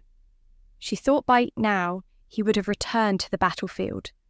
He had saved her life. She would forever be in his debt. When he was done taking care of the bodies, he started moving towards her. When he had covered the distance between them and they were face to face, he tilted her head up, looked into her eyes for a brief moment and took her into his arms. Sarah stood there sobbing into his shoulder. After what seemed like a long time, she broke free from his embrace and took a step back. I thought I would never see you again. By now, I thought you would have returned to the battleground to fight alongside your brother. You saved my life. If not for you, I would have been in Lord Flynn's custody by now. I cannot imagine the horrid things he had planned for me when he captured me. The cruelty I would have endured if not for you. Thanks for saving my life. I am forever in your debt, Sarah said as she tried to control her tears. He scanned her from head to toe with his eyes. When he was done, he came closer again and took her hands into his. Sarah thought he was going to take her into his arms when he started blurting out questions at her. Were you hurt? Where and when did they find you? Why did you leave without telling me? He asked these questions all at once, and Sarah did not know which one she would answer first. Sarah motioned for them to sit down. They both bent down and sat on the grass, wet with morning dew. I am not hurt. There is a bounty on my head, and the instruction is that I must not be harmed. Lord Flynn does not want anyone hurting me, except him, Sarah said in a calmer voice. The day I left you, I'd been journeying all morning and I was growing weary. I decided to stop and look for what to eat, and also take along with me on my remaining journey. I saw a place I could camp, so I decided to rest my head for a while. I must have been very tired because when I woke up, the sky was already dark. I heard 2 men arguing in the woods. I thought I could get away before they saw me. I tried to tiptoe as quietly as I could. I had almost gotten away when I stepped on a twig and it snapped. They found me and recognized me immediately. They captured me and tied up my arms and legs. Sarah explained to Drew as she fought hard to hold back the tears that threatened to come rushing out. He let her catch her breath and hold back the tears that were already rising in her eyes. Sarah cleaned the tears that had escaped and were already trickling down her face. She calmed herself and continued talking. I didn't tell you I was leaving because I was scared my feelings would betray me. I would look into your eyes and I wouldn't be able to leave again. I ran away from Lord Flynn and I was scared that he would find me. I could not bear being his wife. What I feel for you is not right. I am an English girl and you are a Highlander. Our people hate one another. Your people would not approve of you marrying an English girl. There is nothing we can do."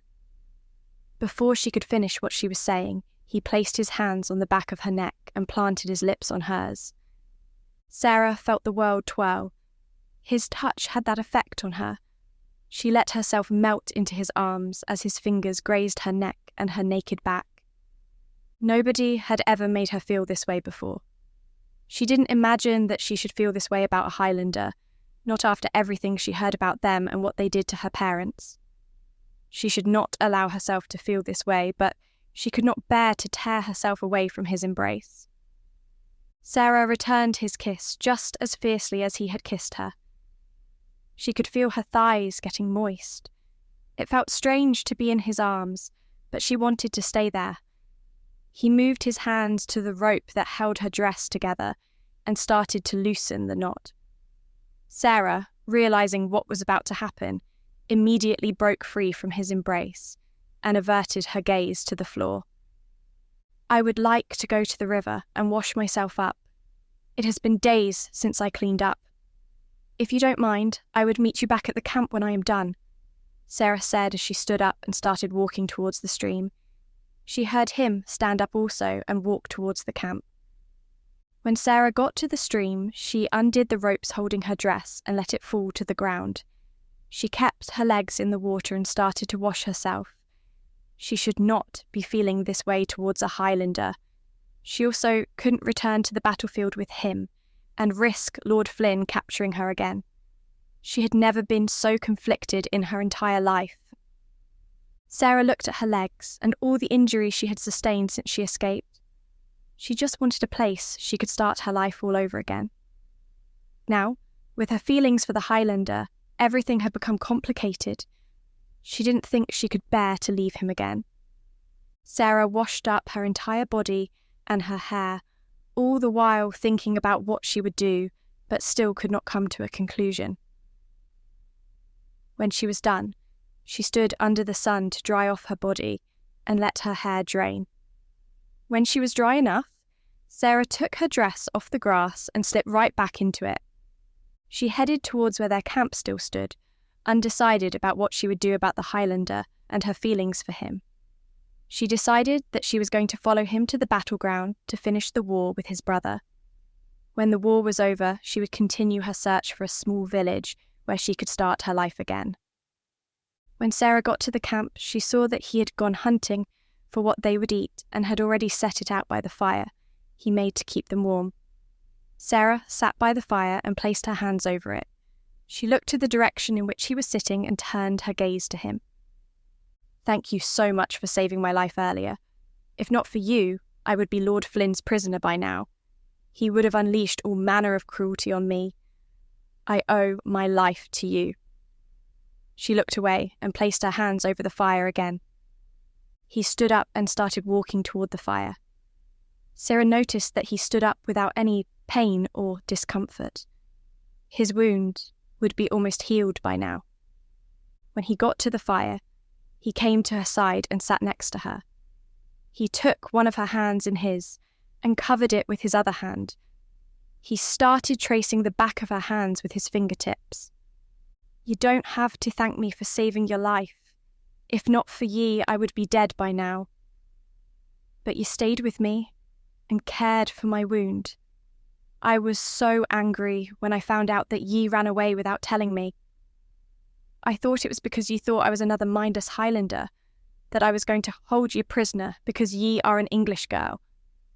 Now that ye had told me why ye ran, my feelings for ye only grew stronger." Immediately he was done talking, he took her into his arms again and with more passion than the last time planted his lips on hers. Chapter 17. When the kiss ended, Sarah smiled. It was a strange feeling to be in his arms, made all the stranger by the sensations that were swimming in her mind. She had never felt this way before. Indeed, she had never imagined herself feeling this way before, especially not about a Highlander. But the way he was with her, so tender and gentle, and so rough at the same time. Sirrah had not believed a Highlander was capable of such a thing. She never knew they were capable of such tenderness. Drew's kisses were passionate and loving. She felt safe in his strong arms, and the feeling of his tight, sinewy skin underneath her delicate fingers was pleasing to her. Her nose was by his neck, and she breathed him in. He had a masculine scent, smelling of blood and war and a warrior spirit, and this sparked an intense desire within her. But it was his eyes that enchanted her. Every time she looked into his eyes, she got lost in them. They were deep and soulful, and spoke of a kind, compassionate soul.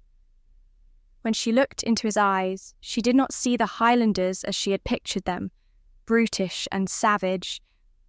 What she saw was a man who looked at her with respect, who looked at her with awe. When she looked into his eyes, she saw his feelings for her reflected, and she became quickly aware that she was not just a simple handmaiden to him. He looked at her like a person, not just as a servant. Her confidence grew as she got lost in his eyes.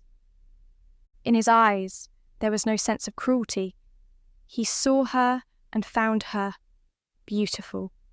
She was the woman who saved his life, not one who needed saving. Never had she been looked at in that way before, not as a woman in her own right. All her life, everyone looked at her with no pride or dignity, like a mere servant. When she was in Lord Flynn's castle, he had looked at her like she was one of those hunting prizes he got on his hunting exercises. For the first time in her life, she knew what it was to have someone look at her for just being herself. Lord Flynn had only loved her because he thought she was nobility. Drew looked at her with ardour because he genuinely felt that way about her. It was almost too much to believe that a man could feel that way about her, but it was true. She never knew someone was capable of having so much love for her. She was special to him, and he was special to her, even though it was difficult for her to admit. For this Highlander, she felt things that she never thought she was capable of feeling. She knew she wouldn't be able to leave him now. Her feelings ran deep, and it was impossible to pull back now. Sarah was ready to surrender herself to this Highlander. With his tight muscles, tall frame, and broad shoulders, Drew looked every inch the barbarian that Lord Flynn so often described, and the idea of the Highlanders that had always been present in Sarah's mind, the ones that killed her parents. But the reality was that Drew was different from any image she had ever imagined in her mind. Although he didn't conform to the image of the English when it came to looks and manners, Drew was thoughtful, with hidden depths and emotions to him that Sarah would never have guessed at just by looking at him. She could even accept that he had nothing to do with the death of her parents. He said it was not his clan that was responsible for the attacks, that his father would never give the go-ahead for such a thing. Sarah believed him and was ready to forgive him and his countrymen for the death of her parents. She was not an unkind person, and the hatred she had held within her breast for Highlanders all of these years had been very uncharacteristic of her. It had been stereotypical of her to hate an entire people for the sins of one person. She simply wasn't a person who could hold on to pain or blame someone who was blameless. This war had nothing to do with the last, and if Drew was right about the beginnings of the war, then there was only one man to blame, Lord Flynn. He was the one that killed a Highlander and dragged everyone into his mess. Lord Flynn was the bloodthirsty one, the one who was eager for war. Now that she thought about it, she realised that war had been on his mind all the time. It hadn't surprised her that he had hanged a man without him committing a crime, and she started to wonder if that was what had happened on the road to his stately home. It would certainly have explained why there were guards around. All Sarah had to do was open her heart and let Drew in, and she found it to be the easiest, most natural thing in the world. She placed her hand on the side of his face and smiled at him. It felt good to be in harmony with another person. She always wondered what love felt like. She was now doubly glad that she had run away from Lord Flynn. It would have been a grim fate indeed for her to have been shackled to that life, to a man who would never truly love her, a man that would treat her more like a prisoner than a wife. She could not imagine being shackled with such a man by marriage. Even now, after just a brief experience of the power of love, she knew that she would not want to experience anything else, and she could not turn her back on it. She would rather die than be away from this man she had fallen in love with. Even more impressive than Drew's physique was the manner in which he restrained himself all this time. She knew he had always wanted her, and he could have taken her prisoner and forced his way with her. But he had respected her and held himself back all the time. Sarah pulled back from his embrace and looked him in the eyes for a brief moment before she shifted her gaze to the ground. Sarah smiled demurely as she concentrated on an invisible thing lying on the ground. "I apologize if I do anything out of the ordinary. I am inexperienced in these matters," she said, blushing again. "I have never been with a man before. I have never felt this way about anyone," she explained as embarrassment was etched all over her face. She had always been embarrassed in Drew's presence, like a girl in the presence of a crush. The Scot made her tingle in ways she had never experienced before. Her head swirled and her stomach felt as if there were 1,000 butterflies fluttering inside it. Whenever he held her, she felt as though she would melt. Drew smirked and brushed a strand of hair away from her face. His fingers were rough as they brushed against her skin. It sent a tingling feeling from her spine to her toes. She liked the sensation. He touched her so gently and roughly at the same time. It brought tears to her eyes. Drew was a man who had clearly lived in the wild, who knew how to take care of himself and thus knew how to take care of Sarah as well. "You dinna hae anything to worry about on that front, lassie," he said and leaned in for another joyful kiss. Sarah turned away though, her cheeks blushing, and she hoped Drew would realise that she must have been troubled by what occurred.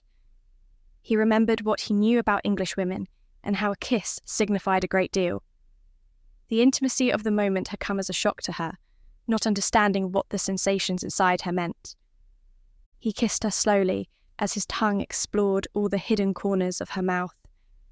Sarah was so shocked by the way the kiss felt that she lost all sense of balance and felt as if she was underwater. The kiss literally took her breath away. The passion between them was so strong that she soon found herself breaking away and gasping for air. Immediately she had filled her lungs with enough air, she returned his kiss as her hands found their way under his shirt. She could feel his muscles and how taut and hard they were.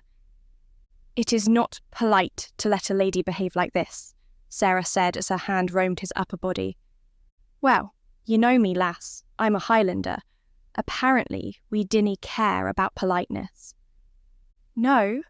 Then what do you care about?" she asked. He ignored her questions and planted soft kisses on her neck. Sarah felt a soft moan escape from her lips. His hands found their way to her back and started loosening the knots that held her dress in place. When all the ropes were made free, he slipped the gown off her shoulder and watched it fall off to her waist. His gaze shifted from her face and fell on her breasts.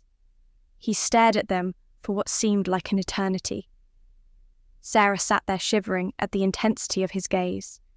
She wanted him inside her. She needed him inside her.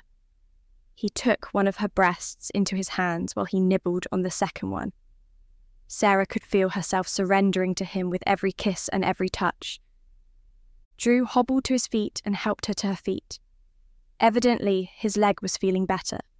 Sarah's dress came off completely, revealing the other half of her body. She took her hands to her breasts. Immediately, she realised she was standing completely naked in front of this Highlander. He took her dress and laid it on the ground. He peeled off what little clothes he was wearing, although her cloth was still tied around his leg. Sarah was amazed by his purely masculine physical form. Never before had she seen a naked man, especially not one in such fine form as Drew. She was a little scared, but more intrigued and excited. His torso rippled with muscles and was covered in a thick bed of hair that narrowed in the middle of his stomach, drawing her eyes down to his manhood. It stirred a deep desire within her, for it was one of the most beautiful things she had ever seen. Her tongue ran over her bottom lip as her mouth dropped open. She stood in awe of his body. She wanted him to be close to her, needed him beside her.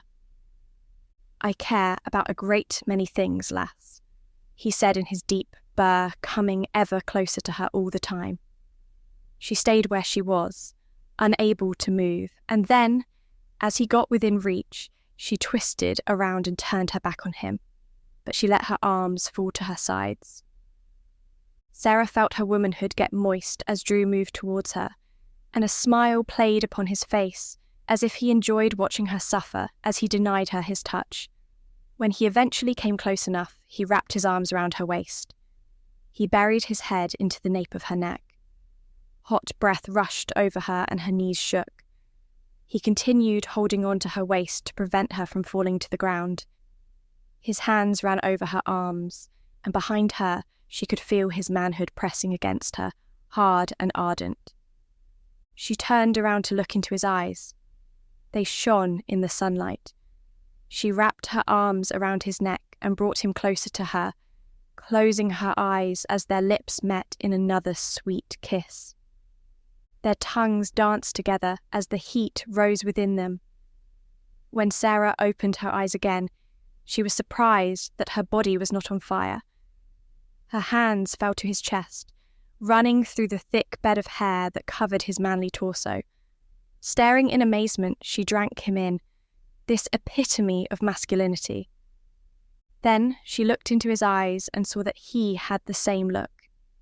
He gazed at her, eyes lingering over her body, a deep, passionate hunger lurking within them. His hands came around her waist, holding her hips tightly. His beard scratched against her as he buried himself in her neck, then kissed all the way down, cupping her breasts in his hands. Sarah allowed the sensations to rush over her. It felt as though she was underwater. Never had she known that this would be possible, that all these feelings existed. For the first time, it felt as though she was truly alive. Her heart raced, her skin tingled. Her hands trembled with excitement as she caressed Drew's tough skin. His hands searched every part of her body and came to rest in between her legs. He parted her legs and slipped his fingers inside her. His fingers began to move in and out of her. She shivered all over as she let out a loud moan. Her body moved to the rhythm of his fingers as every thrust sent her over the edge. Her hands fell down the sides of his body. Sarah's hands searched frantically for his arousal. She gasped at how huge he was when she eventually held him in her hands. Veins rippled down his hot flesh. He murmured with contentment as she curled her fingers around him and began to stroke him. Slowly at first, but increasing the pace as she grew more confident. He held her tightly, her soft curves melting perfectly into his rough Highlander body. The sun shone down upon them, as though blessed by the gods, and they sank into the floor together. A wide smile appeared on Sarah's face as she felt Drew's body tense with every movement of her hand. Then she clamped her eyes shut as his hands explored her body and her most intimate area. The forest was like a shade, covering their deeds and shielding them away from the world. "Oh, Drew," Sarah whispered, barely able to form any coherent words as the pleasure and arousal swam through her body.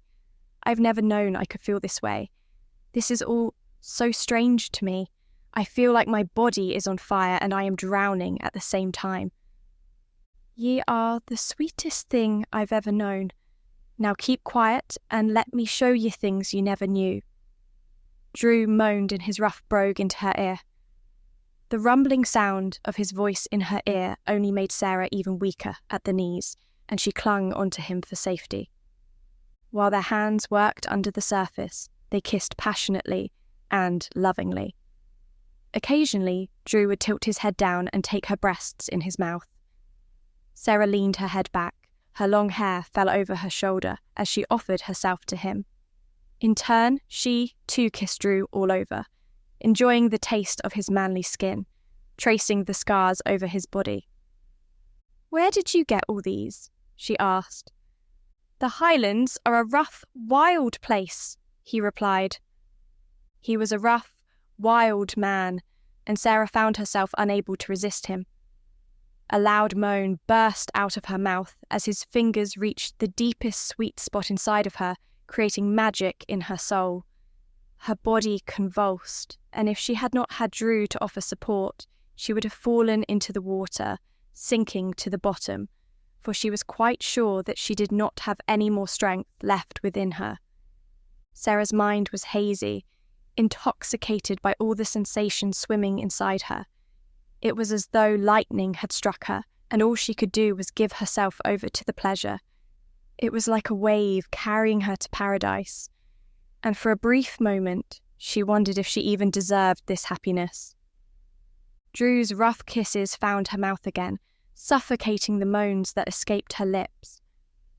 A bright flame rose within her as he continued to curl his finger back and forth, beckoning whatever was inside her to emerge into the warm light of day. Sarah's skin flushed pink, and with every moment that passed, she became even more breathless, and when the moment of pure bliss came, she curled up and jerked wildly. Overhead, birds scattered at the sound of her ecstatic cries, and with a heaving chest, she fell into Drew's arms. "Do ye feel good, lass?" "Oh, Drew, I feel wonderful," she said, kissing him softly. Then she screamed with surprise, for Drew hoisted her up in his arms and carried her out of the river. Looking down, she saw water trickle off the end of his long, thick manhood, and her eyes widened at the sight of it. A deep hunger stirred within her. Limping with his wounded leg, Drew carried her over to the soft grass and laid her down. He rolled over her and enveloped her in his arms. Her wet hair splayed over the ground as he touched her skin. They smelled of summer and freshness, and Sarah wrapped her arms around Drew tightly, vowing to herself that she would never let him go. Their tongues danced once again. Drew opened her legs. His hand reached down to caress her breast, his long fingers encapsulating her entirely, the hard nipple poking out between his fingers. Their bodies entwined to such an extent that Sarah wasn't sure where she ended and Drew began. Then he shifted position, grunted, and her eyes shot wide as her maiden body was taken by a Highlander. Her nails dug into Drew's back as she braced herself for the feeling of him inside her. So big, so manly, and for a moment, Sarah wasn't sure that she would be able to take it. Drew's quavering breath rippled across her neck, drawing her into the pleasurable paradise again. His hands were all over her, and at one point it felt as though she was being touched by 100 angels. Her head twisted this way and that, eyes occasionally opening to see Drew's face contorted with sweet anguish. The sun blazed above him, golden and delightful. The pleasure made Sarah delirious. Drew's body came over her, dominating her, his muscles tensing as he thrust powerfully. Sarah was so small compared to him, her body cast in his shadow, but by giving herself to him, she felt alive and happy for the first time in her entire life. Moaning his name, she whispered into his ear, and as he made love to her, he too whispered her name. Hearing it laced with so much passion and intense desire made Sarah feel like a queen, and a wide smile broadened over her face as she let the pleasure wash over her again. Drew pinned her to the ground, his strong arms making sure she knew her place. It was as though she was caged by flesh, and there was nowhere else she'd rather be. The ground trembled because of the force of his thrusts, and Sarah felt the tension rise within them both. Drew was getting harder and faster. His hips thrust powerfully. His hands tightened around her, not willing to let her go. Sarah gasped. Drew moaned. His hand found her thigh and lifted her leg up, getting even deeper. Sarah's mouth hung open. Sweat dripped from Drew's temples and felt like it sizzled on Sarah's aching skin. Everything was on fire. Everything was filled with desire, and she knew that something glorious was about to happen. She moved her hand up Drew's back, through his hair, and pulled his head down so that their foreheads were touching. Their mouths were so close that each rushing, gasping breath became one, and their hearts beat to the same rhythm. Then Drew bellowed loudly, a warrior's cry, and Sarah felt him release inside her. Their bodies convulsed wildly as the orgasmic sensations took hold, seizing her in a tremendously hot and heavy explosion that rendered her mute and incoherent. Drew pulled himself away and rolled onto his back. Sarah followed his momentum, draping her arm over his heaving chest. Their bodies glistened with sweat under the sun, and they lay in the afterglow of passion, drained and delirious, but entirely satisfied. In that moment, she knew that sometimes a barbaric Highlander could be nobler than an English lord. Chapter 18. For a while after, the two of them enjoyed each other's bodies. Drew gazed at Sarah with great ardour. Never before had he seen anyone so beautiful, so lovely, nor had he experienced the feelings that trembled inside his heart. He did not know what this English girl did to him, but he had fallen in love, and there was no going back now.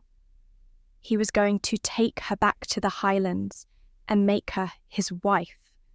It was strange for him to admit so because she was English, but she was everything he dreamed of. They stayed in each other's arms for a long time. They made love again, this time better and more passionate than the last time. After they made love, Sarah grew quite modest, covering up her femininity by putting her clothes on again. "Are you sure ye hated thee, that lass?" Drew asked with a smirk. Sarah smiled and rolled her bottom lip under her teeth.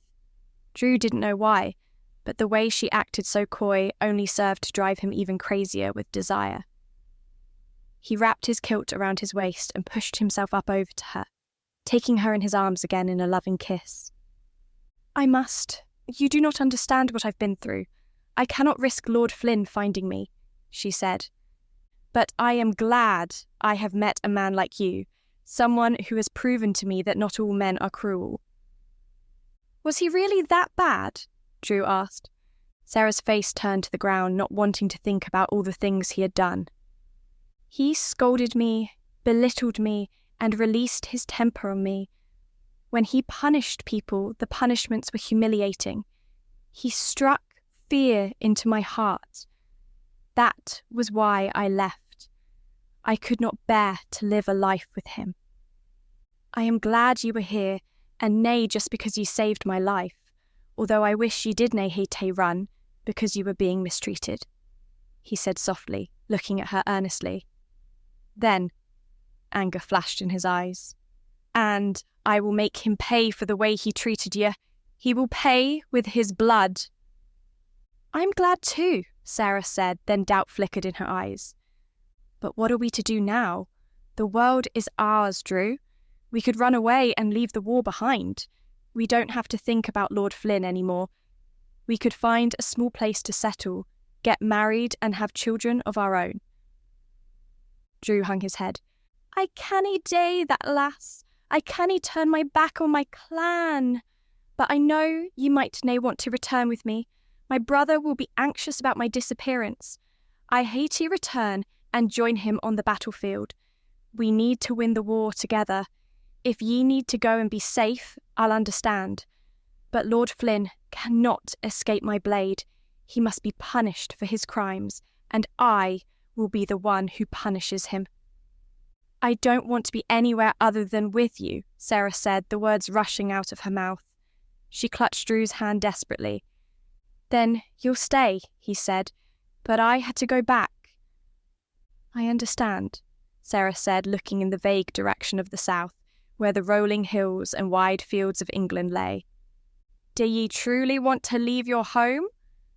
"There's nothing there for me. My home is with you now," Sarah said, more than a hint of sadness in her voice. As soon as the sun was out, Drew got up to prepare the horse for their trial journey back to the war. Sarah got up to fill their water skin and wrapped up what was left of their food in her bag. They got ready to get underway. The closer they got to leaving, the sadder he was that he had to leave this place. It was good for a time to be able to forget about his responsibilities and leave the world behind, to lose himself in the arms of this woman. But his duty called him. He only hoped that it wasn't too late. Sarah wrapped her arms around his waist as he guided the horse back to the battlefield. They galloped at breakneck speed through the forest. Drew's warrior blood was boiling again now, needing to be with his clan as they fought the English. He tried not to think about what would happen when he came back with Sarah. It was already bad enough that Blair had taken an Englishwoman, but with the both of them, things were already tense enough, and in some ways Drew felt as though he was betraying his clan for falling in love with Sarah, especially after he had been so adamantly against Rosemary and Blair's relationship. He felt shame. He did not know how he would look his countrymen in the eye and explain to them. They would never understand. No matter how Blair had tried to explain to him, he never understood. His cousin Declan would be furious. But Blair had been right. When the heart beat fiercely, it was important to listen, and Drew knew that Sarah was important to him. He had never felt more alive, more complete than in that glade with her. It was almost strange how someone he had only known for a few days could make such a profound impact. But she had saved his life, in more ways than one. His place in this life was next to her. Soon enough, they returned to the battlefield. The cries of war greeted their ears long before their eyes ever saw anything. Drew charged his horse to go faster as they galloped to the open field. Sarah held on tightly to his waist as she was deafened by the noise coming from the war. Drew pushed the horse on, not wanting to waste any more time as he knew it could be the difference between life and death for his clansmen. The trees thinned and they were soon able to see the battle in all its ugly glory. Bodies lay strewn over the field, the green grass dark, soaked with the blood of thousands of men.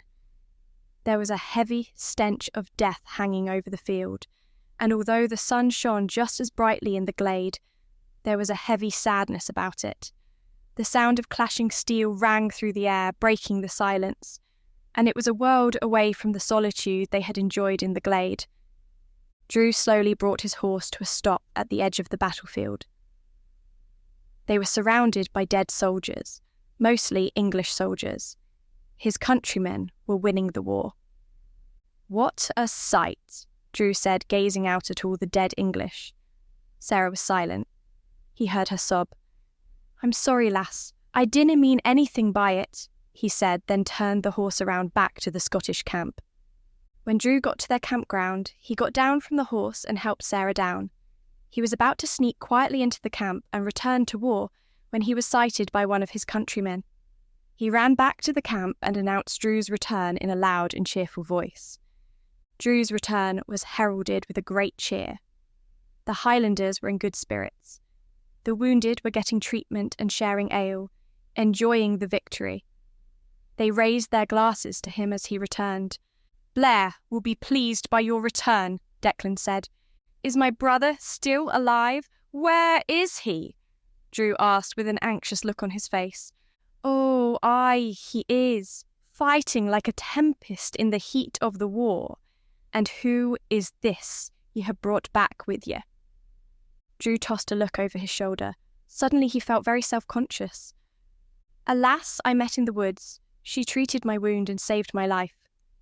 "Oh, aye, I see why you're taking a break from war," Declan said, winking. The young man had obviously been drinking too much ale. Drew flushed with embarrassment. "And what is your name, lass?" "Sarah." Drew cringed as she spoke. Declan's eyes went wide as he heard her English accent. His brow furrowed and his expression changed entirely. He looked at Drew, daggers in his eyes. "Are ye as mad as your brother? What are ye hoping today? Canna ye see what will happen?" "I thought ye were different, Drew. I thought ye were loyal. Ye talk us out of challenging Blair, then at the first sign ye betray us tae." "I canna believe ye would do this," Declan said, shocked. "It's nae what it looks like. She's a prisoner of war," he said. The words were out of his mouth before he'd even thought about them. Declan was placated, but he felt great shame in his heart. Sarah was not a political prisoner to him. She was the woman he loved and wanted to spend the rest of his life with. He could not tell Declan all of this at the moment. It was better they finish one war before starting another. Drew hoped Sarah understood why he had to say that. He looked at her and noticed the sadness etched on her face. It broke his heart into many pieces. His people would never truly accept her because she was English. Drew quickly dismissed Declan, got on his horse, and rode to the heart of the battle camp.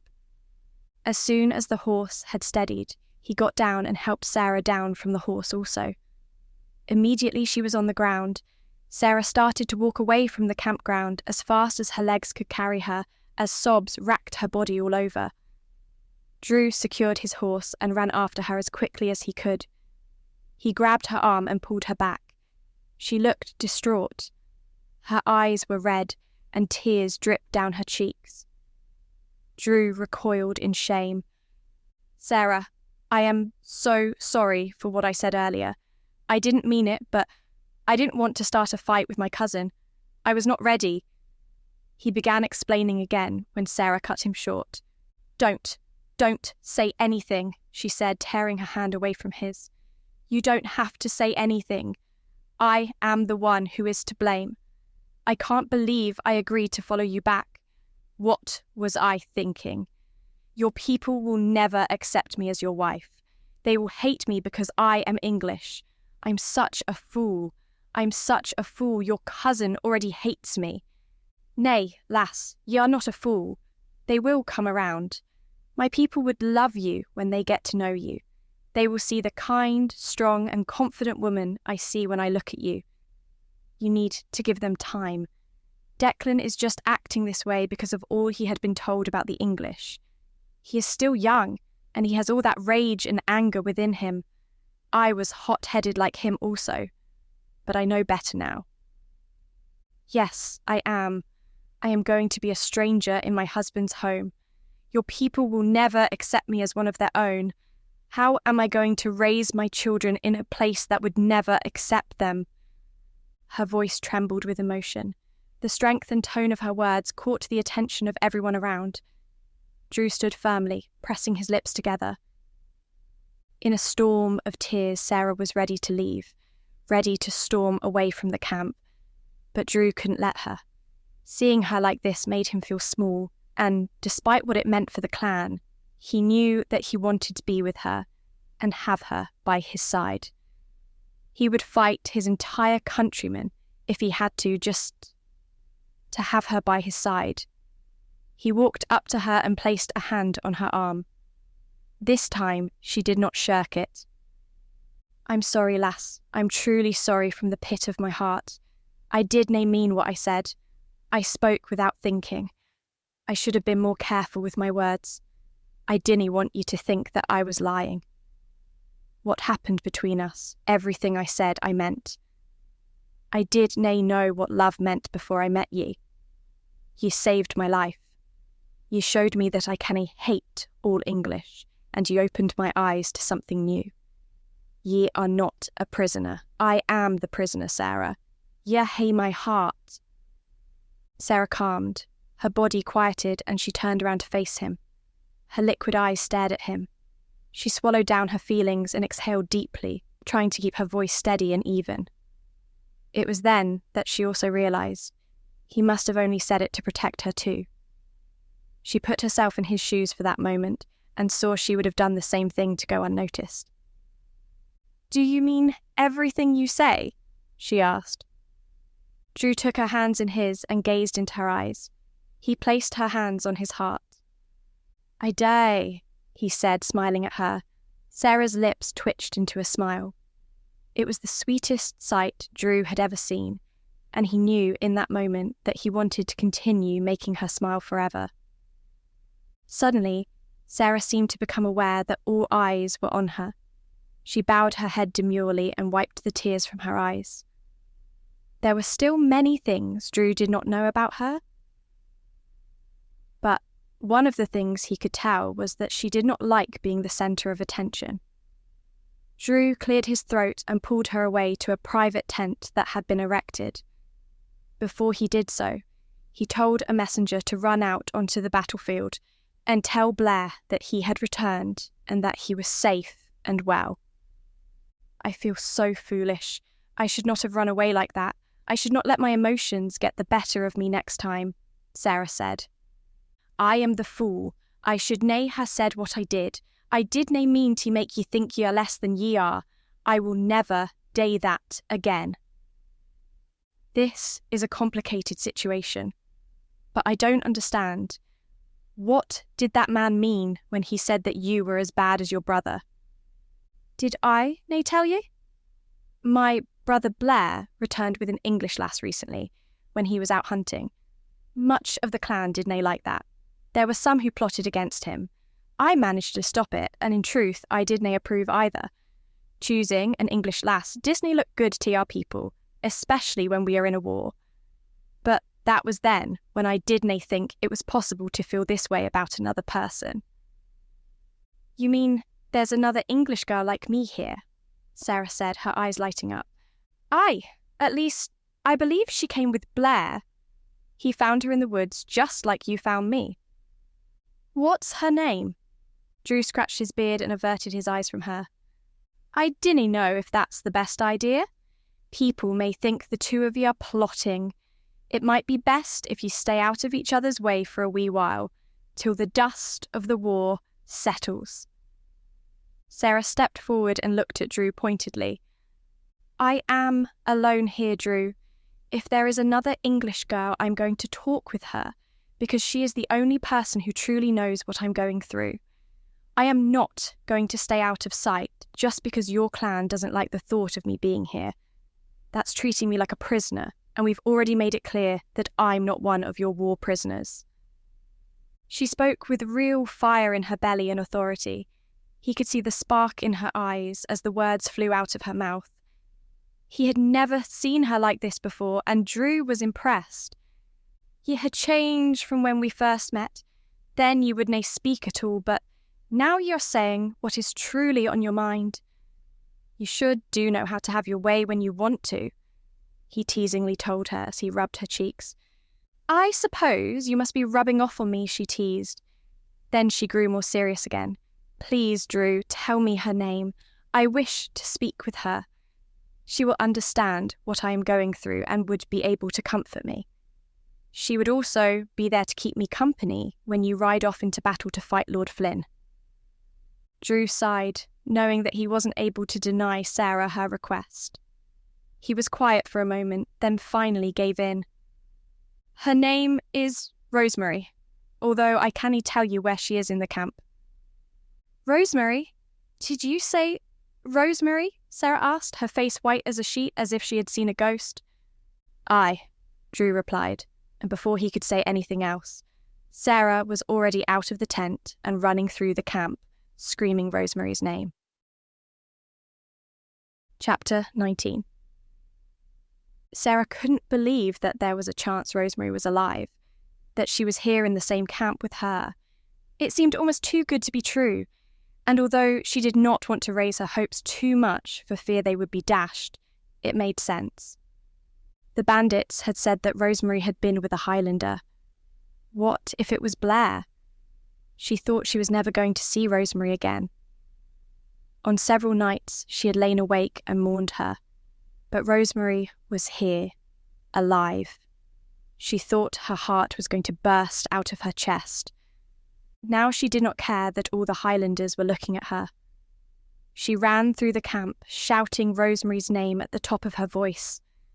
The thought of seeing Rosemary again lightened her heart and made her feel as though this place wasn't so alien and harsh after all. She saw herself making this place her home as long as she was with Rosemary. What Drew said earlier had wounded her, but he'd made up for it, and she hoped that she could trust him with her heart, for it was too late to rescind her feelings. Being with him was one thing, but being with the Highlanders was something else entirely. She had known that it would be difficult, but experiencing it for herself was eye-opening. "Rosemary! Rosemary!" she cried, looking this way and that, twisting through the camp. People looked at her strangely, wondering why an English girl was loose among the camp. There was no sign of her yet, and for a moment Sarah was afraid that Rosemary was somewhere else, or even worse, that she had been killed by a stray arrow. It would be just like her to run into battle.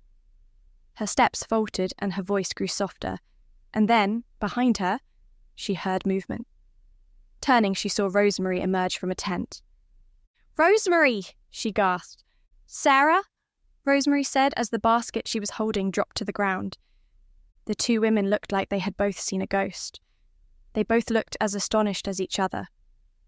For a moment they were still, processing the thought of being in the presence of each other again, and then they ran forward, wrapping each other up in a warm and tender embrace. "I never thought I'd see you again," Rosemary said. "I thought you had been killed," Sarah said. The two of them hugged for a long time, and their cheeks were wet with tears. Rosemary showed Sarah into her tent and sat down. "What are you doing here? Have you come to find me?" Rosemary asked. Sarah didn't know where to begin. "No, I'm here with Drew, actually." Rosemary's eyebrow arched. "Drew? As in Blair's brother?" Sarah nodded and couldn't stop herself from smiling. "Well, this is surprising. Tell me everything," she said, leaning forward eagerly. Sarah proceeded to tell her about the lie George had told, and how Sarah had pretended to be Rosemary to save herself from being punished. Rosemary listened intently, gasping, a sad expression on her face, especially when Sarah told her of the cruelty of Lord Flynn. "I'm so sorry you had to endure that hardship. I never wanted that for you," Rosemary said.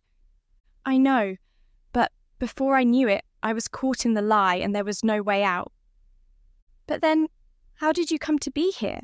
Rosemary asked. Sarah proceeded to tell her about her daring escape and how she was running through the woods when Drew had appeared on horseback. She shyly told Rosemary all about their encounter together and how the feelings inside her heart had bloomed. "It is a wonderful thing," Rosemary said, clapping her hands. "It is?" Sarah asked. "So far I have been met with suspicious glares and I do not feel welcome here at all. The Highlanders are a proud people, and they do not like the thought of their clan leaders and powerful warriors making English girls their women. I have been disrespected and accused of being an English spy. It is not an easy thing, but it will be much better now that you are here. Rosemary, please tell me of how you arrived here. I have been dreadfully worried about you ever since that night we made camp. You should never have skulked off like you did. I thought you were dead. If the bandits had not come to Lord Flynn, I would have had no idea what happened to you." "Those bandits," Rosemary scowled. "They stole my locket." Sarah gasped. "The locket? It is still in Lord Flynn's estate. I am so sorry, Rosemary. We left in such a rush that I did not think to retrieve it from my chambers." "Do not trouble yourself too much. It was a memento. I have learned much in my time here, and one thing is that the memories we hold dear are more important than objects. As for how I came to be here, that is quite the story," Rosemary said, and proceeded to tell Sarah about how she had witnessed the execution performed under the cloak of darkness by Lord Flynn's men, and how she had been chased through the forest with the threat of death snapping at her heels. She talked with great fondness of how she had been rescued by Blair. "It has not always been easy, especially since Blair's father died, shortly after my arrival, and he became Laird of the clan. But I belong by his side. his fellow countrymen think that taking me as his wife is an act of betrayal. But no matter what the others say, I would never leave his side. And now you are here as well, a kindred spirit in the midst of all of these wars. I am so sorry for abandoning you, Sarah. When I saw what Lord Flynn's men were doing to those prisoners, and that they were doing so on his orders, I knew that I could not marry him. I never would have wanted you to have that fate either. Neither one of us has to now, Sarah said with great relief, and it was tiring to pretend to be you. I was so ashamed. I could never compare to your beauty and grace. I am sure that it was not that difficult. It was in the sense that I looked at life from a different perspective. Instead of being a handmaiden, I was a lady, and I had to get used to people treating me differently. There is none of that here. We are all just people. Here you're free to be whatever you want and also choose the life you want, Rosemary said. It is quite refreshing, really. But surely you cannot mean to stay here indefinitely. You have a place in English society. Given what has happened, I do not think you will have to marry Lord Flynn. But there are other eligible lords who would be honoured to have your hand. Rosemary offered a small smile. I can never return, and I have made my peace with that. I sealed my fate when I ran, as did you. Now I have found my place by Blair's side. I am going to stay here and help him become a better leader than he is now. But I am just a lowly handmaiden. We are both merely girls, Sarah, girls who followed their hearts. It is not an easy thing to do, especially not with Highlanders. You will come to know that they are stubborn, passionate, and arrogant, but they are pure of spirit and noble of mind. I think I have come to learn that already, Sarah said, thinking back to her time spent with Drew. Even though he was a difficult man in some respects, it filled her with pride to know that he chose her, when a man like him could have had any woman he desired. Then you also know that there is no shame in following your heart. We are here for a reason, Sarah. It may seem strange at first, but this is where our happiness lies. Then you do not intend to go back at all? Not even to see your father? Rosemary looked pensive. She hung her head, and when she spoke, her words were laced with sorrow. If I return to England, I know that I will never be allowed to leave again. I would have to leave Blair behind, and I am not prepared to do that. I love my father, but he would never understand my heart's desire, and he would do all he can to keep me with him. Did you see him before you left? I did not, but I did send him a letter. I hoped that he would be an ally to me in my quest to escape Lord Flynn. But war broke out before I could receive a reply. I mentioned in my letter what had happened to you. The last I heard from Lord Flynn was that your father was going to join the battle. My father is out there, Rosemary said, the colour draining from her face. He should not be in war. He should be at home. This is all my fault. He probably thinks that I need rescuing. After losing my mother, he could not bear to lose me either. I am sorry too. Perhaps if I had not sent the letter and told him you were in danger, he would not have heeded Lord Flynn's call to war. It is a sorry thing in life that in order to be happy, we often have to hurt the people closest to us, Rosemary said. At that point, Drew burst in. He looked surprised to see the two of them together. Sarah and Rosemary shared a smile. Ye two know each other? He asked incredulously. We are like sisters, Rosemary replied. We grew up together in the same house. Although of different parents, we were raised to see ourselves as sisters. Now then, Drew, I must warn you that if you ever hurt Sarah, you will have to endure my wrath. Drew looked a little stunned and was rendered speechless. Rosemary leaned into Sarah. You just have to know how to handle them, she whispered. Sarah giggled. You should nae run off like that, he said to Sarah. I'm sorry, but I couldn't wait. When I found out she was here... Oh, Drew, you have no idea what this means to me. Rosemary is my best friend in the whole world. It seems like us English lasses aren't so bad after all, Rosemary said with a cheeky smile. Ye are a load of trouble, though, Drew said. He walked over to Sarah and gave her a kiss. Sarah blushed, still not used to these displays of affection in front of other people. Rosemary gave her an encouraging smile. Sarah felt 100 times better for being in the company of her friend again, although she did spare a thought for Catherine, who was alone out there, most likely feeling abandoned by Sarah. At that point, another warrior burst in, and from one glance Sarah could easily tell that it was Blair, for the two brothers looked very similar. He also had hair like Drew's, a perfectly chiselled face, and broad shoulders like his brother. The only difference was that Blair was bigger than Drew. She was daunted by his presence, though, and a little afraid, even though she had no reason to be. But her fear of the Highlanders ran deep, and it would take a long time for her to be entirely rid of it. She moved back as the two men embraced each other tightly. Sarah was happy that all of them could enjoy a reunion. Chapter 20. Drew was relieved to see his brother, and his brother was relieved to see him. I thought you were dead, hidden under a pile of bodies, Blair exclaimed. I had men search everywhere and every pile of bodies. For days they combed the entire battleground, but found nothing. I had given up hope till the moment Declan found me, and told me you had returned to the battle.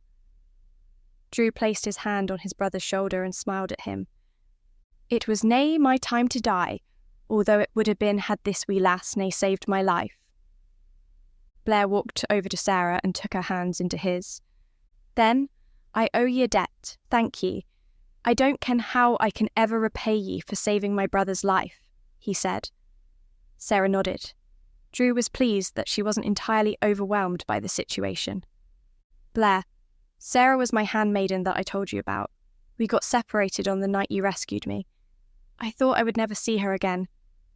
It is a miracle she is here with me now. I expect her to be treated in the same way as I have been, Rosemary said. And she is more than that to me, brother, Drew admitted.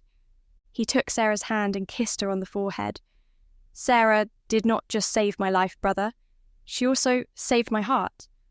I fell in love with her while we were together in the forest. Blair threw his head back and laughed. I knew that one day you would understand. Oh, brother, I am never going to let you forget all the times you told me Rosemary was bad for me. Drew muttered something under his breath. Still, it was worth it if that was the only price he had to pay for being with Sarah. I must speak with you, brother, Drew said and gestured for Blair to leave the tent.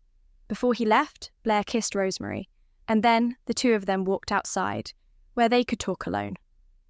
What troubles you, brother? Blair asked. First, I want to know how the battle is going. Are we defeating the English? Fine, brother. Better than we hoped. We have managed to drive the English back. They run scared, like the wee cowards they are. I hae nae been able to corner their leader. He is a slippery one, running from battle, hiding behind his own men. They fight bravely. Are ye fit for battle? I can use another fierce warrior by my side. I am ready, brother. I have been ready to get back to the war. I have only had a brief taste, and I have to slake my thirst for English blood. My blade shall drink the blood of their leader. Then we should return with haste. But before we do go, brother, I ha' some doubt. I fear that we are putting the clan in danger by our actions.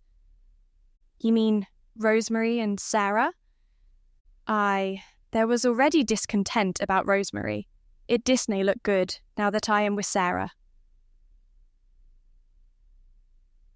They are always going to find someone to complain about, Drew. You should not worry yourself about them too much. We are winning the war. Our loyalty is nae in question. Hae you spoken to Declan recently? Briefly, before battle, but otherwise nae. I hae nae spoken to many of our kin. The McCall clan had done us proud, though. He had been having his mind twisted by Deirdre. She had been scorned, and she will nae stop until she has hurt you. That woman, Blair said, scowling, I should never have gotten involved with her. Now she is using her tricks on Declan. He is young and naive, and she knows she can twist his head. If it would nae cause more trouble, I would ha her head. I will hae words with Declan. He is young, he will learn as ye hae. How are ye finding love? He asked. It is strange. I did nae know it would be this powerful. I feel stronger than ever before. She seems like a good lass. She could have run, Blair. She could have left me for dead, but she did nae. She stayed with me and nursed me back to health. I owe her my life. Then I owe her tae, Blair said, putting a firm hand on Drew's shoulder. I know we had nae always seen eye to eye on things, Drew, but I am glad ye are still with us. Let us return to the field of battle and drive the English cowards back where they belong. Let us end this if your leg can handle it, Blair said, glancing down at Drew's wound. Nothing could keep me from battle, Drew said, gritting his teeth. But there is one favour I would ask of ye. Let me hae the duel with their leader, Flynn. He had treated Sarah cruelly, and I would see his blood on my blade before this is over. Consider it done, brother. Chapter 21. After sitting with Rosemary for a while, Sarah was relieved. Blair returned and told him that Drew was just getting his wound seen to, and informed Sarah that she could have this tent. Drew would return shortly. Blair and Rosemary then left Sarah alone. Rosemary told her that they would see each other soon. When Drew returned, he had a proper dressing on his leg, and he was walking more confidently. He still winced in pain now and then, but overall he seemed in better spirits. Your brother seems nice, she said. Oh, aye. We had our difficulties over the years, but we had grown closer recently. I had my doubts that Blair would be able to lead us, but he is a good Laird and is leading us to victory.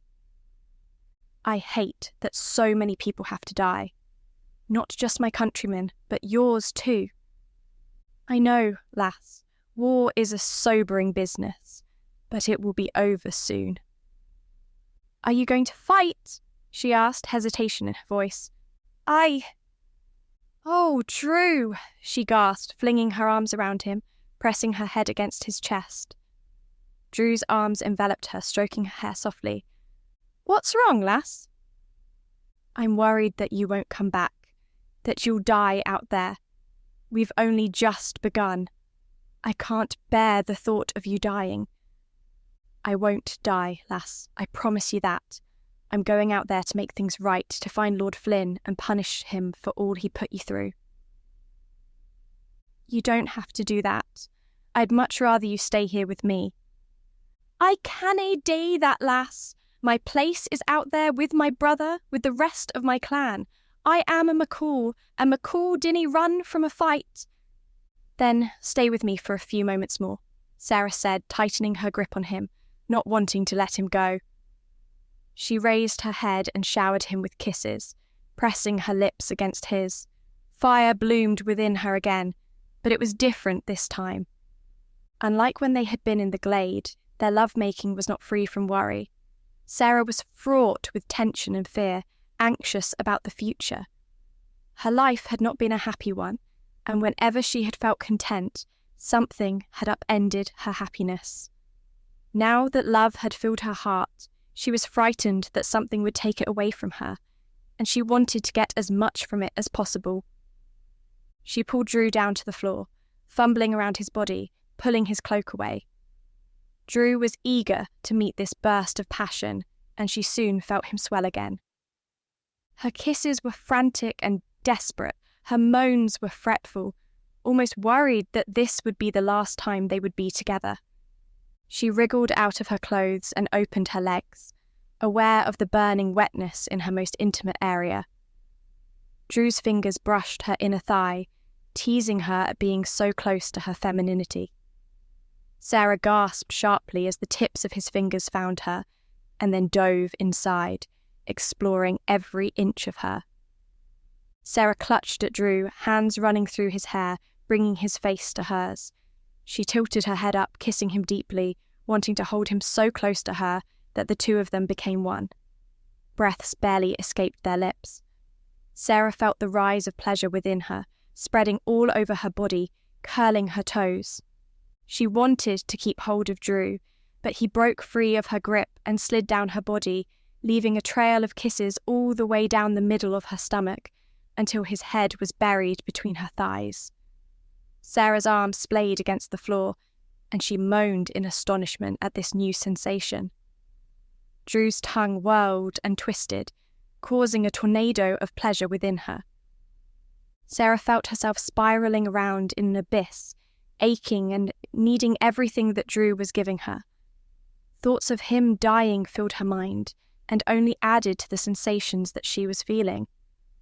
If this was going to be the last time they were ever together, then she wanted it to count, wanted another special memory to cherish. A blaze of passion tore through her body as Drew's tongue worked its magic. She beat her fists against the floor as the raging storm crackled and thundered, and then her legs tensed around Drew's head, trapping him between her thighs as her mind cracked and the pleasure flowed like wine. Drew looked up with a drenched mouth. Sarah pulled him up, kissing him fervently. The passion had set her mind on fire, and all she wanted was him. She could taste her own sweetness on his lips, and then pushed him over so that it was he who was laying on his back. Drew seemed amazed at how in control she was being. It was as though all the years of hardship, all the pain and sorrow she had suffered were being torn away from her. The tight knot that had always rested in the pit of her stomach was being wrenched out of her body, leaving behind a raw, pure, sensual being.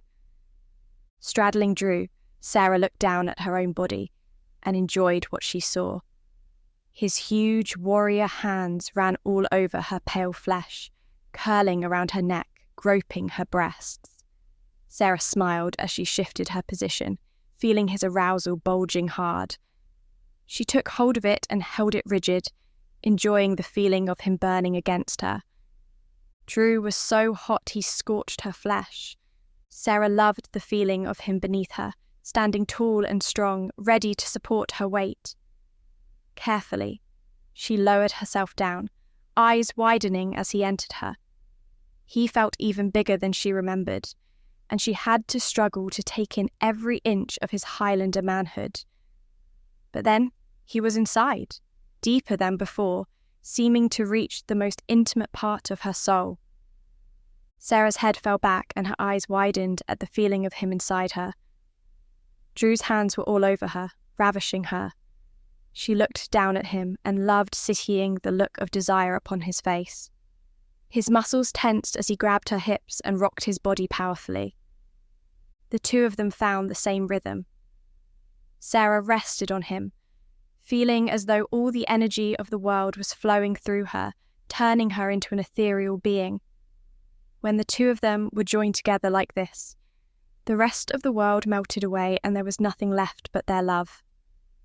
Sweat glistened on Sarah's body as she reached her hands up to the heavens and screamed out loudly, letting all the anguish and pleasure and pain sweep through her and explode. Then she fell forward, her hair falling over Drew's face. She kissed him as his hands roamed around her body, pressing her more tightly into him. She closed her eyes and enjoyed the feeling of his constant, relentless pounding. Gasps shot out of her lips. She lay upon him in a heap, breathless, but Drew pushed her up into a sitting position again. Sarah rocked back and forth as her entire body trembled. Her vision blurred as the pleasure took hold in her mind once again. Leaning forward slightly, she placed the palms of her hands on Drew's chest. His flesh was slick with sweat and the dark hair that ran across his chest stuck together. Sarah could feel how frantically his heart beat and the sound of her own thundered inside her head. Sarah needed him. Sarah had him. The tempo increased until both of them were practically vibrating on the floor, eager to give and receive all the pleasure they had. Drew's thrusts grew deeper.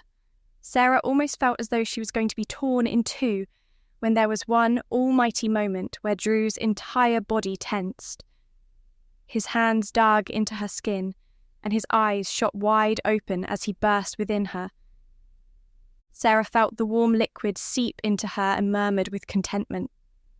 Pleasure settled all around her mind. The delirium faded. Her eyes closed, and she sank forward into Drew's arms again.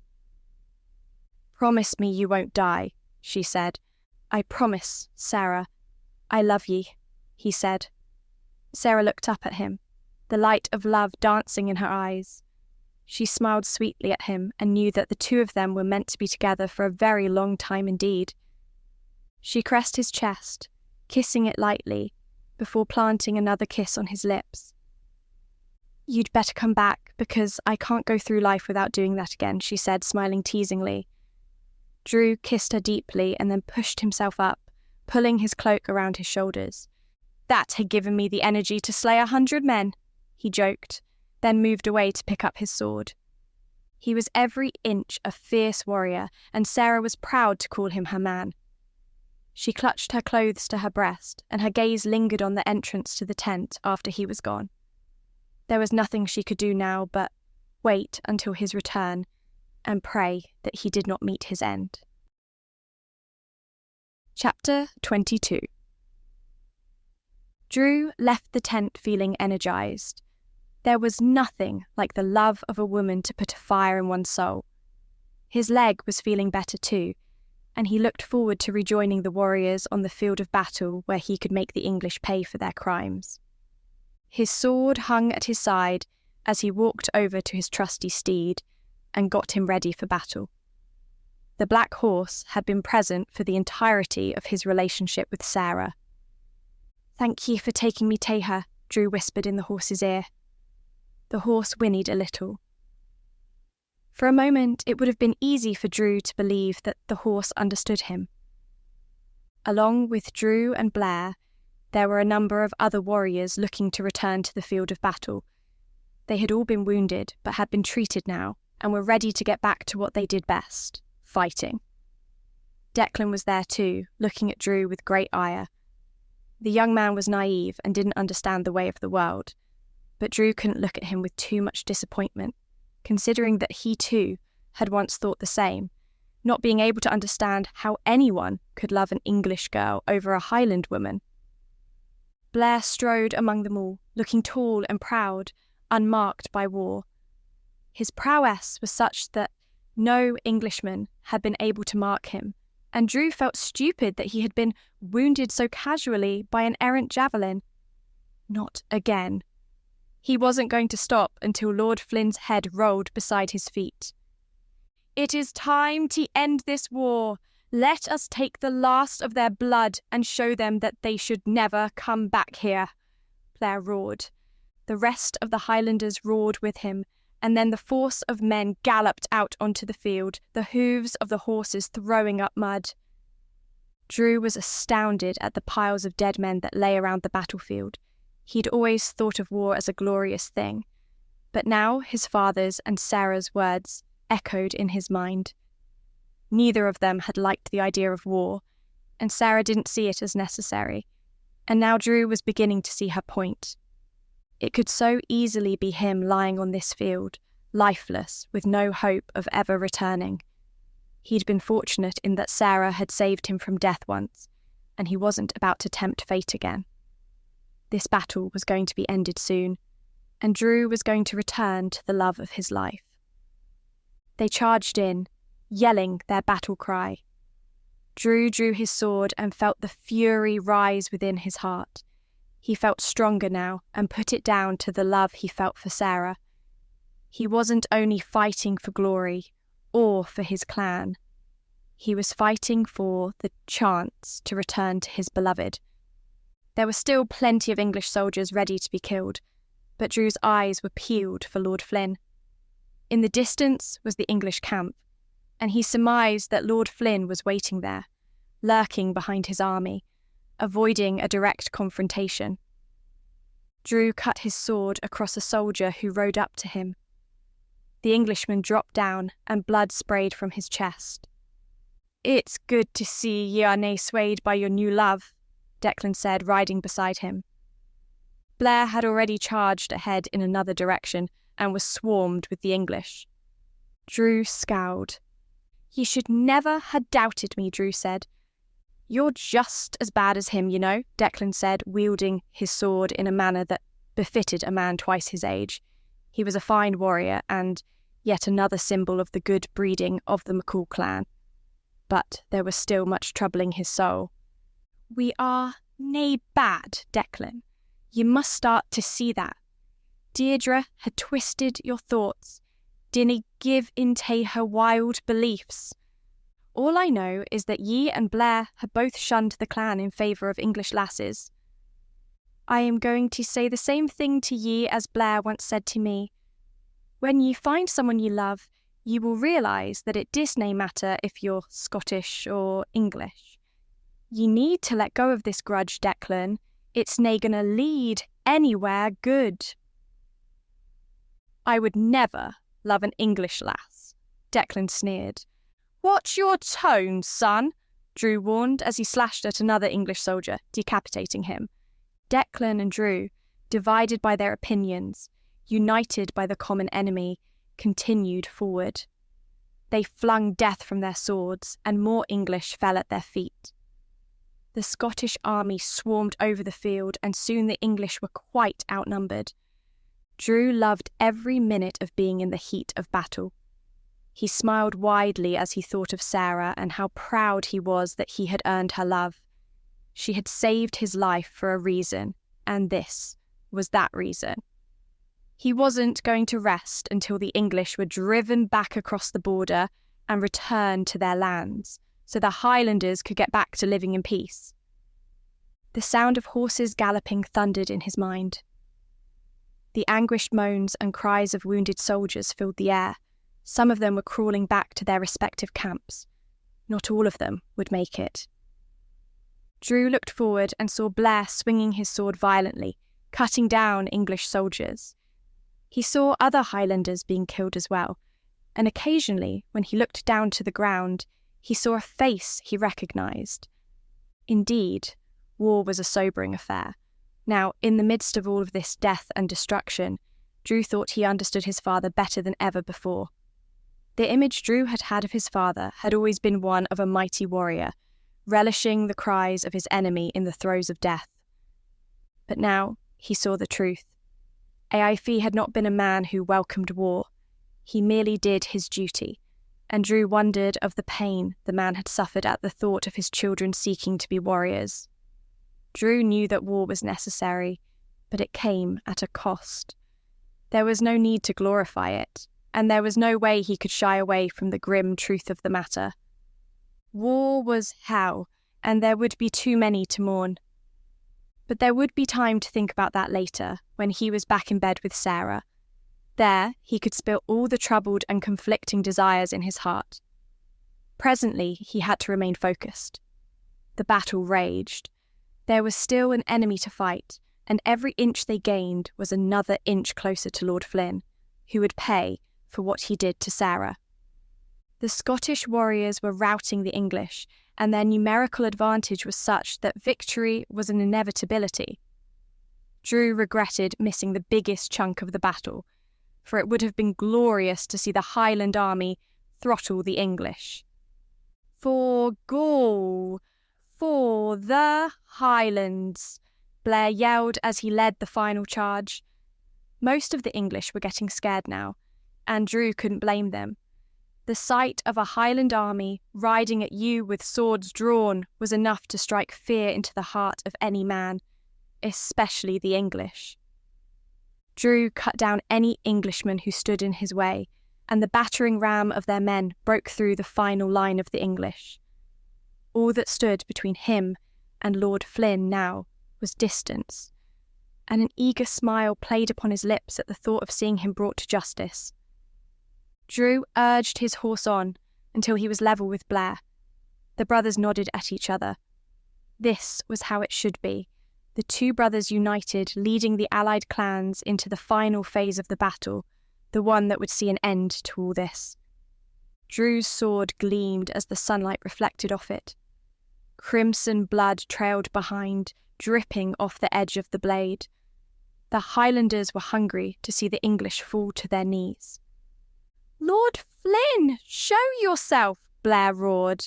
His words bellowed, striking fear into the hearts of the English. Drew took a moment to look at them. Many of them were just boys. This was a place for men. The English scrambled back, dropping their swords and raising their hands in meek surrender. The camp was filled with activity, people rushing out to try and escape, but there was no chance. A stray arrow was fired, but it hit nobody and was met with a flurry of arrows from the Highlanders. A small force of the English remained. "Lord Flynn, come and meet your defeat," Blair boomed again. His horse moved back and forth in front of the English camp. He was making himself a target. Anyone with an arrow could have hit him quite easily, but nobody dared. It was a sign that the English had been completely demoralized and defeated. Their surrender would be sweet. The English looked back towards their camp, their eyes searching for Lord Flynn just as much as the Highlanders. Drew waited with bated breath, eager for the final duel, but Lord Flynn did not present himself. "Are ye a coward?" Blair called out. "Are ye going to keep hiding? Nae wonder ye have been beaten. Ye canna even muster the courage to face us." The Highlanders laughed at the cowardly English. Before this battle, the Highlanders had not had much respect for the English. They thought them devious cowards, and the actions of their leader had not changed their minds any. "We are nae going anywhere, and if ye take much longer, we're going to come into the camp and drag ye out by your breeches," Blair said. The whole thing was becoming a joke. The English had panicked looks on their faces, and they too looked back at their camp, calling for Lord Flynn to present himself. The two armies were united in their search for Lord Flynn. It took a few moments, but eventually a figure strode out from the camp. He looked strange, wearing a posh tunic that had no sign of wear and tear on it. His blade was smooth and shining as well. Either he's had his blade polished, or he didn't stay in battle for long, Blair said in a low voice. "I know which one I think is more likely," Drew said, his face twisting in anger. So here was the man who had treated Sarah with such cruelty, the man who had scared her and made her feel as though she had to run away from all she knew. "I shall accept your surrender," Lord Flynn said in his high-pitched, reedy voice. Drew and Blair laughed. Blair nodded to Drew, indicating for him to take the initiative. Drew leaped down from his horse and stayed a moment to embrace the pain in his leg. Although he could walk, there was still a dull pain present, and his mobility had been dampened. Drew let his cloak fall beside him and then strode out to meet Lord Flynn. "As I said, surrender, and you can go back to your homes." "I'm nae surrendering, lad. You'd better watch your mouth." "I beg your pardon. I am Lord Harold Flynn, and you shall address me as such." "I shall address ye with all the respect ye deserve," Drew said, and promptly spat on the ground. Lord Flynn stepped back.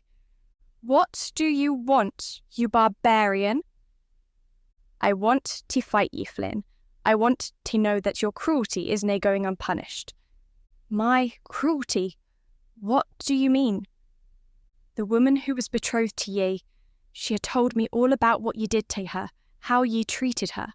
Now it's time for me to repay the debt she owes." "You have her?" Lord Flynn thundered. "I demand that you return her to me this instant." "Ye are in nae position to be making demands, Flynn." "I knew she had disappeared into your clutches. You vile brutes! You have won this battle, but you have not won the war." Lord Flynn spun on his heels, wanting to storm away. "Where are ye going, ye coward? We ha' unfinished matters." Lord Flynn paused. He walked straight back up to Drew. "Did you call me a coward?" he said menacingly. "Aye, and I'll call ye much more before the day is out," Drew said. Lord Flynn snarled. Drew was laughing, and then before Drew could do anything else, Lord Flynn lunged forward with his head, smashing his forehead into Drew's face. Drew staggered back. Stars danced around his head, and he heard Flynn's blade being drawn. Instinctively, he raised his own sword and blocked Flynn's blow. The Highlanders all cheered for Drew. Drew shook the blurred vision from his mind and fought back, parrying Flynn's blade. Although he was a coward, it became quickly apparent that Lord Flynn was adept in the Song of Steel. Drew twisted his blade this way and that as sparks flew from the meeting of their blades.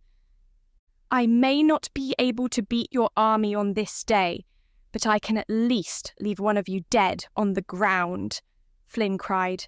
The two of them locked blades and came face to face with each other, barely inches apart. "Your blood will be spilled on the Highlands. This will be your resting place," Drew said. They pushed back against each other and circled slowly, testing each other with sharp thrusts of their blades. They looked from different worlds. Drew was a warrior wearing barely any clothes, his muscular body glistening in the sun. Lord Flynn's body was covered in bright, fancy clothes. He was slenderer in build than Drew. The battle was over, and the Scottish had won. But this was to kill the English leader. Drew had a fierce look on his face as he raised his sword and cried out. He summoned an image of Sarah in his mind, the thought of her being cruelly treated by this man spurring him on. Like a wolf who had tasted blood, Drew was on Lord Flynn with great animosity, his blade slicing through the air. But Lord Flynn was equal to him, meeting his ferocious thrusts and jabs with skill and a nimble agility. Many times Drew thought he had Lord Flynn, but Flynn managed to dodge or lean out of the way. Drew's blade only met air. Lord Flynn's skill only served to enrage Drew more. The anger surged through him, boiling his blood. The two men came together again, their blades scraping against each other, filling the air around them with an unnatural screech of metal against metal. Drew soon came to realise that although Lord Flynn may not have been the best general, he was indeed a fine swordsman. In a large tactical battle he was easily defeated, but in a duel he could hold his own. Drew tightened his grip on the hilt of his sword and gritted his jaw in a look of pure determination. He was stronger than the Englishman and had to make that count. The rest of the world melted away as the two of them were caught in a flurry of jabs. "Ye are going to lose," Drew cried through clenched teeth. "And why do you think that, you brute?" "Because I am fighting for my clan and my woman, while ye are only fighting for yourself." Drew swiveled to his right and slammed his shoulder into Lord Flynn, using the full force of his weight to make the man stagger back. Flynn's sword dropped and Drew pressed the advantage, cutting Lord Flynn above the shoulder. First blood to the Highlander. Lord Flynn paused for a moment, examining his shoulder. He looked shocked at the sight of his own blood, but the sight of it faded as the red matched the colour of his tunic. "You made me bleed," Lord Flynn said, his voice hollow. Then he attacked Drew with greater resolve. Drew could barely keep track of the swords. They were moving so fast. He and Lord Flynn had left the real world and were in a zone of their own, completely lost to everything else. The only things that existed were each other and their swords.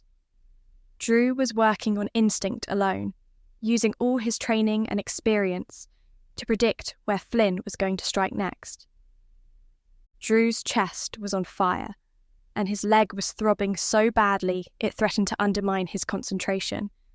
Sweat beaded on his temples and trickled down his face. There were moments when he had to step back to blink away the sweat. Lord Flynn was enraged. His face flushed red, his eyes were wide like a madman. When Drew met his gaze, he knew he was looking into the soul of a depraved mind, of someone who did not have a firm grip on reality. But his skill did not suffer. The man wielded his blade well, twisting and jerking to dodge Drew's heavy strikes, then nicking Drew along the arms and legs. It was not enough to draw blood, but Drew was afraid that one of them would find a vulnerable point and end his life. The longer the duel continued, the more Drew knew his chances of losing increased.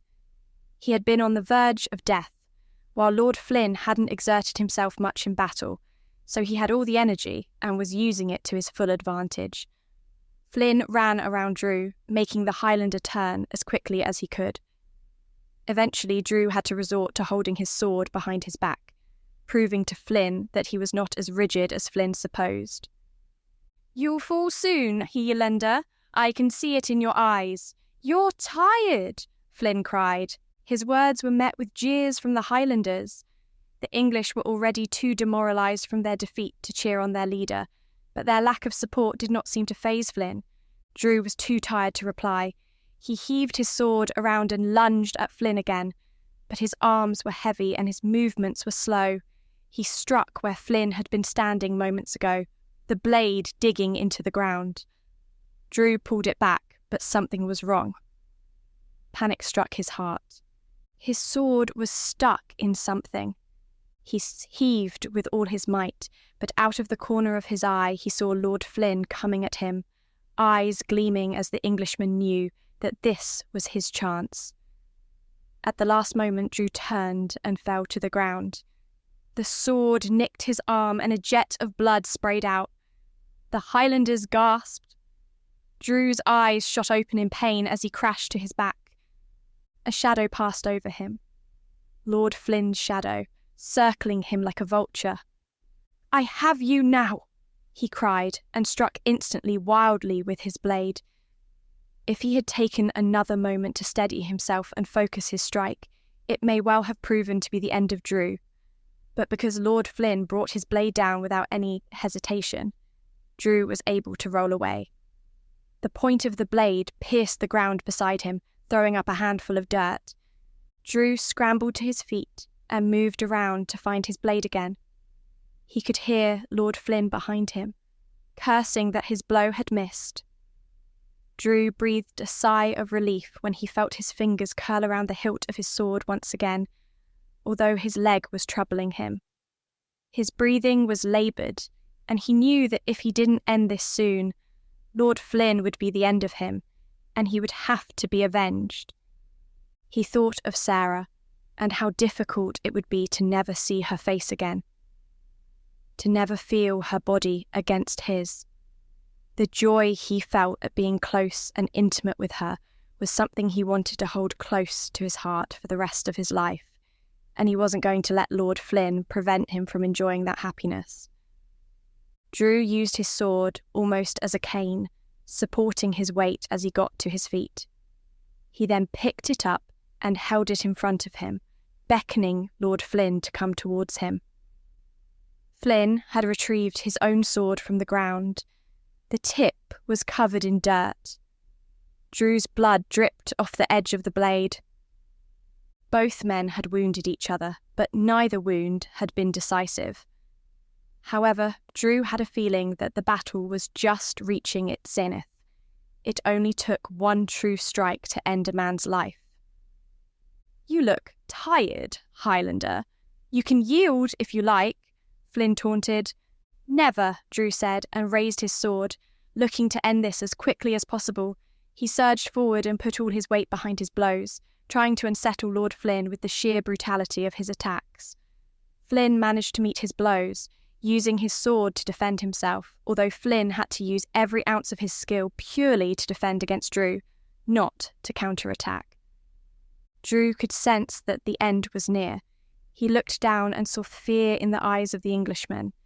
It was a delicious sight, one that Drew would cherish forever. Drew towered above Flynn, putting the Englishman on his knees.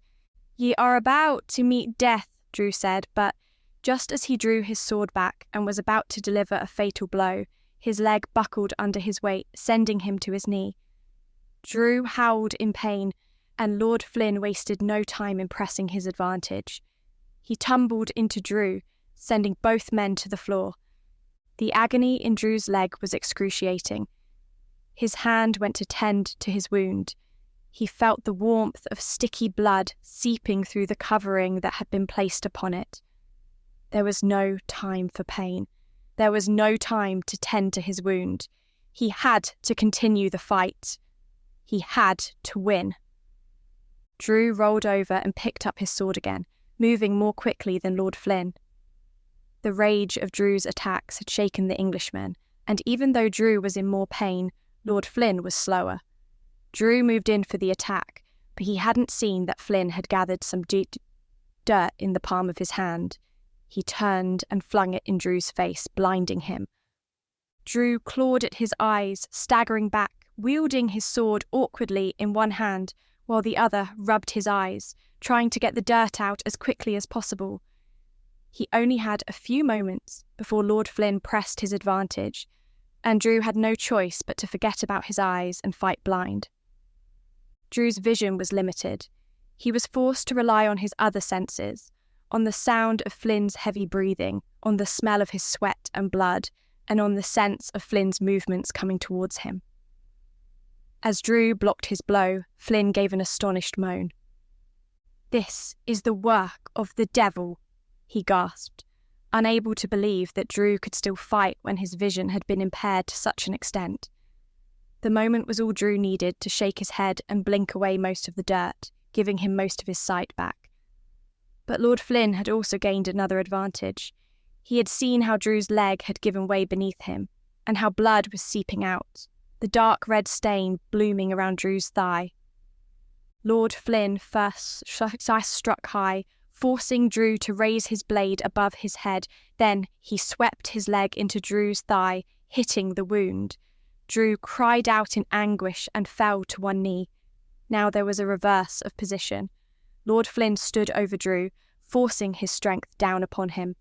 Drew tried to blink away the pain while still using all his strength to hold his sword above his head, preventing Flynn from making the killing blow.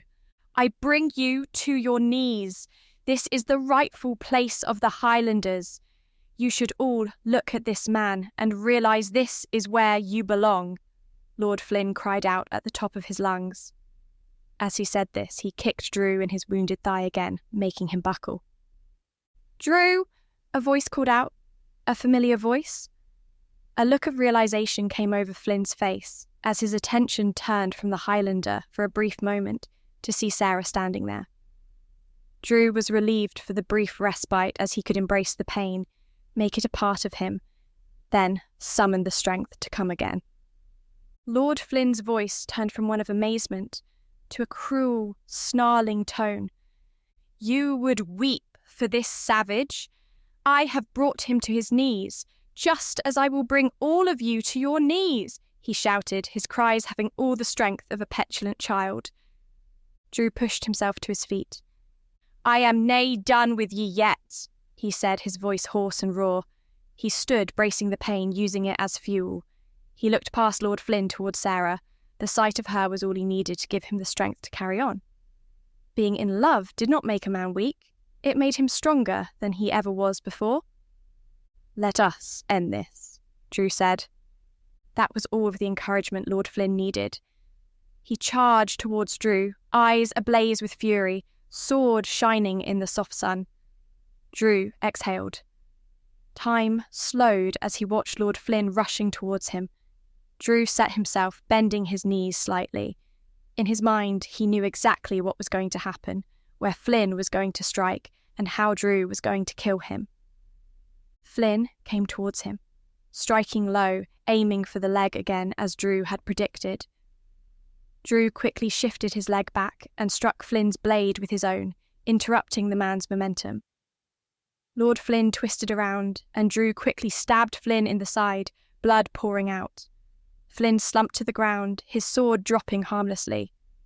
Flynn's hands groped at the sword, trying to summon the strength to keep fighting, but the colour drained from his face and the life slipped from his body. One hand fell to his side and was soon covered in blood. Yet more English blood, for the ground to slake its thirst with. Drew looked at the man pitifully. He was covered in blood now and didn't look like a noble at all. You dare! I will kill you!" Flynn said, managing to keep himself upright. "And you," he said, turning towards Sarah, seeming to want to use the last of his energy to viciously assault those he perceived to have betrayed him. "You dare make a mockery of my love. I would have given you everything," he said, his words punctuated by a heavy cough. "You could never have given me everything," Sarah said, "because you are not capable of true love." "And this savage is? Rosemary, you are a lady. Your mind has been warped." "Actually, she is not Rosemary at all," Rosemary said, stepping forward. By this point, Drew was resting on one knee, unable to keep his strength up any longer. He wasn't sure exactly what had transpired between these three people, but he did enjoy the look of shock on Lord Flynn's face. "When I learned of your cruelty, I ran away, not wanting to subject myself to the same treatment from a man who would hang another just for the crime of being Scottish. I am only sorry that my friend, my handmaiden, had to endure your company." Yes, that's right, Lord Flynn. Sarah was not of noble blood at all, although, in my opinion, she is of the noblest character. "What? No," Lord Flynn gasped, hearing that Rosemary would rather have run away to the Highlands than entertain the thought of marrying him seemed to sap the last of Lord Flynn's strength. He sank to the ground, a look of disbelief on his face. That look was etched on his face for eternity as the life finally ebbed away. Chapter 23. "Drew!" Sarah cried, rushing to the side of her love. She had witnessed the battle, even though she had promised herself that she would not. For some parts, she had had to shield her eyes, and although she was glad that Drew had emerged triumphant, it was something that she never wanted to witness again. "Drew, are you well? Please tell me that you have not been mortally wounded." "I am fine, lass. Well, aside from my leg, but that will get better in time," he said, although from the tone of his voice, Sarah could tell that he was in more pain than he wanted to let on. Sarah wrapped her arm around his body and offered her strength for support. They spent a few moments looking down at Flynn's body. He looked a sorry sight, and it was a strange thing to see the corpse of someone who may have turned out to be her future husband. "Are you glad to see him dead?" Drew asked. "In many ways I am, for he did treat me unkindly, yet I find myself unable to take joy in the death of another." "Ye are too good for this world," Drew said, kissing her on the top of her head. "He was nae a good man, but he was a good swordsman. On another day he would have bested me," Drew said ruefully. Life was made on such fine margins, Sarah realised. If anything had happened differently, this would never have happened. If Rosemary had not chosen to run away, if Lord Flynn had believed the bandits, if she and Drew had not encountered each other in the woods. All those decisions wove a tapestry that told a fine story. Rosemary and Blair walked up to Drew as well. Blair congratulated his brother on his success. "I knew you had him from the very beginning," Blair said. "I wish I had your confidence," Drew smiled. "It is good to see the end of a man like that." "His cruelty is over," Rosemary said, offering Sarah a supportive smile. The field was littered with the dead and the battle was truly over, but Sarah wasn't sure what would happen now. Drew was breathing heavily and needed to get medical attention. She looked around, trying to signal for someone to help him, even though Drew claimed that he was strong enough to remain on his feet for the time being. Blair turned from his brother to face the English camp once again. All the soldiers looked utterly broken and smashed. This endeavour had not been a good one for them. "Lord Flynn is dead. It is time for ye to sue for peace. Which one of ye is in command now? Which one of ye will come up here and talk with me?" he asked. At first, there was no movement. Sarah looked to the English and wondered if anyone was going to come forward. She wouldn't blame them if they didn't. If she was still in that camp, she would have been trembling with fright at the thought of talking with the Highlanders, but because of Drew, she had learned that they were not monsters at all. She spared a thought for Catherine, who must have been filled with dread, not just at this situation, but also at the fact that her brother had just been killed, and she would have to go back to an angry father. Eventually, someone began to approach, walking through the other English soldiers who were sitting on the ground, not looking like warriors at all. The figure walked with his head held high. His clothes were torn, having been in battle, but other than that, he looked in good condition. Sarah gasped when she saw him, and Rosemary squealed in delight. Blair was unable to react as Rosemary ran towards her father, his white whiskers and kind smile becoming clearer as he drew near them. Sarah had a mixture of feelings inside her, still unsure of how Lord Bramley felt about the letter, but it was reassuring to know that he had not fallen in battle and that he had found his daughter again, even briefly. For Sarah knew that Rosemary would not leave Blair, and it was unlikely Lord Bramley would choose to leave his home and live in the Highlands. Rosemary did not let go of her father as she brought him up to meet Blair. "Blair, this is my father, Lord Charles Bramley," she said, her voice trembling with nerves. "It is an honour to meet ye. I think maybe ye should have led the army from the start. Ye may have stood a better chance," he said. "Rosemary just told me about you. It seems that I owe you a great debt for keeping my daughter safe." "In many ways, she is the one keeping me safe," Blair smiled. Rosemary blushed. Sarah stood with Drew, bowing her head, trying to avert her gaze in case Lord Bramley was angry with her. "And you, Sarah. I was quite intrigued to read your letter," Lord Bramley began. "I am so sorry, sir. I never meant to cause any harm by imitating Rosemary. Please do not be angry with me. It all happened so fast, and I know that if I told the truth, there would have been more chance to find Rosemary. But I just couldn't bring myself to do it, knowing what Lord Flynn was like. I hope that you can find it in your heart to forgive me." Lord Bramley looked confused. "I have nothing to forgive you for," he said, and hugged Sarah. "Ever since I took you in as a handmaiden, you have been like a daughter to me, Sarah. I was actually on my way to come to Lord Flynn's estate and demand that you be brought back to my house. I had no idea the man was like that, although after spending some time with him in this war, I am now more aware of what kind of man he is. It is a sorry excuse for a leader who cowers behind the front lines and lets his men do all the dying. Rosemary briefly told me of the reasons behind this war. It seems we were all misled by Lord Flynn, and sadly many have died because of his mistake. I suggest that we get these matters over and done with quickly, for I believe there are many men who wish to return to their homes." "Aye, that sounds good to me," Blair said. "Ye are a wise man, Lord Bramley. I can see where Rosemary gets it from." "Oh, I'm quite sure that all of her good qualities come from her mother," Lord Bramley said. There was a sadness in his eyes. Sarah wondered if he had realised that Rosemary was not going to return with him. "What are your demands?" "We dinna hae many. All we want is to be left alone. We dinna want the English to keep pressing their claims on our borders. We dinna want to live in fear of our people being captured and hanged. All we want is for the English to stay their side of the border, and for us to stay our side," Blair said. "That seems entirely reasonable," Lord Bramley said, looking a little confused. "Are you sure that's all you want?" Sarah looked at Blair, who stroked his beard thoughtfully. "I had to be honest with you, Lord Bramley. I am new to leading a clan in war, but the way I see it is that we are both paid a hefty price for this battle, and the best thing we can hope for is that we dinna have another one soon."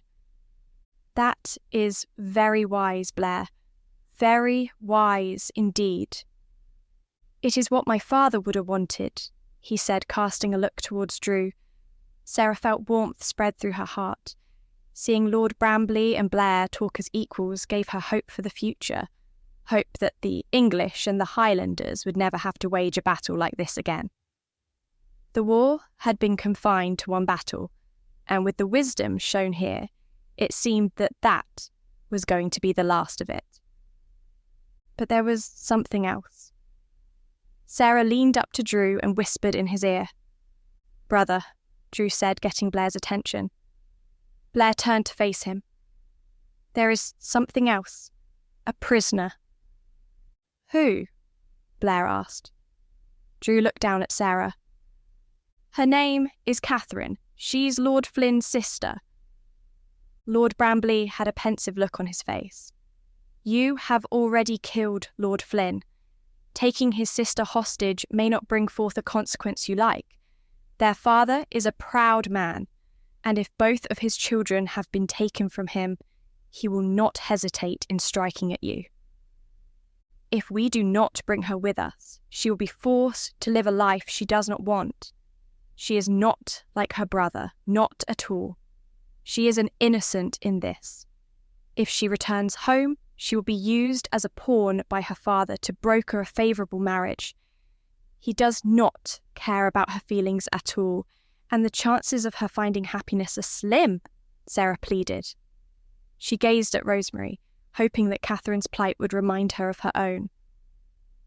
"I think Sarah is correct, Father. Blair, I know this may seem strange to you, but I think we should take her." "Another English lass. Well, I suppose we are making quite a collection," Blair said. "I will see her fetched," Lord Brambley said. "Is there anything else?" "I dinna think so," Blair said. "Then we shall withdraw presently. I would request an audience with my daughter and Sarah, though, before I leave." Blair inclined his head. The Highlanders walked away. Sarah let Blair carry his brother back to see his wound tended to. Drew looked dazed, as though he was barely holding on to consciousness. But at least the wound was not threatening his life. Sarah and Rosemary turned to face Lord Brambley. "My children," he said with a wistful smile. Tears glistened in his eyes. "For you are both my children. At least, that is the way I have always thought of you. I remember when you were two little girls playing together, so free-spirited and happy, despite all the tragedy that you have suffered. Sarah, I think it shows great wisdom in you to realise that not all Highlanders are the same as the ones who killed your parents. It still takes some effort on my part, but Drew won me over quickly," she said, blushing slightly. "I remember in the war before I met more than a few honourable Highlanders. Sometimes it made me wonder if our war was really just. I know that this one has not been. Be warned, though, if you do take Catherine with you, her father will not be pleased. I know the man. I fought beside him in the old war. He is ruthless and will not stop until he has her back." "Perhaps, but I know it is for the best. I cannot abandon her. She is my friend," Sarah said. "Rosemary, I do apologise for arranging a marriage to Lord Flynn. I should have paid more attention to the man behind the prestige. I just wanted the best life for you. You are my princess and I want you to be happy. But I have to ask you this. Are you sure that you both want to stay here in the Highlands? Is there no chance that you could return with me?" Rosemary and Sarah glanced at each other, and Sarah sensed that they were both thinking the same thing. Sarah wished that she could tell him they would return, but the thought of leaving Drew, of living without his kisses and his tender touch, was abhorrent. "Father, I am sure that when you met Mother, you were filled with a sense that the world was right, that you had met your destiny, and found the one person you were meant to be with for the rest of time. And I am equally sure that if anyone had asked you if you wanted to be away from her, the thought would have filled you with sickness. That is the way I feel about Blair, and the way I am sure Sarah feels about Drew." Sarah nodded. "I know it is not ideal," Rosemary continued, "and I wish that things could be different so we could all live together as a family. But Blair is not just a Highlander to me. Believe me, Father, it has not been easy for me to be an Englishwoman around them, but I have endured because I know that what I feel in my heart is true and pure. I am meant to be with Blair. My heart is his. I am sorry, I do wish that I could return with you, but my home is now here." with him." As Rosemary spoke, Sarah realised that her words echoed her own heart. "I cannot deny that this fills me with sorrow, but I understand. All I have wanted for you since you were a little baby sitting in the palm of my hand is for you to be happy. And who am I to deny my daughter's happiness? I hope that in time relations between the Highlanders and the English will improve to such an extent that we can travel freely across the border, but until then, I hope that we can visit with each other." "You could always come to live with us," Rosemary said. No, I have too many memories at home. Leaving that house would be like leaving your mother. I could never do it." Tears began to fill the eyes of the girls as they realised they were going to have to say goodbye to the man who had raised them. For all her life, Sarah had mourned her parents. But it was only at this moment that she realised that Lord Brambley had been a father to her. Lord Brambley first took Rosemary into his arms, holding her trembling body tightly, and then he held Sarah equally as tightly. Sarah felt warm tears roll down her cheeks. The pain was such that it broke her heart, and she wished that she did not have to endure such a thing. With that settled, Lord Brambley had nothing else to say, and turned his back, walking towards the English camp. "That was more difficult than I imagined," Sarah said. "I am glad that I got to see him one more time, and that he survived the battle. I am not sure I could have coped if he were to have died. Are you sure about bringing Catherine back with us? Do you think she will be able to cope with living in the Highlands?" "Oh, I am sure she will find a way. I had few allies in Lord Flynn's estate. Catherine was my confidant, and I felt so guilty for lying to her. She often spoke of how frustrated she was that she did not have a choice in who she married. Then I abandoned her when I ran from the English camp. I owe her much, Rosemary." "Then we shall see that she is safe," Rosemary replied. They waited together for a few moments until Catherine presented herself. She was being escorted by 2 English guards and did not look happy at all. Sarah smiled as she heard Catherine's protests. "Unhand me! I cannot believe I have been summoned by these brutes. I am not a simple pawn," she cried. "My brother has already been killed. You should not be so willing to carry me over to the enemy. Where is your fight? Where is your honour?" she wailed in a high-pitched, feisty tone. She only grew quiet when she saw that Sarah and Rosemary were waiting for her without any Highlanders around. "Rosemary!" she exclaimed and ran towards Sarah, flinging her arms around her neck. The guards walked away, leaving the women alone. "Did they capture you too? We shall escape, mark my words. We are resourceful women, and I will not see us the captives of Highlanders." "Actually, there's something I must confess," Sarah said, her cheeks flushing red with guilt. Catherine stepped back, a curious look on her face. "I am not Rosemary," Sarah continued, and then revealed to Catherine the entire truth about how she ended up in Lord Flynn's estate, and her true name. "I am so sorry that I lied to you, but it was the only way I could survive. I knew that if the truth slipped out, Lord Flynn would punish me, and I did not want to suffer at his hands. Please forgive me." "Sarah, is it?" Catherine asked as her eyes shot daggers at Sarah. "Well, I suppose that makes some sort of sense. I knew something was off about you. The way you carry yourself, the way you interacted with the maids, and that story about your hand. You betrayed me and my brother. You let me trust you when you are a liar," Catherine blurted out in one breath. "I know you are angry, but I did it to save my life.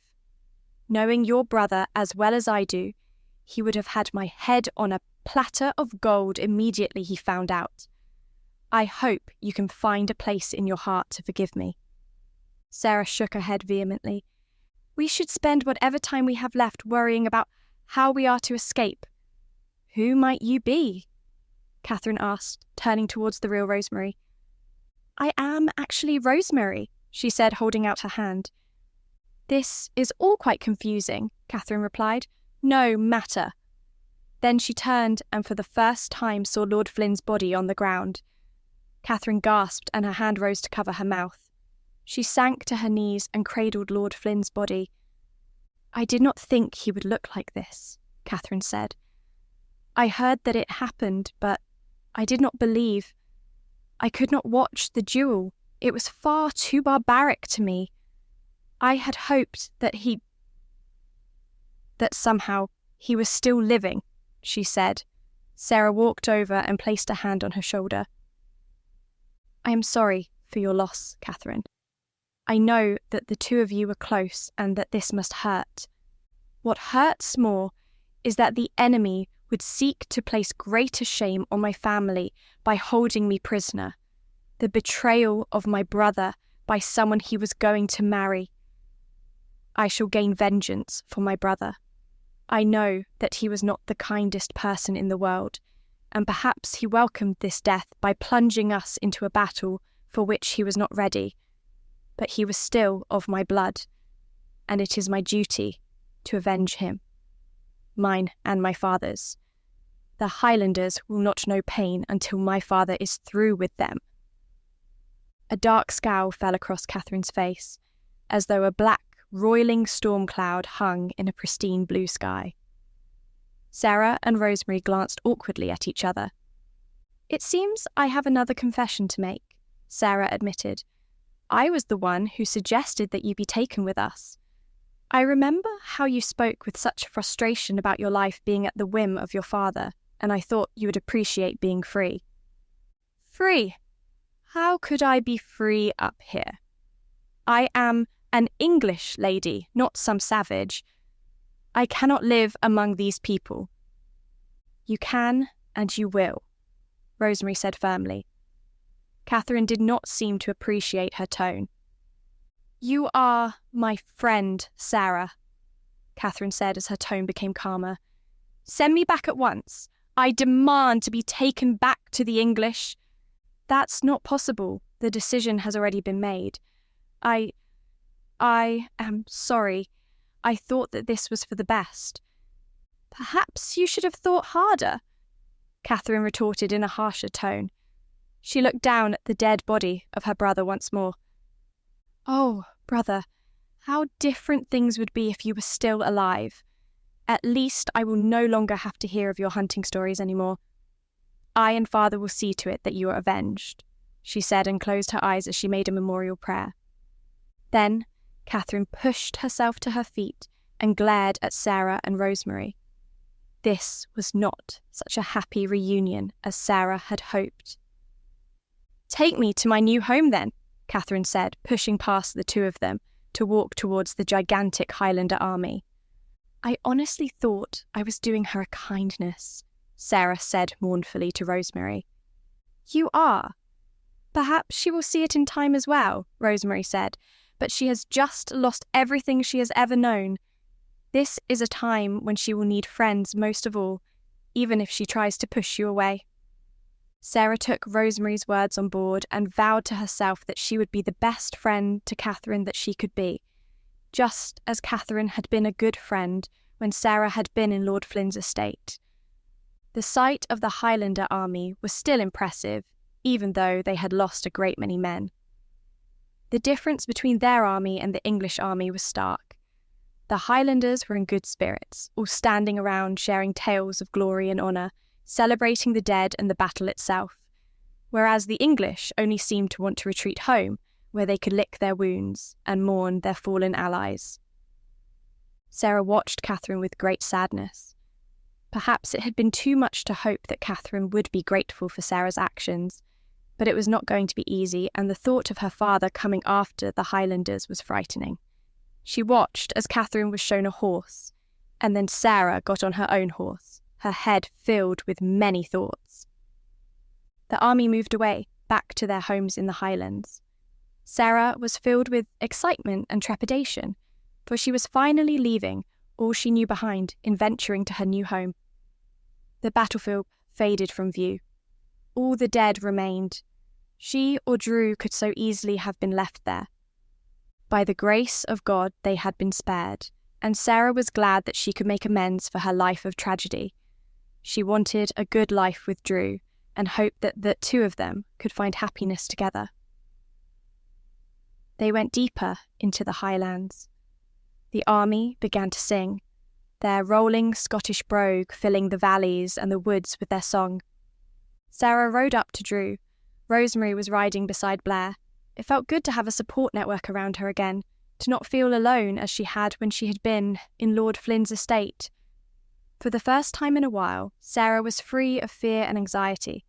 There was only room in her heart for love and happiness, and she let them run free within her soul. A smile played upon her face as she looked forward to her new life. Chapter 24. The pain in Drew's leg was still agonising, but the dressing had been changed and the blood loss had been stemmed. He felt lightheaded, but he was just about able to guide his horse back home. It was a pleasing thought to be leaving the battlefield and returning home. He wanted to begin his life with Sarah in earnest, but first he just wanted to rest. However, he knew that rest would not come easily. There would be much revelry to celebrate the defeat of the English first, and only then would he be able to retreat to his room and sleep. There was much to talk about for the future as well, and this new English girl that Sarah insisted was brought back. She always had good intentions, and indeed her kindness was a virtue, but Drew wondered if it would not lead her, and possibly all of them, into trouble. Drew cast a glance towards Catherine. She certainly didn't look happy or grateful to be here. She often shot daggers at Drew as well, but then again, he was the man who had killed her brother. Drew imagined anger must have been simmering inside her, ready to boil over. He could only imagine how he would feel if someone had struck down Blair. The Highlanders returned home. Fianna was there waiting for them, as were the others they had left behind. Fianna had declined to travel with them, saying that she had seen enough battles in her time. Deirdre and Old Will were there as well, looking somewhat disappointed that Blair and Drew had returned home. "My boys, I am so glad you have made it back alive," Fianna said, hugging them both at the same time. She also had an embrace ready for Rosemary, and then Drew introduced Sarah.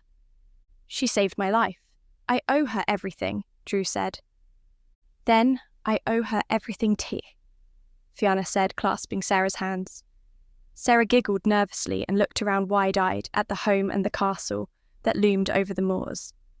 "I hope you will feel at home," Fianna said. "There is plenty of room for ye, and I'm sure Drew will show ye around properly later. But now it is time for a feast. We have been slaving away preparing things for the return of the army. Get yourselves some ale and celebrate." There was a cheer from the Highlanders as they alighted from their horses and scattered around, breaking off into small circles of clans, friends and family, sharing ale. Drew staggered forward, his leg still giving him trouble. Blair and Rosemary went off together. Sarah quickly ran towards Drew, offering him support. The first person to greet him was Deirdre, who came up to him wearing a scowl. "He would bring back another one?" she asked, face apoplectic with rage at the thought of another English girl being present in the Highlands. "I dinna ha' time for this, Deirdre. Find someone else to bother, and dinna spend time with Declan anymore. The last thing he needs is the likes of ye playing with his mind." Deirdre sniffed haughtily and spun on her heels, striding away. "What was that about?" Sarah asked. "There are some who dinna like us choosing English lasses," Drew explained, "but she is nae harm. Mostly, she's jealous of Rosemary. She thinks she had a claim on Blair, but she is wrong." "It sounds like living here could be complicated," Sarah said. "Do ye have regrets?" Drew asked. "No, none," she answered, smiling. "Let's get you inside and off that leg." "In a moment," Drew said, then called out for Declan, searching the army with his eyes for his young cousin. The pain in his leg was telling him to sit down, but he knew he could not do so just yet. It took a few times of him yelling Declan's name for his cousin to appear. Declan looked sullen. His face was without a beard yet, and his eyes were dark, looking as though he was exhausted. The boy had been born in war and was now turning into a man. But what kind of man would he turn out to be? Drew knew he had to make his stand carefully and nurture the boy. Try to not let him be influenced by Deirdre's poisonous words. "What do you want, cousin?" Declan asked, sauntering up with a mug of ale in his hands. His shoulders were rounded and he had a grim look on his face. In his expression, Drew saw a reflection of the war. This young man had seen the brutal and bloody battle up close, had bathed himself in blood and was forced to see horrors that few young men should face. After enduring the battle, Drew understood his father better, and why Ifey had sought to protect his sons from the effects of war. "I have a task for ye, if you're sticking around," Drew said. "I would nae leave now," Declan said. "Then I want ye on guard duty. There is an English lass we captured. Guard her. Make sure she doesn't try to escape or try anything else." "Can ye find nobody else to do that?" "I am asking ye, if you want to be a soldier, then you must learn to take orders. This is important, Declan." "I'll watch her closely, and I will nae make the same mistake as ye and Blair," Declan said. "I'm going to treat her like the enemy, because that's what she is." With that, he moved away to find Catherine. Drew and Sarah moved forward into the castle. Sarah's eyes went wide. "I'm sure this is different from the homes you're used to," Drew said. "It is, but it's beautiful. It's like you. Beautiful, but hard. You can tell a lot of effort went into building this," she murmured. They went into the main chamber, where Drew was finally able to sit down. He breathed a sigh of relief as he took the weight off of his leg. Blair and Rosemary followed in shortly, their arms wrapped around each other. "I am worried about Catherine. Are you sure that she is safe?" Sarah asked. "Aye, nae harm will come to her. Declan is a good lad. He is just a wee bit misguided at the moment. We must root out this conspiracy, brother, if it is still in effect," Blair said. "I should nae think ye ha' anything to worry about, Blair. Ye ha' proved your merit in battle. Nobody can claim otherwise." "I was nae the only one to prove myself. Ye did us all proud when ye slew Lord Flynn." "Thank ye, brother," Drew said, leaning his head back. Food and drink were brought to them and they all feasted. Drew hadn't realised how hungry he actually was until the food was on a plate in front of him, and he devoured the meat quickly. At least, he intended to. But then he was aware of Sarah's presence. Instead of gorging on the meat, he tried to eat a little more slowly, wanting to give her a good impression. Sarah seemed to realise what he was doing, and it made her chuckle. "Who would have thought that we would end up like this with 2 English lasses?" Blair said, smiling widely, raising his mug in a toast. "Aye, and nae finer lasses are there in all the world," Drew replied, his mug clashing against Blair's. They took hearty gulps. "I would just like to say that I'm glad Sarah found us. I have missed you so much, Sarah, and it is pleasing to me to have you back in my life, especially since not all the Highland women have been so friendly to me. It is good to be back in your company too, and although in some ways I am in the home of the enemy, I feel safer here than I did in Lord Flynn's estate. But, Rosemary, I do not think I shall be your handmaid any more," Sarah said, a smile on her face. Rosemary laughed, and the others soon broke out in laughter too. "But what does the future hold for us?" Rosemary asked. "That remains to be seen," Blair answered. "Do ye think Flynn's father will seek vengeance?" he asked, looking towards Sarah. Drew looked at her as well, and saw how troubled she was. "From the stories I heard, he is a prideful man. The only thing that matters to him is the prestige of his family. His children are his legacy. Without them, he is nothing. He is a powerful man as well, with many allies. I fear that if he attacks, the battle may not be as swift as this one. He can attack us, but We will show him that he should nae mess with us Highlanders, Blair said. I'm more worried about Catherine. I thought she would have reacted differently, Sassenach said. She will, in time. I believe any conflict could be avoided if she speaks to her father and tells him that she came here willingly, but I do not know what could make her feel like that. There will be a way. It is better not to think of that anyway. That is all in the future, and may not come to pass anyway. We should seek to be happy that the battle is over and we are all here, safe with each other. That is the most important thing, Rosemary reminded everyone, and the sentiment she expressed was met with great acceptance. Chapter 25.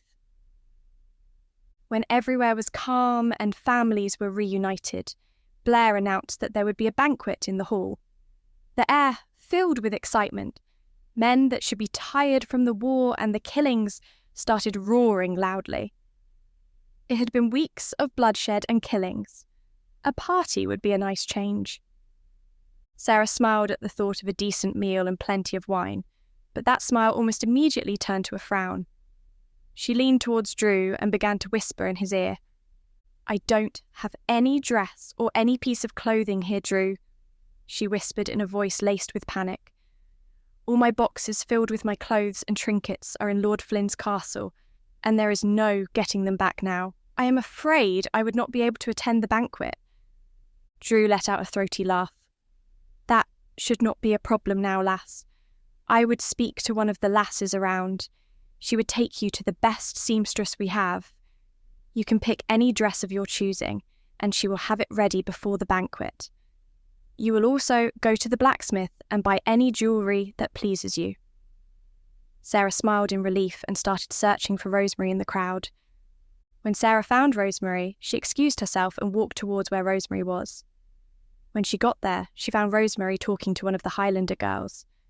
It was so easy for Rosemary to make friends. She was confident and couldn't be disheartened that easily. Sarah hoped that she would also be able to make friends just as easily as Rosemary. She signalled to Rosemary that she wanted to speak to her with excitement plastered on her face. Rosemary excused herself and walked towards Sarah. What has got you this excited and grinning from ear to ear? Rosemary asked as she took Sarah's hands in hers and started to walk. Sarah started telling Rosemary all that had transpired between Drew and her.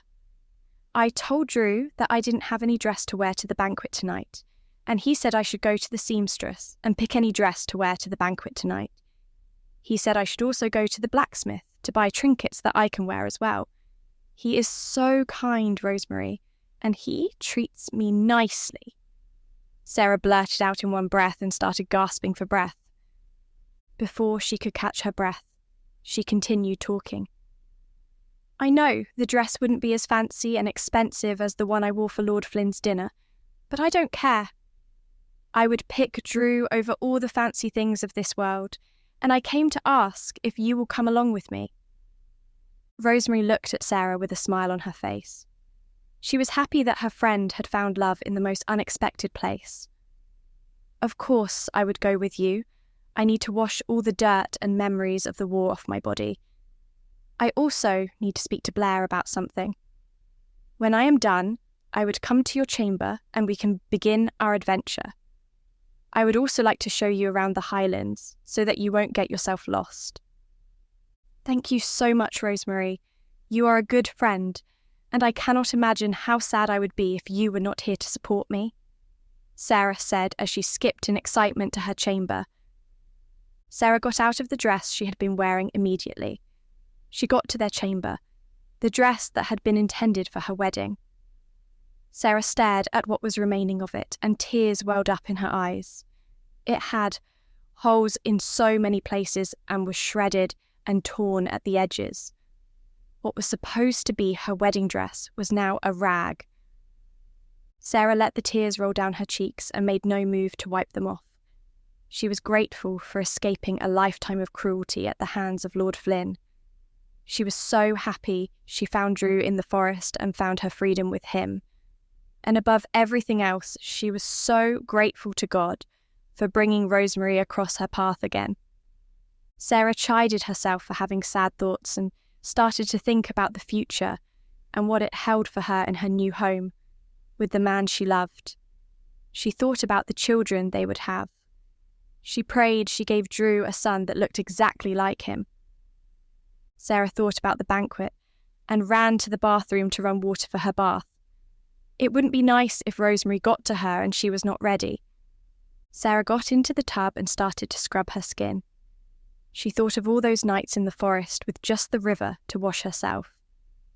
Sarah washed her hair and combed it. When she was done, she got into the dress she had borrowed from Rosemary and decided to sit on the bed while she waited for her. Sarah had almost drifted off to sleep when Rosemary came breezing in. "I hope you are ready for an adventure of a lifetime, Sarah," Rosemary said as she walked in and woke Sarah up from her slumber. Sarah jerked awake suddenly and rubbed her eyes as she yawned sleepily. Rosemary sat on the bed beside Sarah as she slowly regained her consciousness. "I am so sorry for startling you like that. I didn't know you were asleep. If not, I would not have been so loud." Sarah sat upright and continued to yawn lazily. "I didn't know I was going to fall asleep. I can't remember the last time I slept on a bed. I must have been so tired with the journey and all." Rosemary got on her feet and pulled Sarah off the bed. "I understand.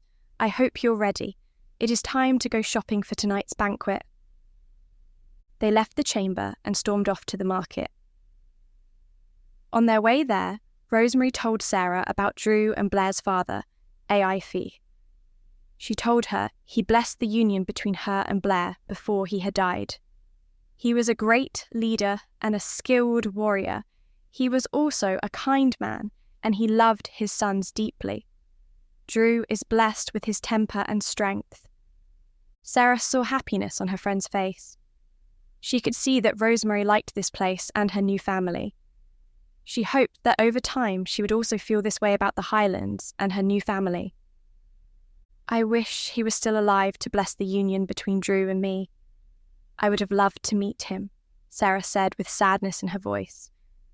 "Catherine has been on my mind since we returned from war," Sarah said as they made another turn. "I spent time with her when I was in Lord Flynn's castle. She is sweet and kind. She was nice to me, and she also was good company. However, she always seemed conflicted to me. She told me how she felt that her father and brother were controlling her life. She said she was going to be married off to the highest bidder like she was a slab of meat. I thought freeing her from the shackles of her father would have been what she wanted. I never knew this was the way she would react." Rosemary stopped and took Sarah's hand in hers. "She will come around. She is still in shock about her brother's death and she misses home. We need to give her time to like it yet. Very soon, she will see how free she can be in the Highlands." "I hope so. I really do. If her father comes to the Highlands to rescue her, there would be another war.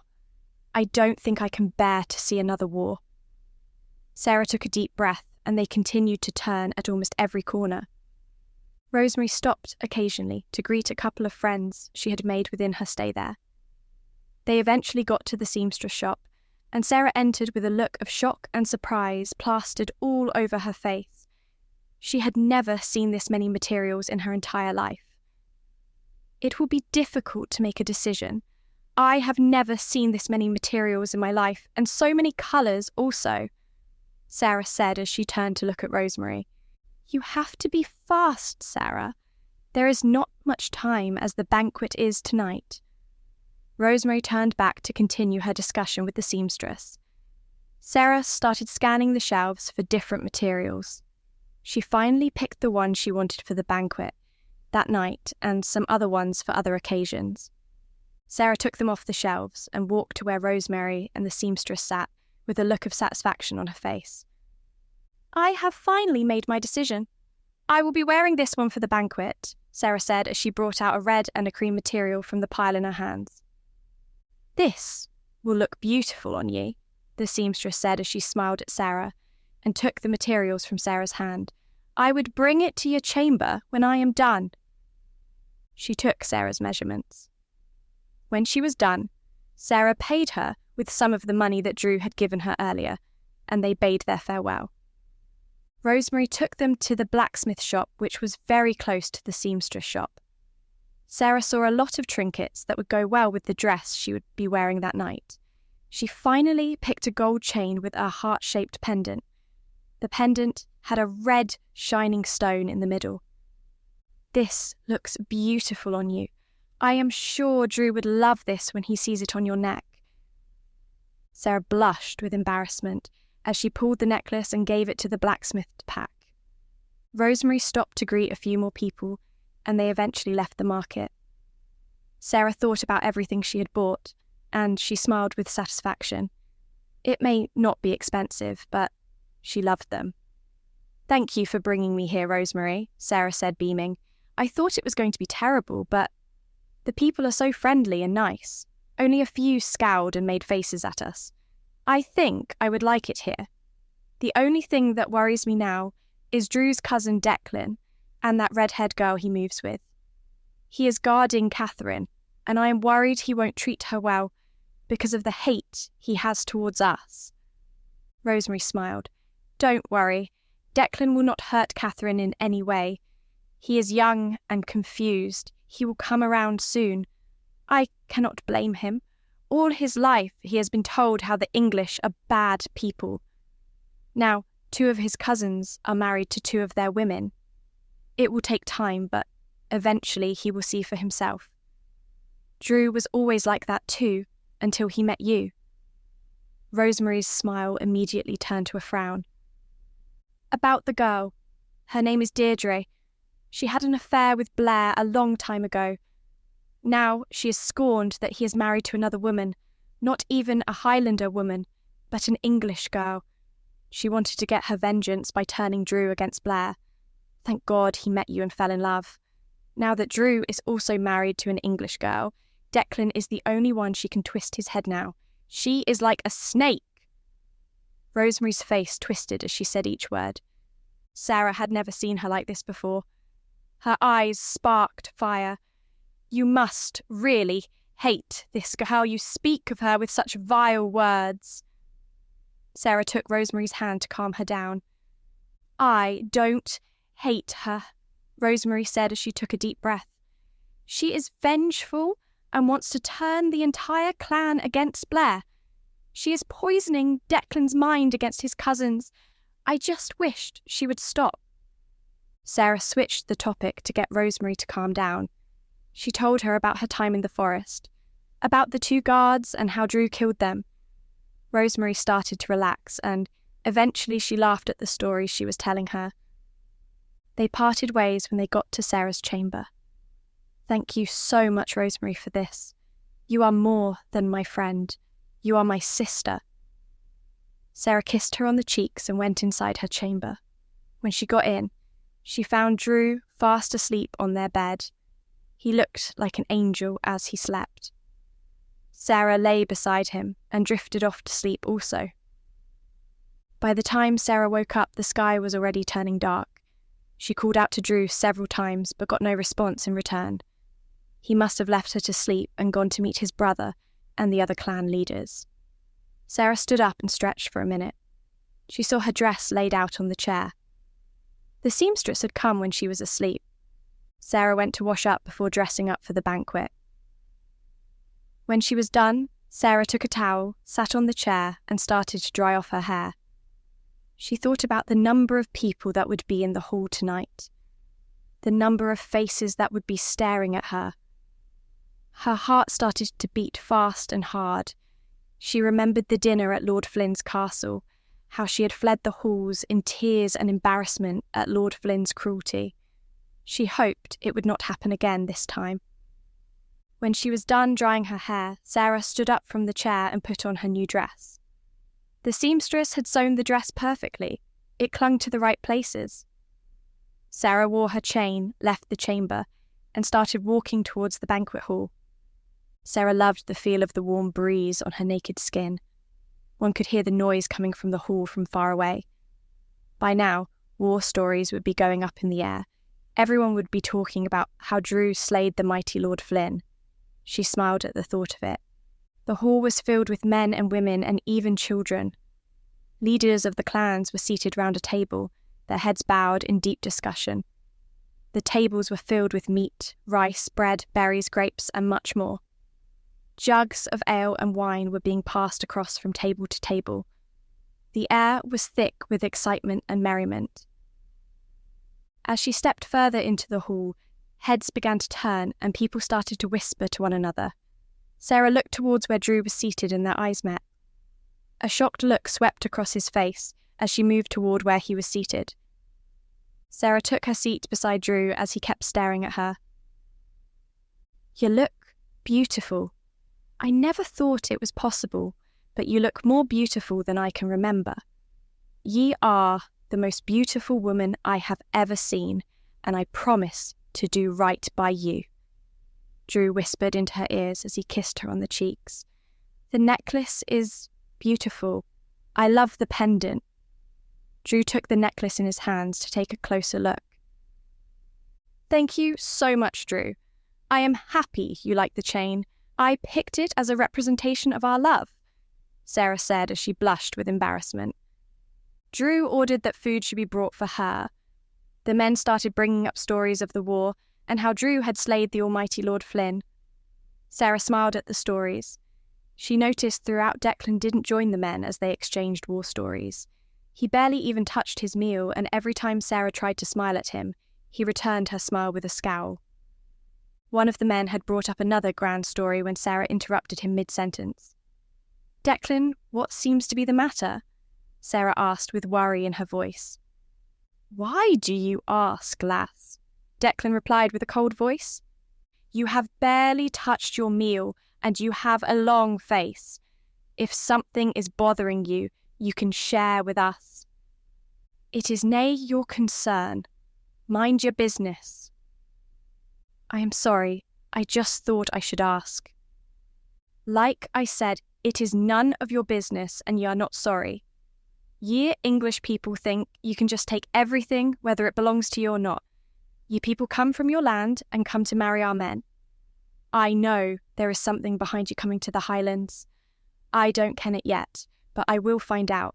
I don't know why my cousins would even fall for your English lasses when there are many Highlander lasses," Declan said as his voice filled the hall. Drew stood up from his seat with so much fury and rage. He was about to storm off to where Declan sat, but Sarah held his hand to stop him from going. When she saw that Drew was calm, she began to speak. "I know you are confused about your cousins marrying English lasses. It is all strange and new to you. I didn't ask for this also. I never thought I would be getting married to a Highlander also. Highlanders killed my parents. For years I carried so much hate for them in my heart. All that changed when I met Drew and fell in love with him. I hope over time you will realise we are not spies and there are no hidden motives to our actions. I love your cousin with all my heart, and my place in this life is next to him. You will just have to live with that." Sarah took a sigh of relief and sat back into her seat. Declan looked at her with furious eyes and stormed out of the hall. The whole hall was quiet. Drew had never seen Sarah like that before. She spoke with so much confidence. She had grown from the shy girl he met in the forest to a woman that could silence grown men. Chapter 26. The revelry continued long into the night, but in truth Sarah was grateful that Drew had a wounded leg because it meant that he grew fatigued more quickly and needed rest. She was feeling exhausted too. The past few days, had it really only been that long, had been fraught with tension and anxiety, but also filled with a great deal of happiness. She whispered to Drew that they should go to their chamber. Drew got up and bade his brother, Rosemary, and the leaders of the clan good night. As he walked out of the hall, the men banged their mugs on the table and cheered him on. She helped Drew up the winding staircase to his bedchamber. It was far different from the room she had been used to, especially the one in Lord Flynn's estate. There was no luxurious bed, no grand closet filled with pretty dresses. There was a trunk on the floor, a desk, and a bed. The mattress was hard, and it would take some getting used to. but Sarah would endure anything if it meant being close to Drew. She helped him onto the bed and to get undressed. The wound was in much better condition now it had been seen to by actual medics, and in the midst of the party, Fianna had come to her with an herbal remedy to treat the wound properly. "I like your mother," Sarah said as she peeled off her own clothes, glad to be out of the dress. She had been given a cloak by Fianna as well, and had been made to feel completely at home. "Aye, she is a special one," Drew agreed, leaning back his head. Sarah climbed into bed beside him and lay her head on the pillow next to him, draping an arm around his wide chest. She kissed him lovingly on the cheek and nestled into him, enjoying the smell and the warmth of him. "I like being here too." "I like you being here. I would no want you to be anywhere else." "Can I confess something to you?" "Of course, lass. You can always tell me anything you want." "I was so frightened when you were fighting Lord Flynn. I knew that you were the better swordsman than he, and the more honourable man. But when he had you on your knees, I was worried that he would cut my happiness in two, and that he would forever plague me. I have never prayed so hard before. Thank God, he brought you back to me whole. I was scared for that tea, but I knew I could nae lose because I had ye in my heart. I am glad I came back to you." "Really?" she asked, feeling warm sensations rushing all through her heart.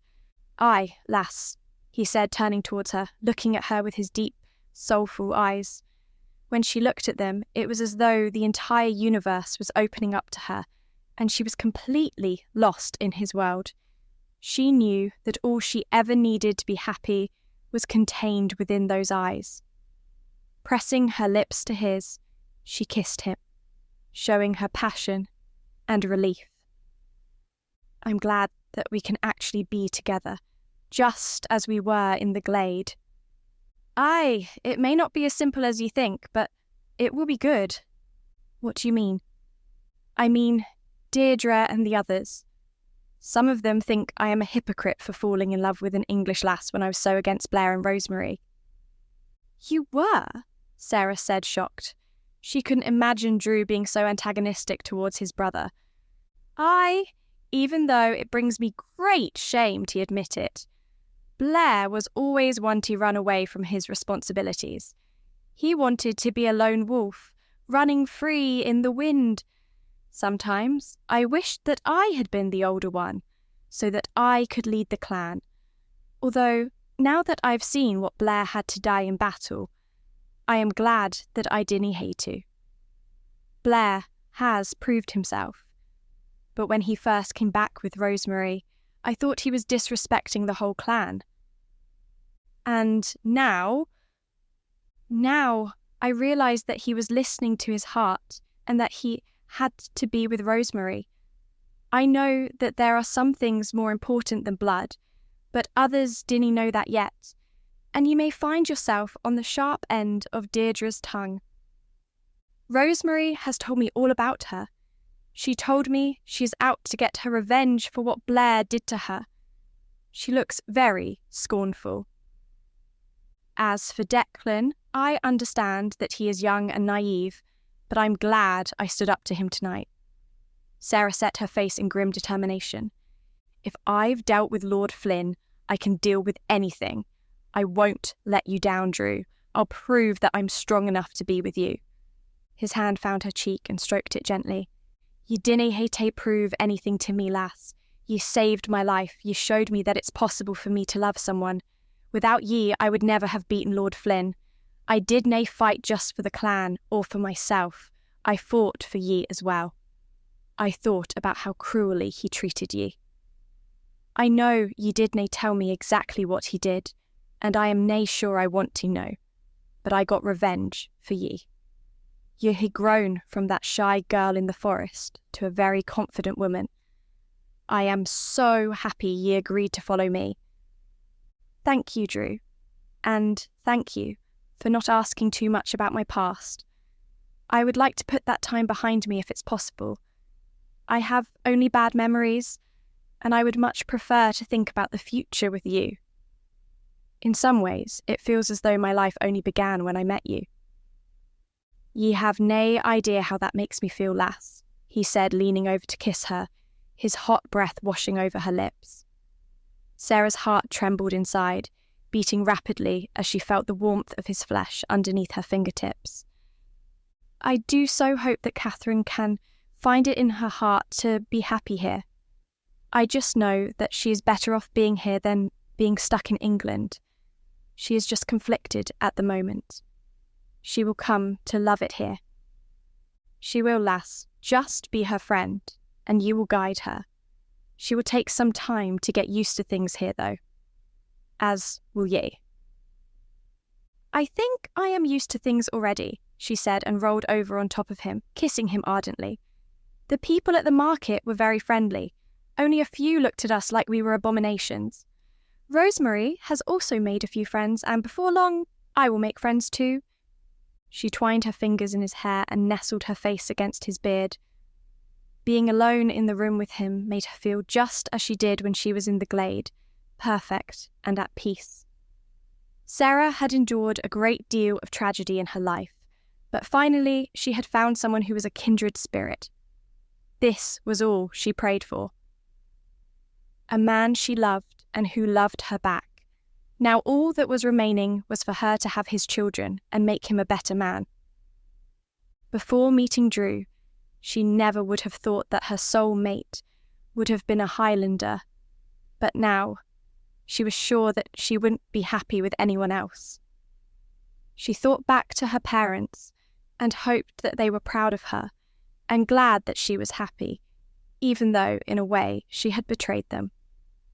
Sarah lost herself in Drew's sweet kisses, enjoying the feeling of his hands roaming around her body. The heat surged between them, and even though the two of them were tired, they both found the energy to let their bodies come together in a happy union. The bed creaked under their weight. Sarah gasped as she allowed herself to fall in love with Drew all over again. Every time she met his eyes, it was as though she was falling in love with him for the first time, and as they made love, a broad smile appeared on her face.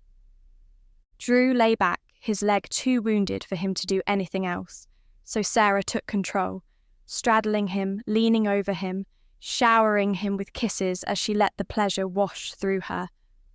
She pushed all the negative thoughts out of her mind and allowed herself to drown in the sensation of being lost in love. The happiness seized her heart and lifted her up, making her feel ethereal. When the warm, orgasmic feeling rushed over her like hot, steamy water, her breath hitched, and then she fell onto Drew's body again. Outside, she could hear the sounds of revelry continuing, the Highlanders happy in their victory. The passion dwindled like a fire fading to embers. With a mighty grunt, Drew kissed Sarah and was satisfied. He breathed heavily and murmured softly. "Sleep, my sweet and mighty warrior," Sarah said, bestowing a loving kiss on his forehead. She caressed his head and watched him quickly fall asleep, having been through so much. Drew had literally fought to the death for her.